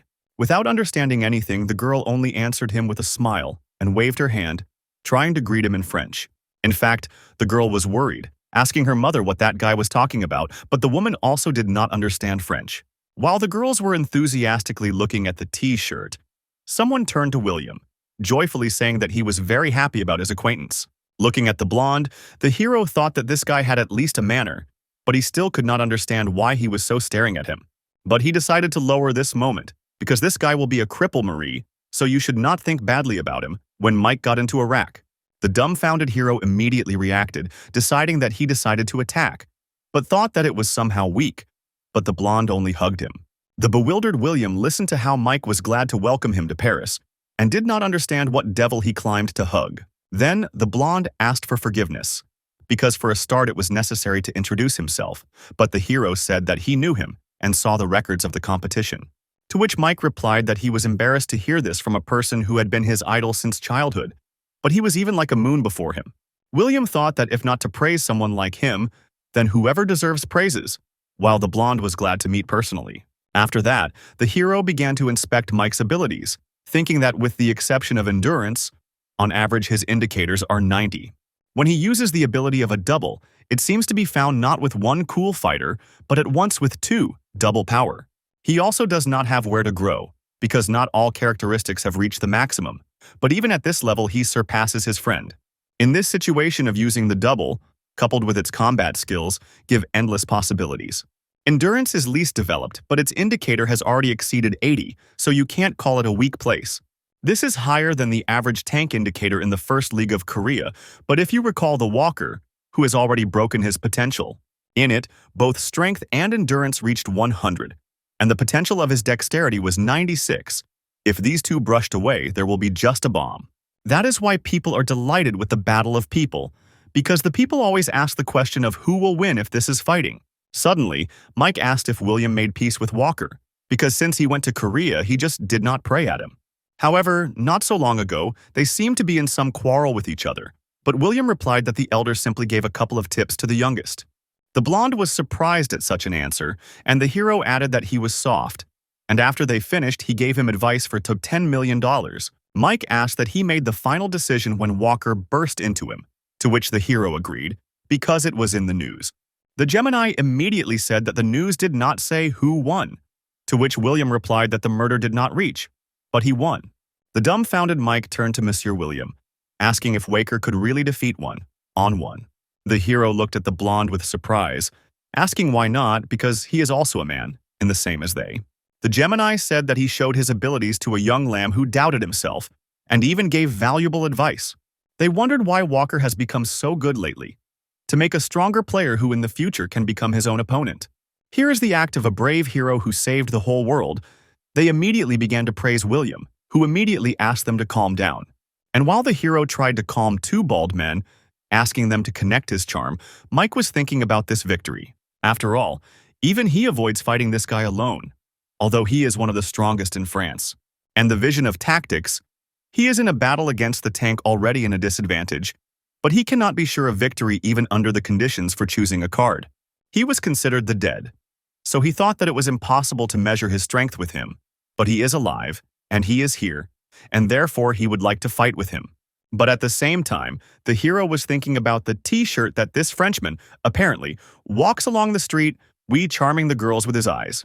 After which the guy went to Marie, asking her to be careful with him, because he looked like a womanizer, but the girl said that he was not her type. Suddenly, the girl's mother, who smiled and asked who was then in her taste, if not Mike, unnoticed to them. Maria thought for a couple of seconds, after which she smiled and said that she liked the bold, strong, and daring men. Then she looked at William, blushing slightly, while the hero thought about her words about the strong and impudent, to which the mother replied that such people fall into trouble. But Marie said that a person who is getting into something is sure to do great things. The woman tried to convince her that there were caring men like her father. But the girl replied that she herself would deal with her personal life. After that, my mother shot a look towards William, who was thinking there that it could be a Waker, but it is unlikely. A little time later, Marie told her uncle that they would go with her mother for shopping. They would also buy something, asking him to wait. Mike also asked him not to worry because he would personally accompany them, however, or the blonde bothered him the most. But the hero said that he would survive thanks to this guy, because he would not want to go shopping. And the Gemini suggested that he go to the workshop, because there is something that they would like to give to Mr. William. Adjusted to the gift, he headed after them, entering a huge factory, which the hero immediately began to examine. It was a huge workshop in which people of different ages worked, but they were all tightly folded for hard work. Looking at the workers, the hero thought that the owners of the workshop had come, but no one even drew attention to it. After which they entered the weapon hall, and two men unanimously said that all this weapon was produced in their workshop. Inspecting the windows, the guy stumbled upon one sword, attracted his attention, which he immediately took in his hand and appreciated. To which he heard a question from the twins, felt the case on himself the period when the average quality of the equipment began to decline. It can be seen that their workshop went a lot of money, and this did not bring much benefit until the battle of superhumans appeared. They simply decided to take responsibility for the lives of their masters and did not lose. Difficult times played into their hands, but now they can give Mr. Williams something perfect, which was created personally for him. The men were very glad that this wonderful day came, after which one of them pressed the button, opening a separate window. It contained neatly folded metal pipes, below which there were two belts for their storage. Having held out a couple of pipes to the hero, he immediately asked whether it was his spear, to which one of the twins answered affirmatively, and he could take it. Having picked up one of the pipes, the guy asked how it works because he did not see the buttons there, because of which the task was a little more complicated. In one voice, the men replied that he would fill the spear with his aura, after which the hand and spear were surrounded by a blue flame. After a second, the pipe transformed, turning into a full-fledged spear with a length of full human growth. The twins said that the folding spears that he used to this day are also very good, but this spear was made by their masters. However, due to a large number of small details, it will be less durable than its current weapon. But now a digital copy is still used. William noted that the real dungeon was gone for a long time, so there is no work where the real spear would come in handy. The men advised him to simply take care of the spear, and he would serve him for a very long time, and the guy liked it. After which he asked what they made him to give him, after which he felt obligated. The Gemini said that they created it specifically for him, but he is not the only one who could use this spear. After all, if this is the spear of William himself, then his replica will be excellent sold. Then they give him a weapon, and he presents them the name of the world hero. To which the guy immediately exploded with dissatisfaction, saying loudly that he had no reason to be grateful to such traders. But they already appreciated his sponsorship, and if their idea pays off, then this will turn into a good benefit for all of them. According to calculations, the guy will receive payments for 5 years in the amount of 1.5 million euros per year. But this is not the end. After all, if he fights in official and unofficial battles with these weapons, then they will pay him 3 million euros for each match. At first, William turned away, thinking about this proposal because the hero, perhaps, would refuse such an opportunity. But for him, the owner of the club, this was too profitable an offer to reject him, and therefore he agreed. After some time, the Gemini asked the hero if he had read the contract, which he did not hesitate to answer. They reminded him that it is impossible to get rid of weapons, and storage is carried out by the person who entered into a contract. The men also asked if he was an official player in the Battle of Supermen, to which the guy answered negatively. Weapons that use supernomers can be submitted only by official athletes, but it has immunity. And the Gemini knew about this, but the hero will not be able to go customs, which he was very surprised, asking what to do now. After all, he really has no desire to break through customs control, but the Gemini immediately hastened to calm him down. But the brothers said that if the hero cannot take weapons with him because he is not officially an athlete, then he could become them. After a couple of hours, Marie returned with her mother, joyfully telling her uncle that they bought something for him. However, he only asked for a detachment whether they returned, to which he immediately heard a question from the girl. What was shaking for him? A few hours ago, the Gemini told him that he could register with the national associations of the battle. Because the lists of players each of the trance is still controlled by the World Association, so the place of registration does not matter. He needs to draw up all the documents for membership in France, apply for weapons, and calmly pass customs. But William again angered the bald shorties. I declare that from the very beginning they planned to do it in this way. Without losing hope and good mood, they began to deny this in unison, saying that it was pure improvisation. They asked him not to say that he thought that they had no interest, because the skill of negotiations is what allows them to move forward. Registration in the association will not create any restrictions or obligations. On the contrary, will provide them with more freedoms. After all, there are no more fans devoted to him than the Morrow brothers, and they even have the William collectible room. It was 17 years ago, Mr. William's things were exhibited there. They even bought a diary which he kept only 4 days. The hero was even more angry, learning that they had his diary, after which he rudely asked to call their agent. And before Marie, he said that if he needed money, he would participate in amateur competitions, but he is registered as a player. But the girl immediately slammed her hands, congratulating him on a sponsorship contract, adding that he was now a professional athlete. However, registration does not mean that he owes something to someone, but how infuriates that he contacted these two. They immediately offered him a contract with the Parisian Lumiere, but the guy immediately drove them away, offering to try out a new weapon. Marie said that it would be great if he became a player of the same team as she, like he and Dad many years ago. The guy thought out loud, because for him many years ago there were only a couple of months, because time passed completely differently. Suddenly they heard a familiar voice who asked that Monsieur William received a new weapon. Mike came up to them, who immediately offered to help him test him, not forgetting to ask his opinion about it. After all, tomorrow morning there will be a training battle, and even if the guy is still on vacation, but the next season is already on the nose. Therefore, he tries to train at least twice a week, which is why he wanted to make the company to the returned hero. William noticed that this little one was not even trying to hide his curiosity, but it was absolutely mutual. The guy immediately asked that this was an interesting guy with whom it would definitely not be bored to fight. Rather, on the contrary. Then he slapped him on the shoulder, answering that he was accepting his invitation, wanting to try to conduct a training. The next day, they arrived at the Parisian Lumiere clubhouse, near which several sportsmen were parked. Inside, there were a couple of dozen people who discussed the end of the vacation, saying that now was not the time to relax. William and Marie came there, who had already changed into a sports uniform and saying that she would destroy everyone. The hero answered her to relax, because if she is gushed with her military spirit, she will be taken for a simpleton. She looked like her father. When he first entered the dungeon, immediately wanted to be into the restroom, so he so concentrated that he fainted. She was a little ashamed of him, but she continued to smile, saying that the rest of those present were calm like bows. Suddenly, everyone was silent and immediately looked in their direction, carefully considering the newly entertaining strangers. However, they still recognized one, because William flickered in all the news which said that he flew to Paris. They already began to discuss this, that he was the strongest of the days of creatures living on the planet. And now, when he became immortal, there is no doubt about it. As a result, the owners of the club, the Moro brothers, still dragged him here because they all the time sang praises in his honor. Marie wondered that they saw his uncle and began to rush. But he was like her uncle, so who else could be so lucky? Suddenly, a tall, dark-skinned guy approached them, turning menacingly to William, trying to morally press. The hero immediately covered the girl, asking the stranger what he needed, to which he replied that he was the main tank of Lumiere, Chichi Lucas. However, this was not worried about the hero, because the guy looked rather dangerous but let him only twitch, as he would fall right there. But suddenly Chichi smiled and hit himself with his palm in the chest, asking if it was possible to get an autograph to this place. Relaxing, he painted his jacket, after which he pointed to Mary, who said that it was his niece and needed to look after her. The joyful guy immediately agreed, after which William thought that at first glance he seemed harsh, but seemed to be peaceful. It will be necessary for him to tell Marie to make friends with him, because judging by his abilities, this guy is a real monster.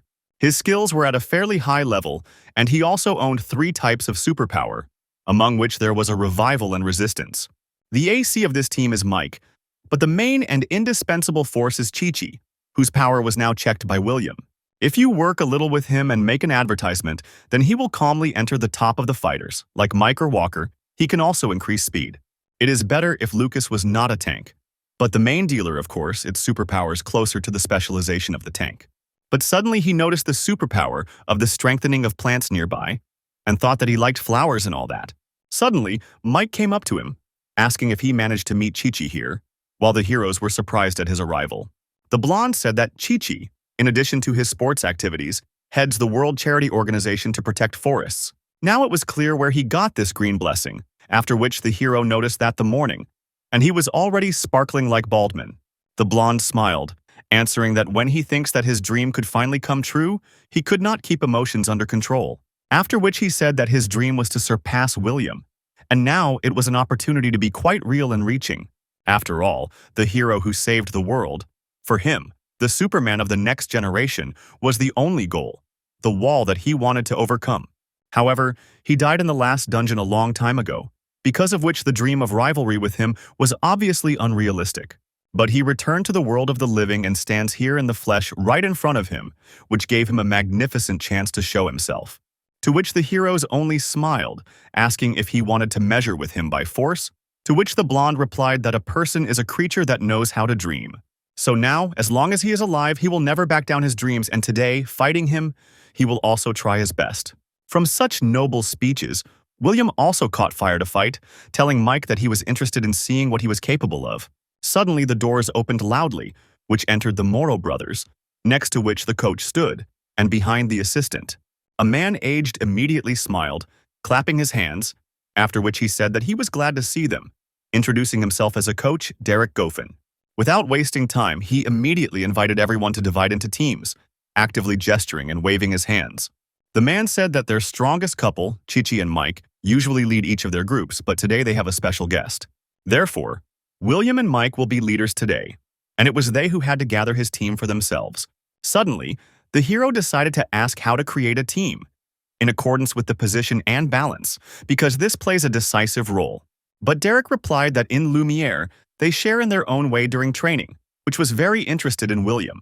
But contrary to the hope of the subtleties of talents and an interesting strategy, they all share by playing stone, scissors, paper, after which they first of all distributed the William team, which, thanks to the luck, was Chi-Chi, Lucas, and Marie. While in the Mike team there were people unfamiliar to the hero, about whom he knew almost nothing, and could only guess.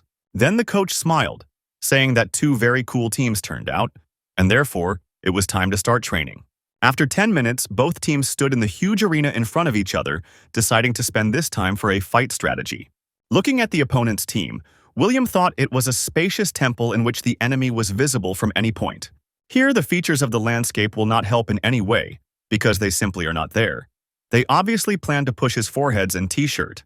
The coach gave them 60 seconds to discuss the tactics of the battle. 5 seconds before the start, they will see a timer of the return reference. The hero used the analyzing look, deciding to first place his position, carefully examining his new team.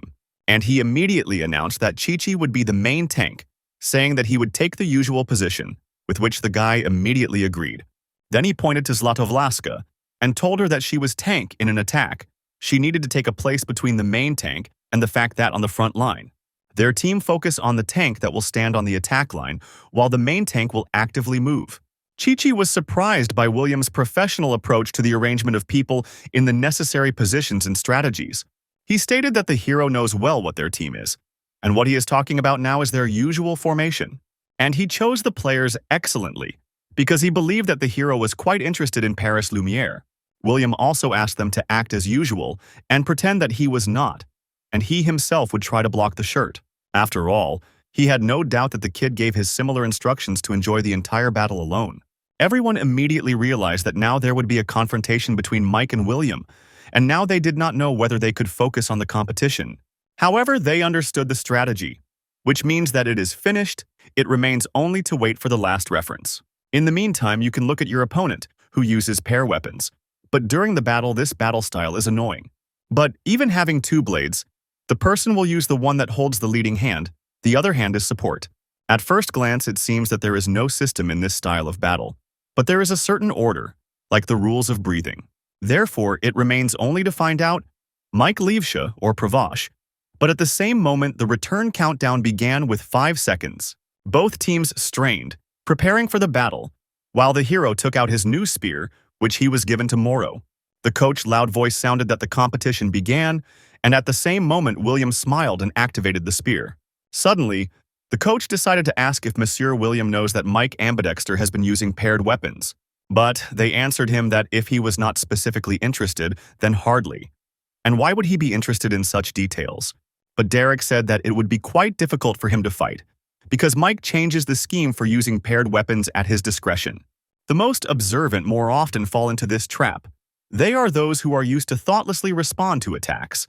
And in addition, there is still a super lace of the double. And, perhaps right now, they have a chance to see the headlines in the news where Mike defeated William. At this time, the enraged battle of two teams had already begun in the arena, which were not going to give in to each other either in strength or speed. At the same time, the hero moved away from everyone, hinting to his main opponent that they will now have a duel. I did not have to wait a long time because immediately with him was a Mike, who was already armed with paired daggers and fled with him on a par. Without thinking twice, the blonde rushed towards the opponent, trying to start attacking, forcing the enemy to go into defense. If there is a large distance between them, then the hero immediately throws the spear, and therefore the blonde needs to urgently reduce the distance. The next second, the battle began, and their weapons connected, emitting sparks and parts of the aura to which they were fed. However, this was only the beginning, and the shirt only needed to gain speed to get around the shield and reach the flesh. Fighting with William, the blonde decided to make a feint, and immediately made a complete revolution, shifting aside for a sudden attack.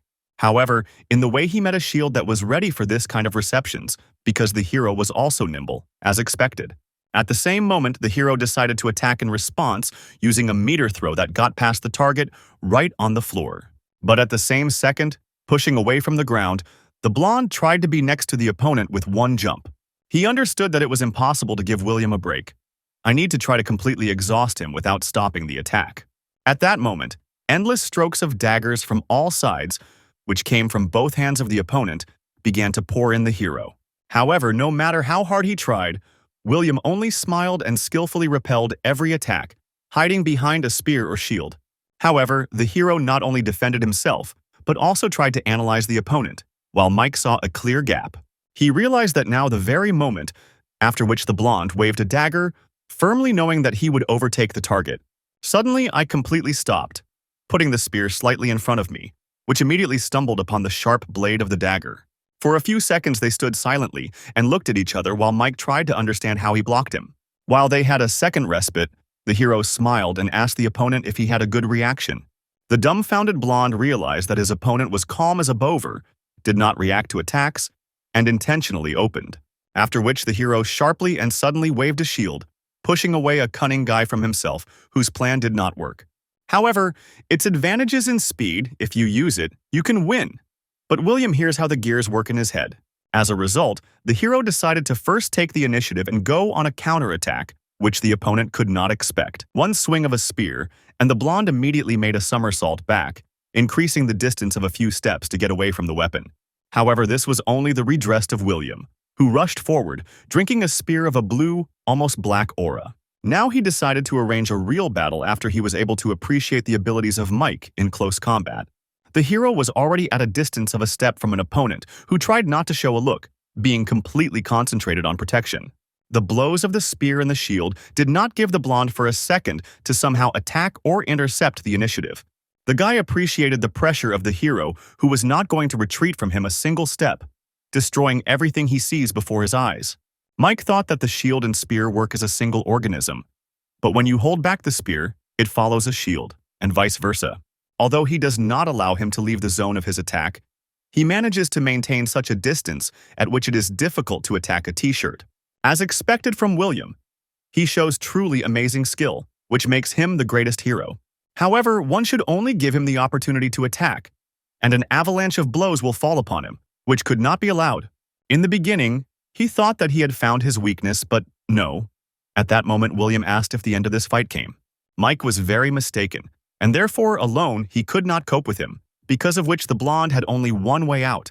The guy's body began to twilight, and his eyes became purely white. It only meant that he was now using his superpower. After only a second, the hero saw two opponents in front of him, thinking that he had finally appeared.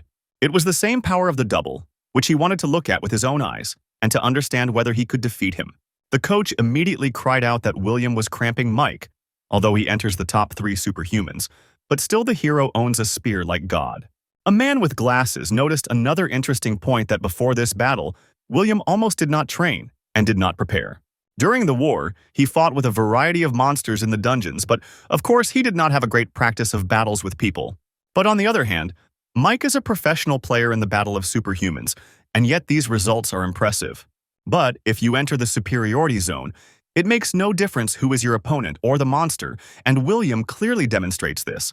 However, mine activated my booty, and the course of the battle may change, because it is almost impossible to predict what a blow is going to inflict.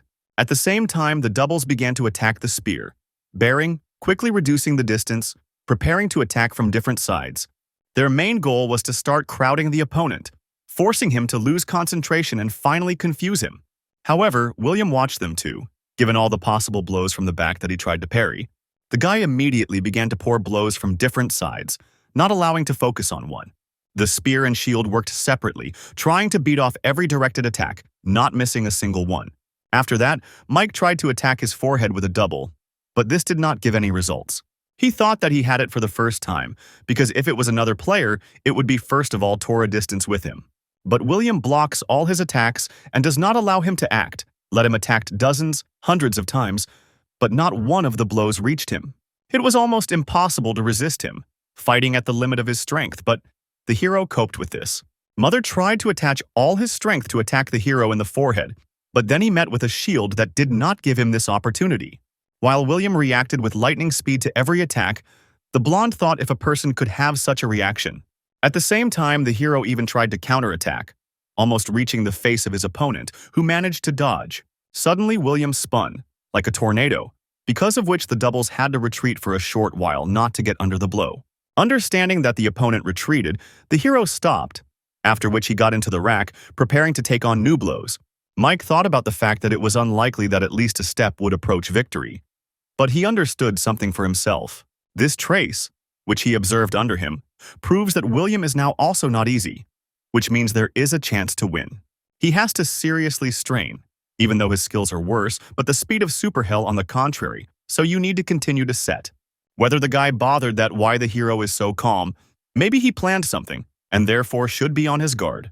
However, they cannot but admire, and whether it was worth expecting another from William himself about which legends were composed. But at the same time, the hero was in complete shock. Although he did not show it, he thought that this guy was stronger than he thought. One-on-one with him can still be tuned, but now when there were two of them, his attacks turned into a continuous storm of blades. If this continues, then the battle can drag out. And the problem is that he knows little about him, and the longer they will fight, the worse for him. I will have to disassemble its equipment during the battle. But the hero noticed that they both changed the leading hand almost without delay. William forced himself to get together, because that guy is not some scoundrel with a knife. He is a strong, trained fighter. Let him be faster than him. And he still can't find the system in him but despite this, there is some idea. He turned to Mike, saying that they are now dancing with him a sultry Latin American tango, and Vaybank was going. However, it was not worth repeating the blonde twice because he had already strained his entire aura and body, preparing for a new attack. Then he rushed forward in a split second, reducing the distance with his opponent, hoping to break through the gap. But as soon as the mic approached, the hero was a light, but with a sharp movement dodged, passing the blondes forward along the trajectory. In order not to go further by inertia, the blonde pierced the ground with a dagger, slowing down his sliding and not missing William from sight.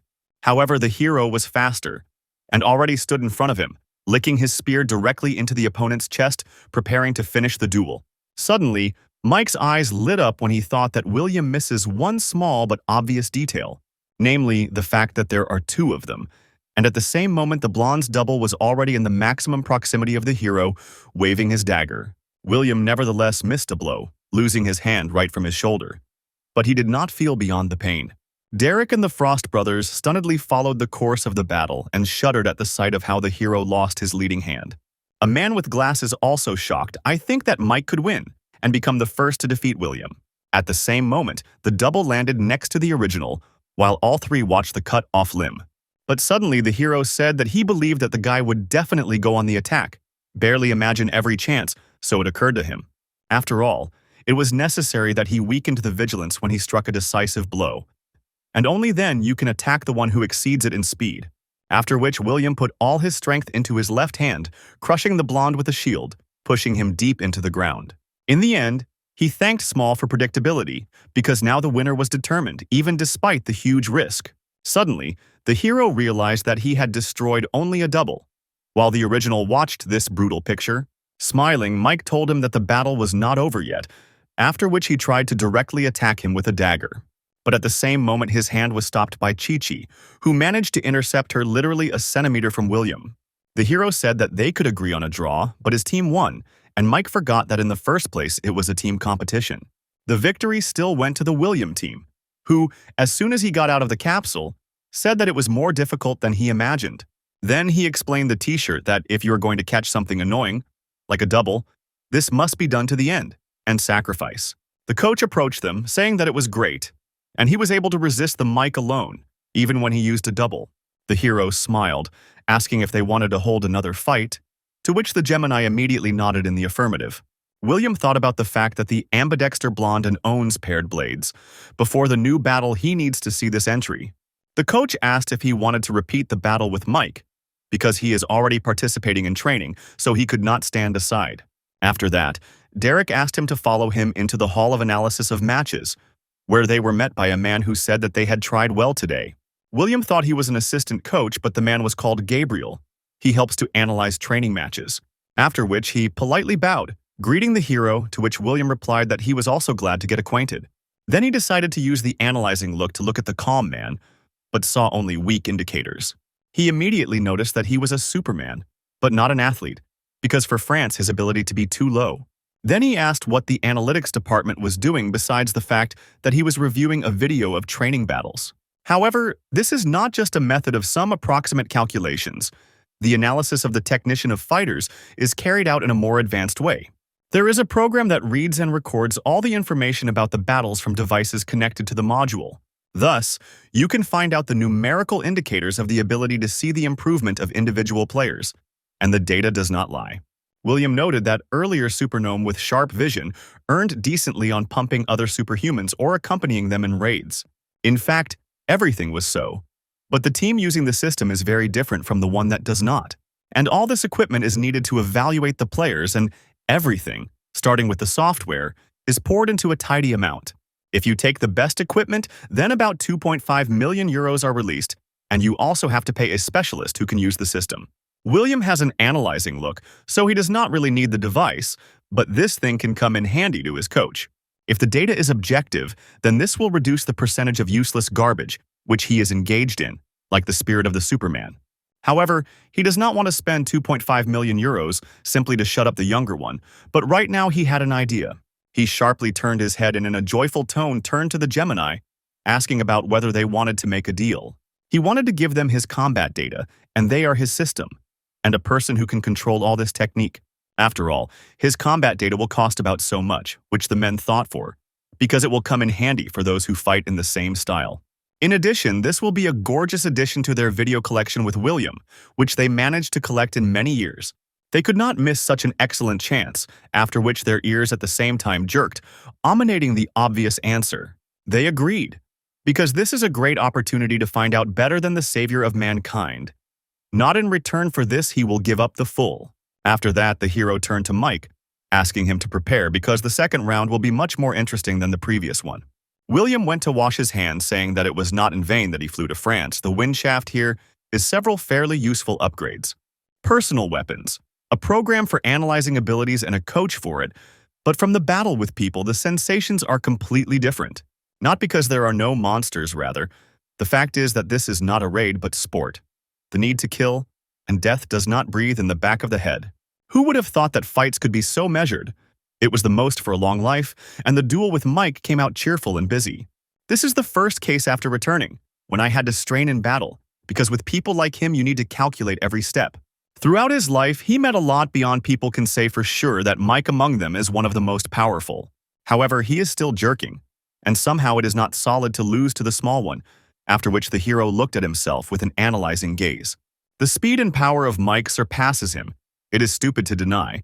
But he noticed something that had never happened before. He has the ability to enhance, which can strengthen one of his parameters or superpower.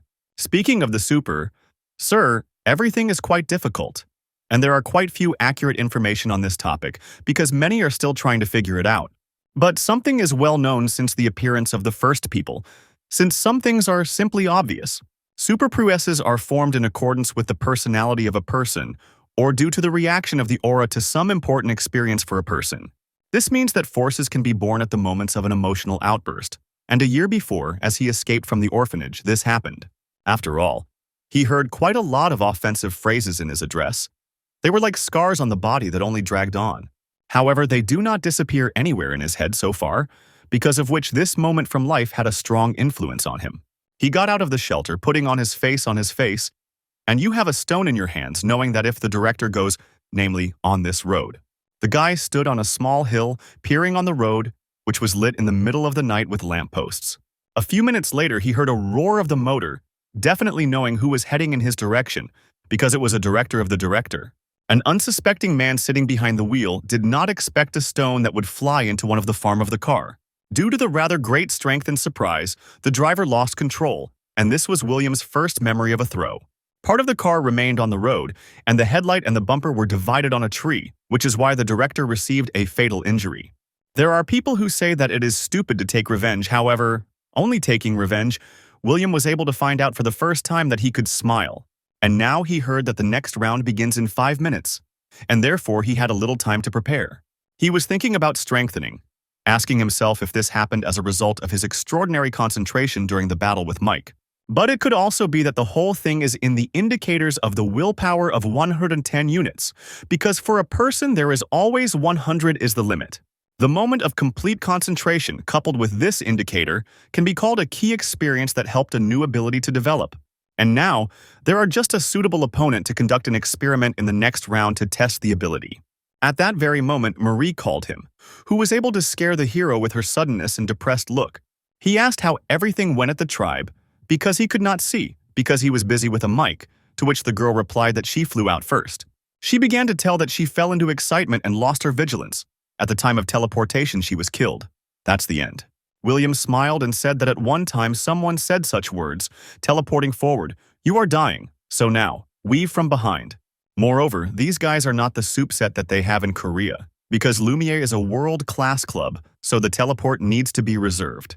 But he decided to cheer her up, asking him not to do such an sour face because the cowardly main DD is worse than a support without a superpower. Then she asked Lee to cope with her uncle in the second round because Mike is very strong, but the guy only called her name. Then he asked if she to think that he was just called the Great, but Marie reminded that in the first round his hand was chopped off. She doubted because in comparison with the double and his throw, they seem much weaker, but William asked her just to watch. After 5 minutes, two teams gathered again in the usual arena to start the second round, as they immediately heard the countdown. Mike thought that maybe, outwardly, he looked soft and kind, but as soon as he exposes the weapon, everything changes dramatically. At the same time, William thought about resisting 2 shirts, which characterization to increase him. While the coach's voice announced the return countdown, the guy took out a folding spear with a confident movement, preparing for the battle. At the time of these few seconds, the heroes decided for himself that the answer was obvious. He needs to strengthen one of the skills. After which the battle began, and both teams rushed to each other, exposing the weapon, trying to take an advantage at the very beginning. At this time, Marie was behind all, trying to evaluate the situation and not fly first, not making past mistakes. At this time, the hero jumped from side to side, looking for an opponent, thinking that he used the strengthening, but does not feel changes. But he decided to check what would be directly in the battle. But for now, it was necessary to pull the mic to one-on-one.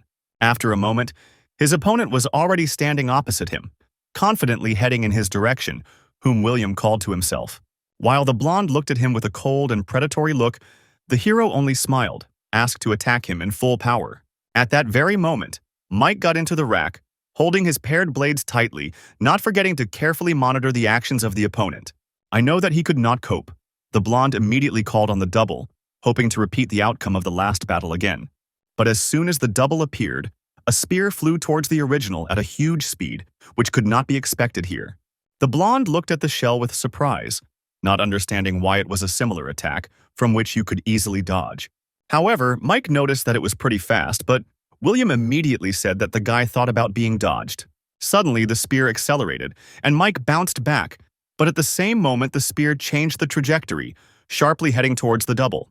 The plan worked perfectly, and the hero said that he was able to bounce, even if the attack trajectory had changed, but the double movement was a little late. Blonde dumbfounded the gaze of the disappearing double into William, agreeing that he really thought so. However, he also noticed that it was a very strange attack because there was an explosive acceleration in the middle of the flight. It was not there before. In the data on William, which he looked through before, there were definitely no cases when the spear accelerated in flight halfway to the target. He did not understand that it was, but now it was clear that he would have to fight alone, which would be very difficult. Mike did not know if the enemy had some kind of secret, but in order to prevent a quick defeat, he decided to temporarily retreat. He had to first increase the distance because it is dangerous to approach, since he had only 30% of the aura. William noticed that the kid had made a clever move, but at the same moment he rushed after him, starting from the ground and making a jump. He said that the double was over, and he threw his pride without delay, deciding to rely on the team members. Loosing a spear, the hero asked if he had expected to lose the double so soon, because now it was too late to dump him for him. The spear very quickly approached the goal, and William decided to declare the second training match finished. As soon as they left the capsule, Mike immediately asked for the third round, turning to William. "I wish to take a match rematch." Smiling, the hero said that he was tired, so he would like to finish it, but the blonde did not really suit such a situation. The guy asked him to give him another chance, to which the hero replied that nothing would change. Ask if he could win. Having thought a little, he hit his palm with his fist, making a decision to make a third final battle in order to solve everything. A signal about the beginning of the battle again sounded in the arena, after which the mic immediately called a double, without wasting time. William approved this idea because it is better to use all the possibilities for full than trying to look cool and limit yourself. However, now the blonde tried to be at the limit of his strength, fully concentrated on the battle, and now he had already headed towards the hero, trying not to give him space for the maneuver. But the spearman was sure that he would cope with him. Having tightly squeezed the spear and nourished it with an aura, William also emitted overwhelming power because he was also concentrated on the battle. His unsystematic attacks, speed and blows in a double bunch, he saw everything that could pose a threat to him. After that, the hero used eviction and began to twist the spear above his head, not letting the opponent too close. When they approached a sufficient distance, William decided to attack, at the same time hiding with a shield. Mike again decided to fall asleep with his attacks, forcing his opponent to retreat back, thereby clamping him into a corner. After that, one of the doubles did not decide to get around the hero in order to attack him from behind, while the original distracts him. However, this did not work, and they again began to attack the forehead, using two pairs of hands, hoping to break through the gap in defense. William respected that the guy was pressing him without stopping, but he should not allow him to try to come from behind. It is necessary to limit them the space for maneuvers, because if one of them enters behind, then he will fall into the trap. Therefore, you need to move all the time in such a way as to keep both in the field of view of both, and its task is to spend a minimum of effort and to wash off T-shirt. After all, perhaps he is faster, but this is not enough to catch him. You need to be more active because he will not be picked up to him. Running in the arena, the hero tried to break and maintain a distant distance, trying to use time against rivals. The next second, he noticed how the two had already caught up with him and were directly above his head, waving his daggers. However, they did not achieve the goal, and the blades landed on the floor, while William was able to bounce back, glancing after them. Although he still moves quickly and his movement becomes more accurate, but he again forgot something important. After which the hero jumped high, making a somersault back, holding in his head that they have a team competition here. Because of what the hero landed in the thick of the rivals, and the hero decided to shake the mental mood of the opponents. Everyone was immediately surprised why William was here, because they knew for sure that they were now holding a duel with a mic. One of them ordered loudly to dodge, but it was too late, and the hero already threw a spear in one of the opponents. The team sounded too late, because of which the other spearman did not have time to evade, and his chest pierced the hero's weapon. Meanwhile, Mike did not understand what was happening and why the hero decided to change tactics by attacking his comrades. At the same time, William took out two more folding spears. I think that when you are in a hurry, a gap appears in the technique, after which he looked at his main opponent with a cunning and stained look, asking him if he was ready to be a brawl. However, such a layout of events could not arrange a blonde who immediately rushed into the attack, not allowing the hero to attack the allies. Having opened two spears, William washed them with an aura, forcing them to be filled with energy to arrange another tricky attack.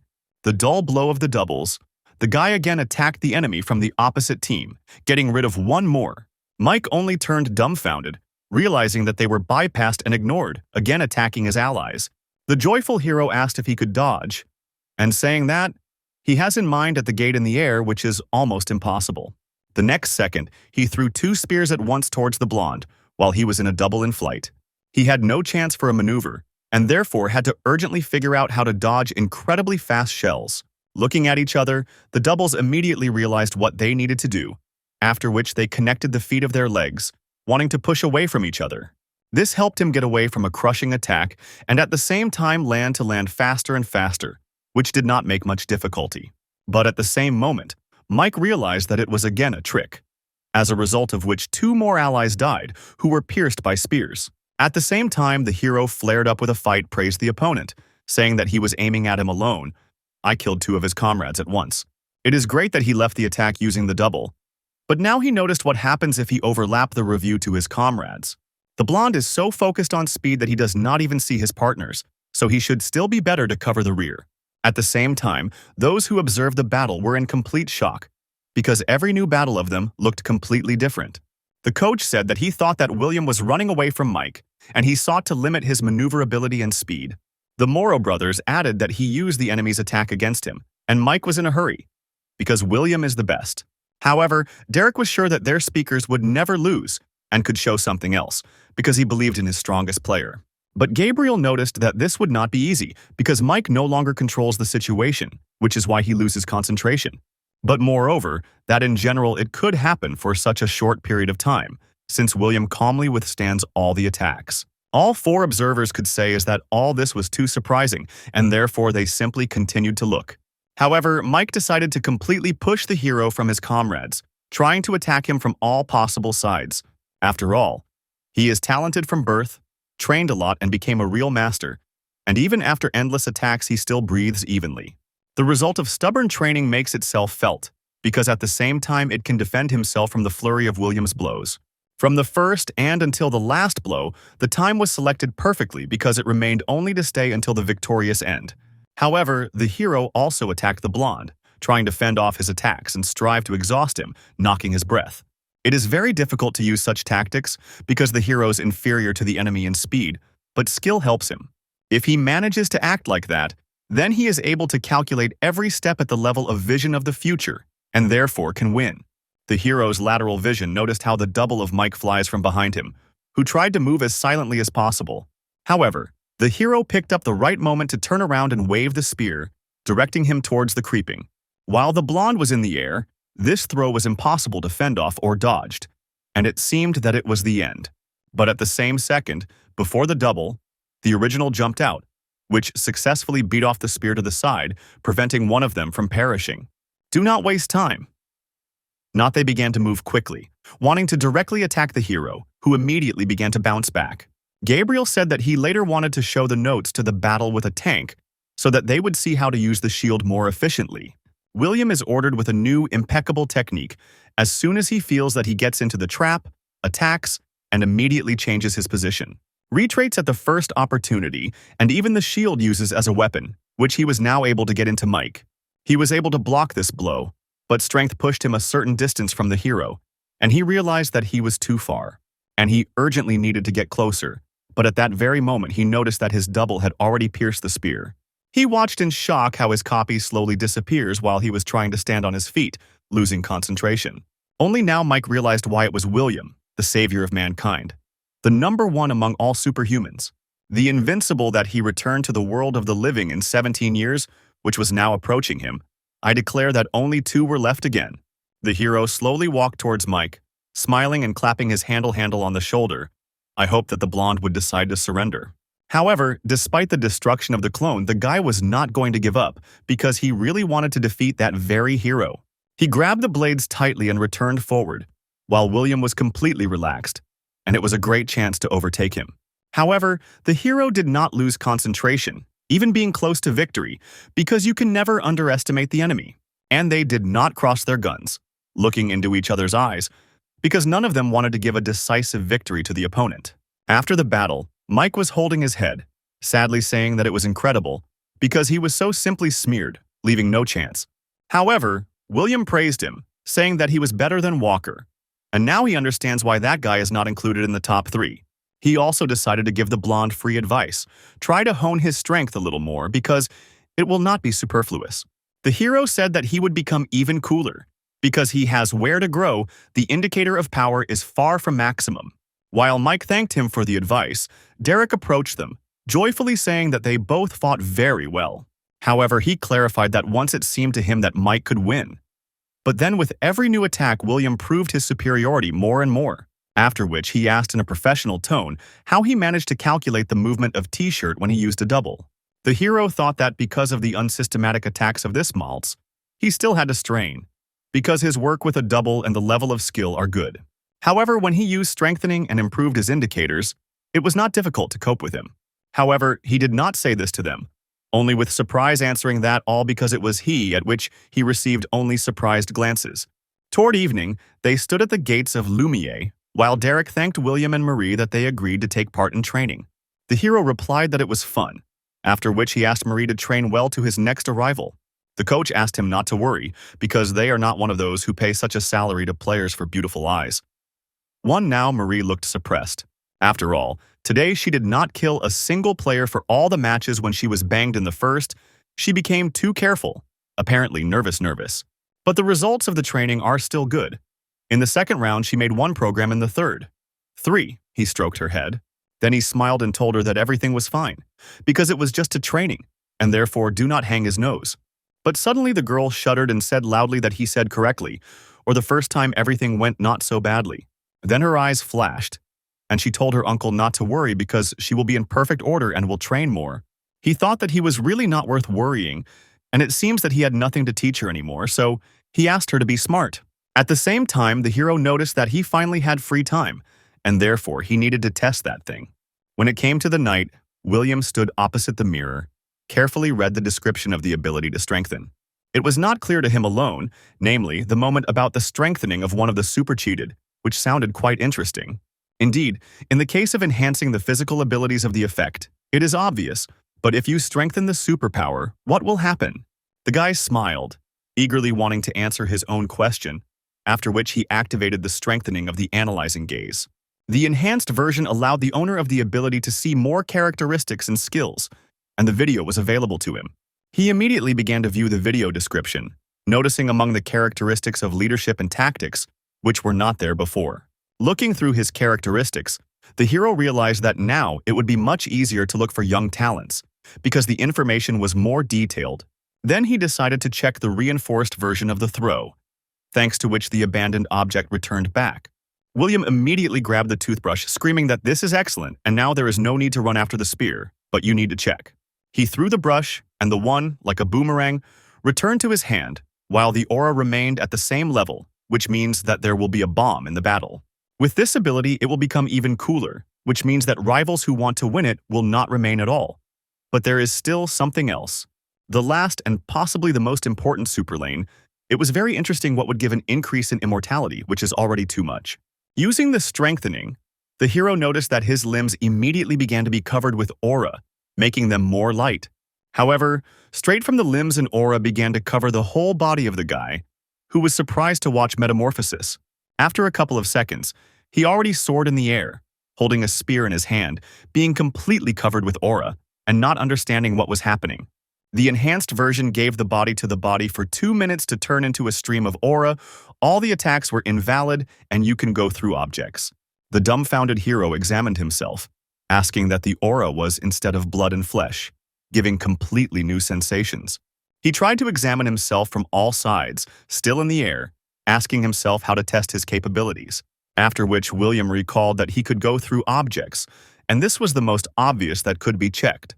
Without thinking twice, he directed himself to the window. I hope not to break it, and not to fly down from a fairly large distance. However, this did not happen. The heroes were not hung in the air, watching many houses, in the middle of which the Eiffel Tower stood. Having gained a flight, the guy realized that everything was working, and therefore about the attacks, so that it was useless to beat him. But he did not know whether he could concern something. William wanted to return and again try it with a toothbrush, when he suddenly felt something was amiss. He noticed that the source of the unknown aura was in the direction of the same tower, but the hero knew to whom she belonged. There can be no mistakes. This is definitely a creature from the dungeon, William smiled, because he could not confuse this aura with nothing else. It was the same second he rushed in her direction, waving a spear that I took with me to test my new ability. But now he was interested in that those monsters survived, and without thinking twice, he sent a spear towards the source. The hero's mood immediately rose, because it was a reaction to the aura of the monster from the dungeon that could survive. The guy flew after the spear. I feel that the freak was still nearby, which means he could be overtaken and destroyed. He was incredibly happy because it would be bored if they all died, for nothing would replace the excitement of the dungeon. At that very moment, he decided to continue when suddenly a notification surfaced before his eyes, which he completely forgot about. It was a notification that 2 minutes passed, and now there would be a return to the bodily shell, after which the guy began to pull back. Opening his eyes, he immediately felt that he was a meter from the floor, on which he landed, dropping on one knee. From anger and indignation, he destroyed the wall next to him with one wave of his hand, realizing that the goal was left from him. He spared and asked why it was impossible to end later the action of this effect, because it was this restriction that prevented him from finishing what he had begun. After that, he began to wonder how long the strengthening is restored, and whether it was possible to become a ghost immediately after returning to the body. So suddenly he calmed down sharply, looking at his hand, after which he realized that he no longer felt the aura of the monster. At the same time, in some temple, an inhuman voice said that he did not know that the task would be so difficult. He asked the third to be condescending. Because the spear suddenly flew, he pointed to the stomach from which the weapon stuck, Holding a clawed hand to him, another creature in a cloak stated that he did not need his excuses, and there are many more people in his place. After which the monster said that it was not the time, because he is waiting for the beginning of the light, which, in his opinion, should come soon. Once in his physical body, William hastened to return to a state of increased immortality as soon as possible. Here it is worth highlighting 2 points. The first, when it is in this state, it passes through all the items. No attacks are acting on it. But he himself, being woven from the aura, can inflict hit the matter, which gave him an incredible advantage in battle. And the second, this time he did not feel the energy of the creature from the dungeon. There were even thoughts that it simply seemed to him. You can attribute it to the imagination. No matter how much he was looking for, he never found a spear that threw into this creature, which means that he still hit. He fell into someone who dragged her in his body, leaving no trace. From this only the only conclusion can be drawn. When it appears again, the hero will never miss this moment, while he watched the Eiffel Tower for a long time. The next day, Gabriel arrived at his house, accompanied by the Moro brothers, who immediately greeted the hero. One of the twins reminded him that in exchange data, he asked to find a person who could control the system. William agreed with them, to which they replied that Gabriel to go with him, because it was he who understands this system. The hero was surprised at such a statement, deciding to check the man with an enhanced analyzing look to see something new. All indicators of the man were weak, but the aura, tactics, and leadership were noticeably higher than everything else. Also, his superheated concentrations for 6 hours said that he was literally born to become a coach. Gabriel asked not to doubt his abilities, because 3 years ago he was the head coach of the reserve team of the Parisian Lumiere. William was surprised that he suddenly decided to go with them, because YSM is a team of the 2nd Division, so he could regret his choice. However, the man knew what he was going on, but he had never been to Korea before. And even more so, he did not work with someone from the 2nd Division. But he saw him in the game. These sharp line to get into Lumiere easily explained Maishek. She will take advantage of the chance to get into the William team. He thought that it would be interesting to even just watch them, to which the heroes replied that since he had made such a choice, he would not dissuade. Neither the payment will be worthy, because he is still a qualified specialist, but Gabriel only waved his hand, saying that he was not talking about that. The hero did not understand anything why he would go to Korea, but not want to be a coach, to which the man replied that this was not enough. After all, the post of head coach or complete management of the team is, of course, a logical outcome, given his abilities. But only he even now can become the head coach in Lumiere. Therefore, a trip to Korea is an objectively huge minus for his career. Then he decided to offer that YSM would go to the 1st Division during the year, and with his arrival in the team, they will take 1st place. That such explosive success will not hurt, but only will help his career as a coach. But therefore, he had one condition. When he voiced him, Moro's twins, I looked at the man in shock, but he did not pay attention to them. I asked the hero if he agrees. For several seconds, the hero was thinking about such a serious proposal, after which he held out his hand, agreeing to such conditions. Without thinking twice, Gabriel shook his hand, offering William to immediately conclude a contract to go to Korea. The Gemini said that this is even more connected by William with their Lumiere, and now it will be impossible not to mention their club when it comes to the hero. In truth, they have already posted his photo with the official social networks of their team, although it was just training. After all, they should boast, and at the same time advertise themselves. They also proposed to meet in honor of the signing of a weapon contract. Arriving in Paris to find new players, William unexpectedly acquired the system, and Coach Gabriel. I also became convinced of my abilities. But when he returned, his photographs continued to publish for some time on the official pages of Lumiere on social networks. Then rumors leaked that William registered in the Battle of Superhumans as a player. This caused the hostility of the rivals. Among them, the main opponent of the French club, the best team of Germany, reacted most negatively, at the head of which is Enricaps, one of the 7 Savior, also widely known as Berlin Lightning. At the same time, there was a stormy activity near the YSM building, where several workers unloaded a new super read system. Gabriel, meanwhile, led the installation process, taking on the role of a full-fledged leader in this matter. At this time, the players watched him around the corner, asked each other in a whisper if he was a new coach, not forgetting to mention the system. After all, no one in the country does not have one who would know how to work with it. And this is a program like not even all the teams of the 1st Division have. After some time, William came to them, who hoped that they had trained all this time properly, and gathered everyone for a general fee. When everyone gathered in front of him and could clearly hear him, He loudly stated that last night he had a dream. He was an old man who said that he was his ancestor, and that he had many difficulties because the ancestors did not have. And also he called him 6 digits. At the same time, the listeners were sincerely surprised at his story, believing the director for a word. The hero said that he did not need it, and ordered the ancestor to fail. But he told him these 6 numbers right in his ear, so each of them came to him. He decided that it was such gratitude from God to the one who saved the world, and he just wants the hero to win the main prize in the lottery. One of the girls asked if he bought a lottery ticket, but he negatively answered, adding that he was not engaged in such a garbage, after which he said that his lottery ticket is them, because this season they will have to try very hard, and they should show that they are underestimated. Then he cleared his throat, deciding to go further, saying that for their further growth he brought one person from France. He pointed with his hand to the man. I will add that their new coach is Gabriel. The hero was a lot of effort to persuade him to come. After that, the guy added that his annual salary was more, so he asked to take care of him properly. Then, the man in glasses decided to take his word for himself, introducing himself and saying that he would temporarily take the post of head coach. Their current coach will help him as a senior advisor, which is why he expressed his gratitude to him. Why did he start talking about new tasks? Because the purpose of this season is the transition to the first division, and the next is to lead in it. Everyone was in shock, but he continued, saying that if they follow his plan, they will certainly achieve success. In return, 3 times a year, the club director will take part in the matches. He pointed with his hand to William, who smiled significantly. Gabriel also said that it would be great if he, the director, also took part in the competition, which caused the hero's surprise. The man explained that with him, any team will be invincible. But if he looks at the same, then his growth will come to a dead end. If he goes to such conditions, then YSM is guaranteed to go to the first league, or he will be with them within 1 year before the championship. William took a little more time for thought, after which he showed his fingers that he would perform 3 times in a year. But this was enough, because if he plays even only 3 matches, this season will definitely go to the first league this season. And he will demonstrate all his coaching abilities on the example of those games in which he will not participate, with which the hero agreed. This very strongly inspired William, who hoped that the turn would not reach him, and then asked Gabriel to try.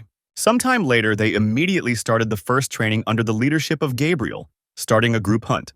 In a huge old estate, several players fought with skeletons, destroying them one after another, spreading to the full. The system perfectly analyzes the abilities of superhumans, and now in the table of each person, specific figures of their abilities were visible. These were almost the same indicators that the heroes saw with the help of an analyzing gaze, because for him, it was not a novelty. Gabriel pointed to 3 players that they used their strengths well, but one guy embarrassed him. He pointed to an inconspicuous guy, saying that he was bad in everything, and did not understand why William took him into the team. But the hero pointed out that he was still pumped. But Gabriel did not see the potential for any development in general. The hero admitted that the technical points can still be honed. It is unlikely for great progress, and he will be at the weak link in the team. But some kind of Gabriel was not right, because the hero saw something completely different in this guy that the system could not notice. The hero suggested draining him as a second tactic, because he is always calm, assembled, and he cooks a pot well. After hearing the detailed explanations of William, the man summed up the overall result, after which he decided to engage in his training personally. He also added that the 2 players that he had recently acquired are quite promising, because they can also be dragged quite hard.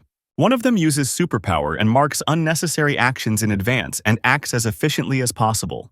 But the second player did not cause such trust, and therefore the man asked the director what he turned his attention to. The hero only looked at the new coach, trying to choose words so as not to give out true information. At this time, Gabriel said that no matter how much he watches the guy, he does not see anything special and talented in him. But the hero knew that the system would not show this, but he himself clearly saw one single indicator that almost reached the maximum. Then, the director said that his eyes were never mistaken, from which the man was better surprised. Pay attention to these words.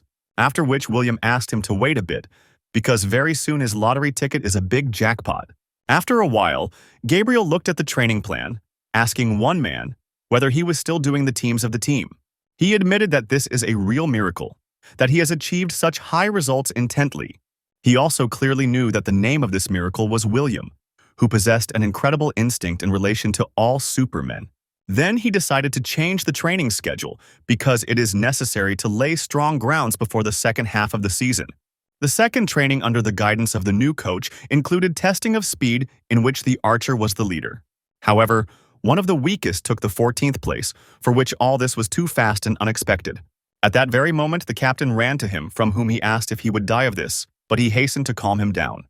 The coach said that he had adjusted the training system for their level, and they have similar training every day. After that, the captain asked him to keep up. I himself escaped ahead, leaving the younger to think about what he heard. But he could not stand such an intense run. One of the weakest stopped, noting that it was like some kind of madness. He could not catch up with them, and therefore, in despair, asked them to run together, but no one heard him. After training, Gabriel again confirmed that this was some kind of miracle, because he had already reviewed the video from training so many times. The average characteristics and training systems are characteristic of the team of the second division, but something confused him. He did not understand how the players were able to achieve such results in such a short time, having almost nothing to do with him. He noted 5, one of whom began to defeat opponents more often and make effective programs, and the other has established itself as an excellent main DD, while the other 2 have repeatedly trained sprint-like athletes. The latter, after the transition to YSM, became a tank, and in a new position showed an explosive growth of physical strength. Gabriel was sure that William definitely had a hand in this, because their past coach clearly could not do this. Thanks to these 5, you can easily go to the playoffs, and the hero himself can participate 3 times in matches, so the victory is provided. However, he could not understand what was the meaning of changing the position of one of the players, because there would be no difference if he remained main DD. Again, I decided to revise the video from the training, asking himself why the director made him a tank with his abilities. After which he noticed some discrepancy and began to frantically clap on the keyboard, unlocking a little back. He noticed that the damage indicator that the enemy applies is different from the one that the guy receives. So, the guy had another passive ability, and he could not believe that William knew this, and therefore gave him the role of the tank. He immediately remembered the hero's words when he said that his eyes were never mistaken, but it was not clear how he succeeded. At the same time, the same weak guy went out into the street, sighing heavily, allowed to tell himself that he had overestimated himself. Suddenly, William came up to him, asking what he was depressed here, adding that he would not call him the director but simply to the senior. Then he praised him, asking him to continue in the same spirit, and when he sees him, to gut him with respect and joy. When they figured out this, the hero smiled and asked the youngest to tell his elder what bothers him. The guy sighed heavily again, deciding to say for a long time that he had the worst skills in the team, which is why he had very hard. After all, their captain, who is a year younger, has already taken a central position, and he does not stand the pace of training. But the hero decided to be a little sharp, saying that they were not like him because, unlike him, the captain was initially good. Having answered that this is all because of the superpower, William listened to the fact that the guy said that he could raise his speed, but he could not catch up with the archer. But the hero told him many times that his superpowers are developing in accordance with the efforts made. He also added that there were no guarantees, but they argued with him what the hero hastened to remind the crushed guy. The young man remembered this dispute and cried out, asking that for him a guy's life is some kind of joke. But the man again recalled that he promised to give him 300 million if the undertaking fails. But this is such money that should not be easy to earn. But William decided that he would not go, and therefore grabbed the boy by the t-shirt and dragging him on the ground, he said to go with him. They overcame an incredibly large distance, while the youngest asked why they went to the mountains, and even without preparation. The director replied that they were changing his thinking and a loser, because he does not want to throw 300 million to the wind. But the guy asked which adult would teach that the pursuit of success is more important to live modestly and honestly. However, the hero said that he had prepared the place where he would swing the aura, to which he was surprised that it would be in the mountains. William replied that the aura has some features. It becomes more active when you are in a suitable place. After all, the director himself began his way not from the dungeons. Therefore, when he got there, he felt like a right person. Previously, they turned to him like a worm and said that his parents abandoned him because he was a mediocrity and people like him are absolutely useless. When he was small, he constantly listened to this, and the director of the orphanage did not stand on ceremony, often beat the wards, and did not hesitate in expressions. This man hated him the most, so beat him especially often, and thereby the small henchman of the director treated him in the same way.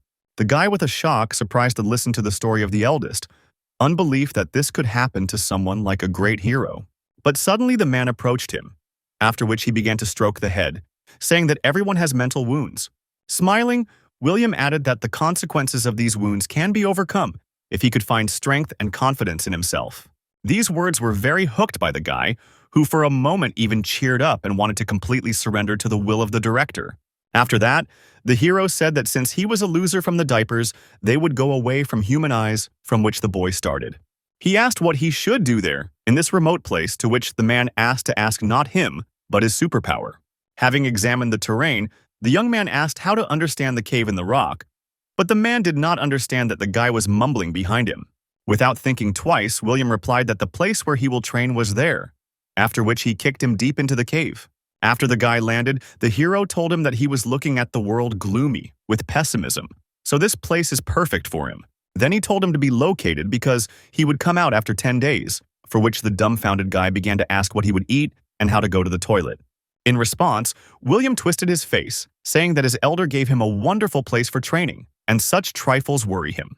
He also asked him to leave his cell phone because he also confiscates. The young man thought that the director had completely flown off the coils.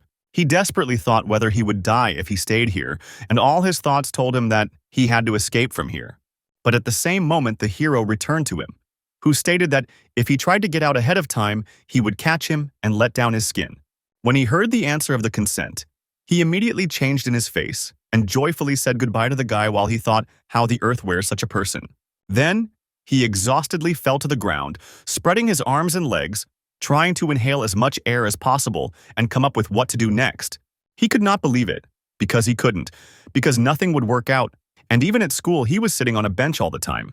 And when he nevertheless went on the field, they did not pay attention to him at all, which he wanted so much and sought to achieve. After all, in fact, he is quite active and wanted to become a first class and demanded player in the battle of superhumans. But it seemed to him that it was absolutely impossible for him, but suddenly he remembered the director's words when he invited him to YSM. Then he said that if he made efforts, he would be able to develop his superpower, after which the guy rose from the ground.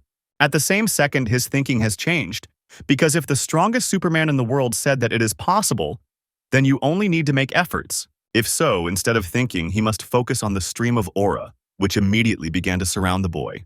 After 10 days, William looked into the phone screen. I watched the guy get out of the cave, ask him if he died. He was sure that this was one of his lottery tickets, after which he immediately decided to activate the analyzing look.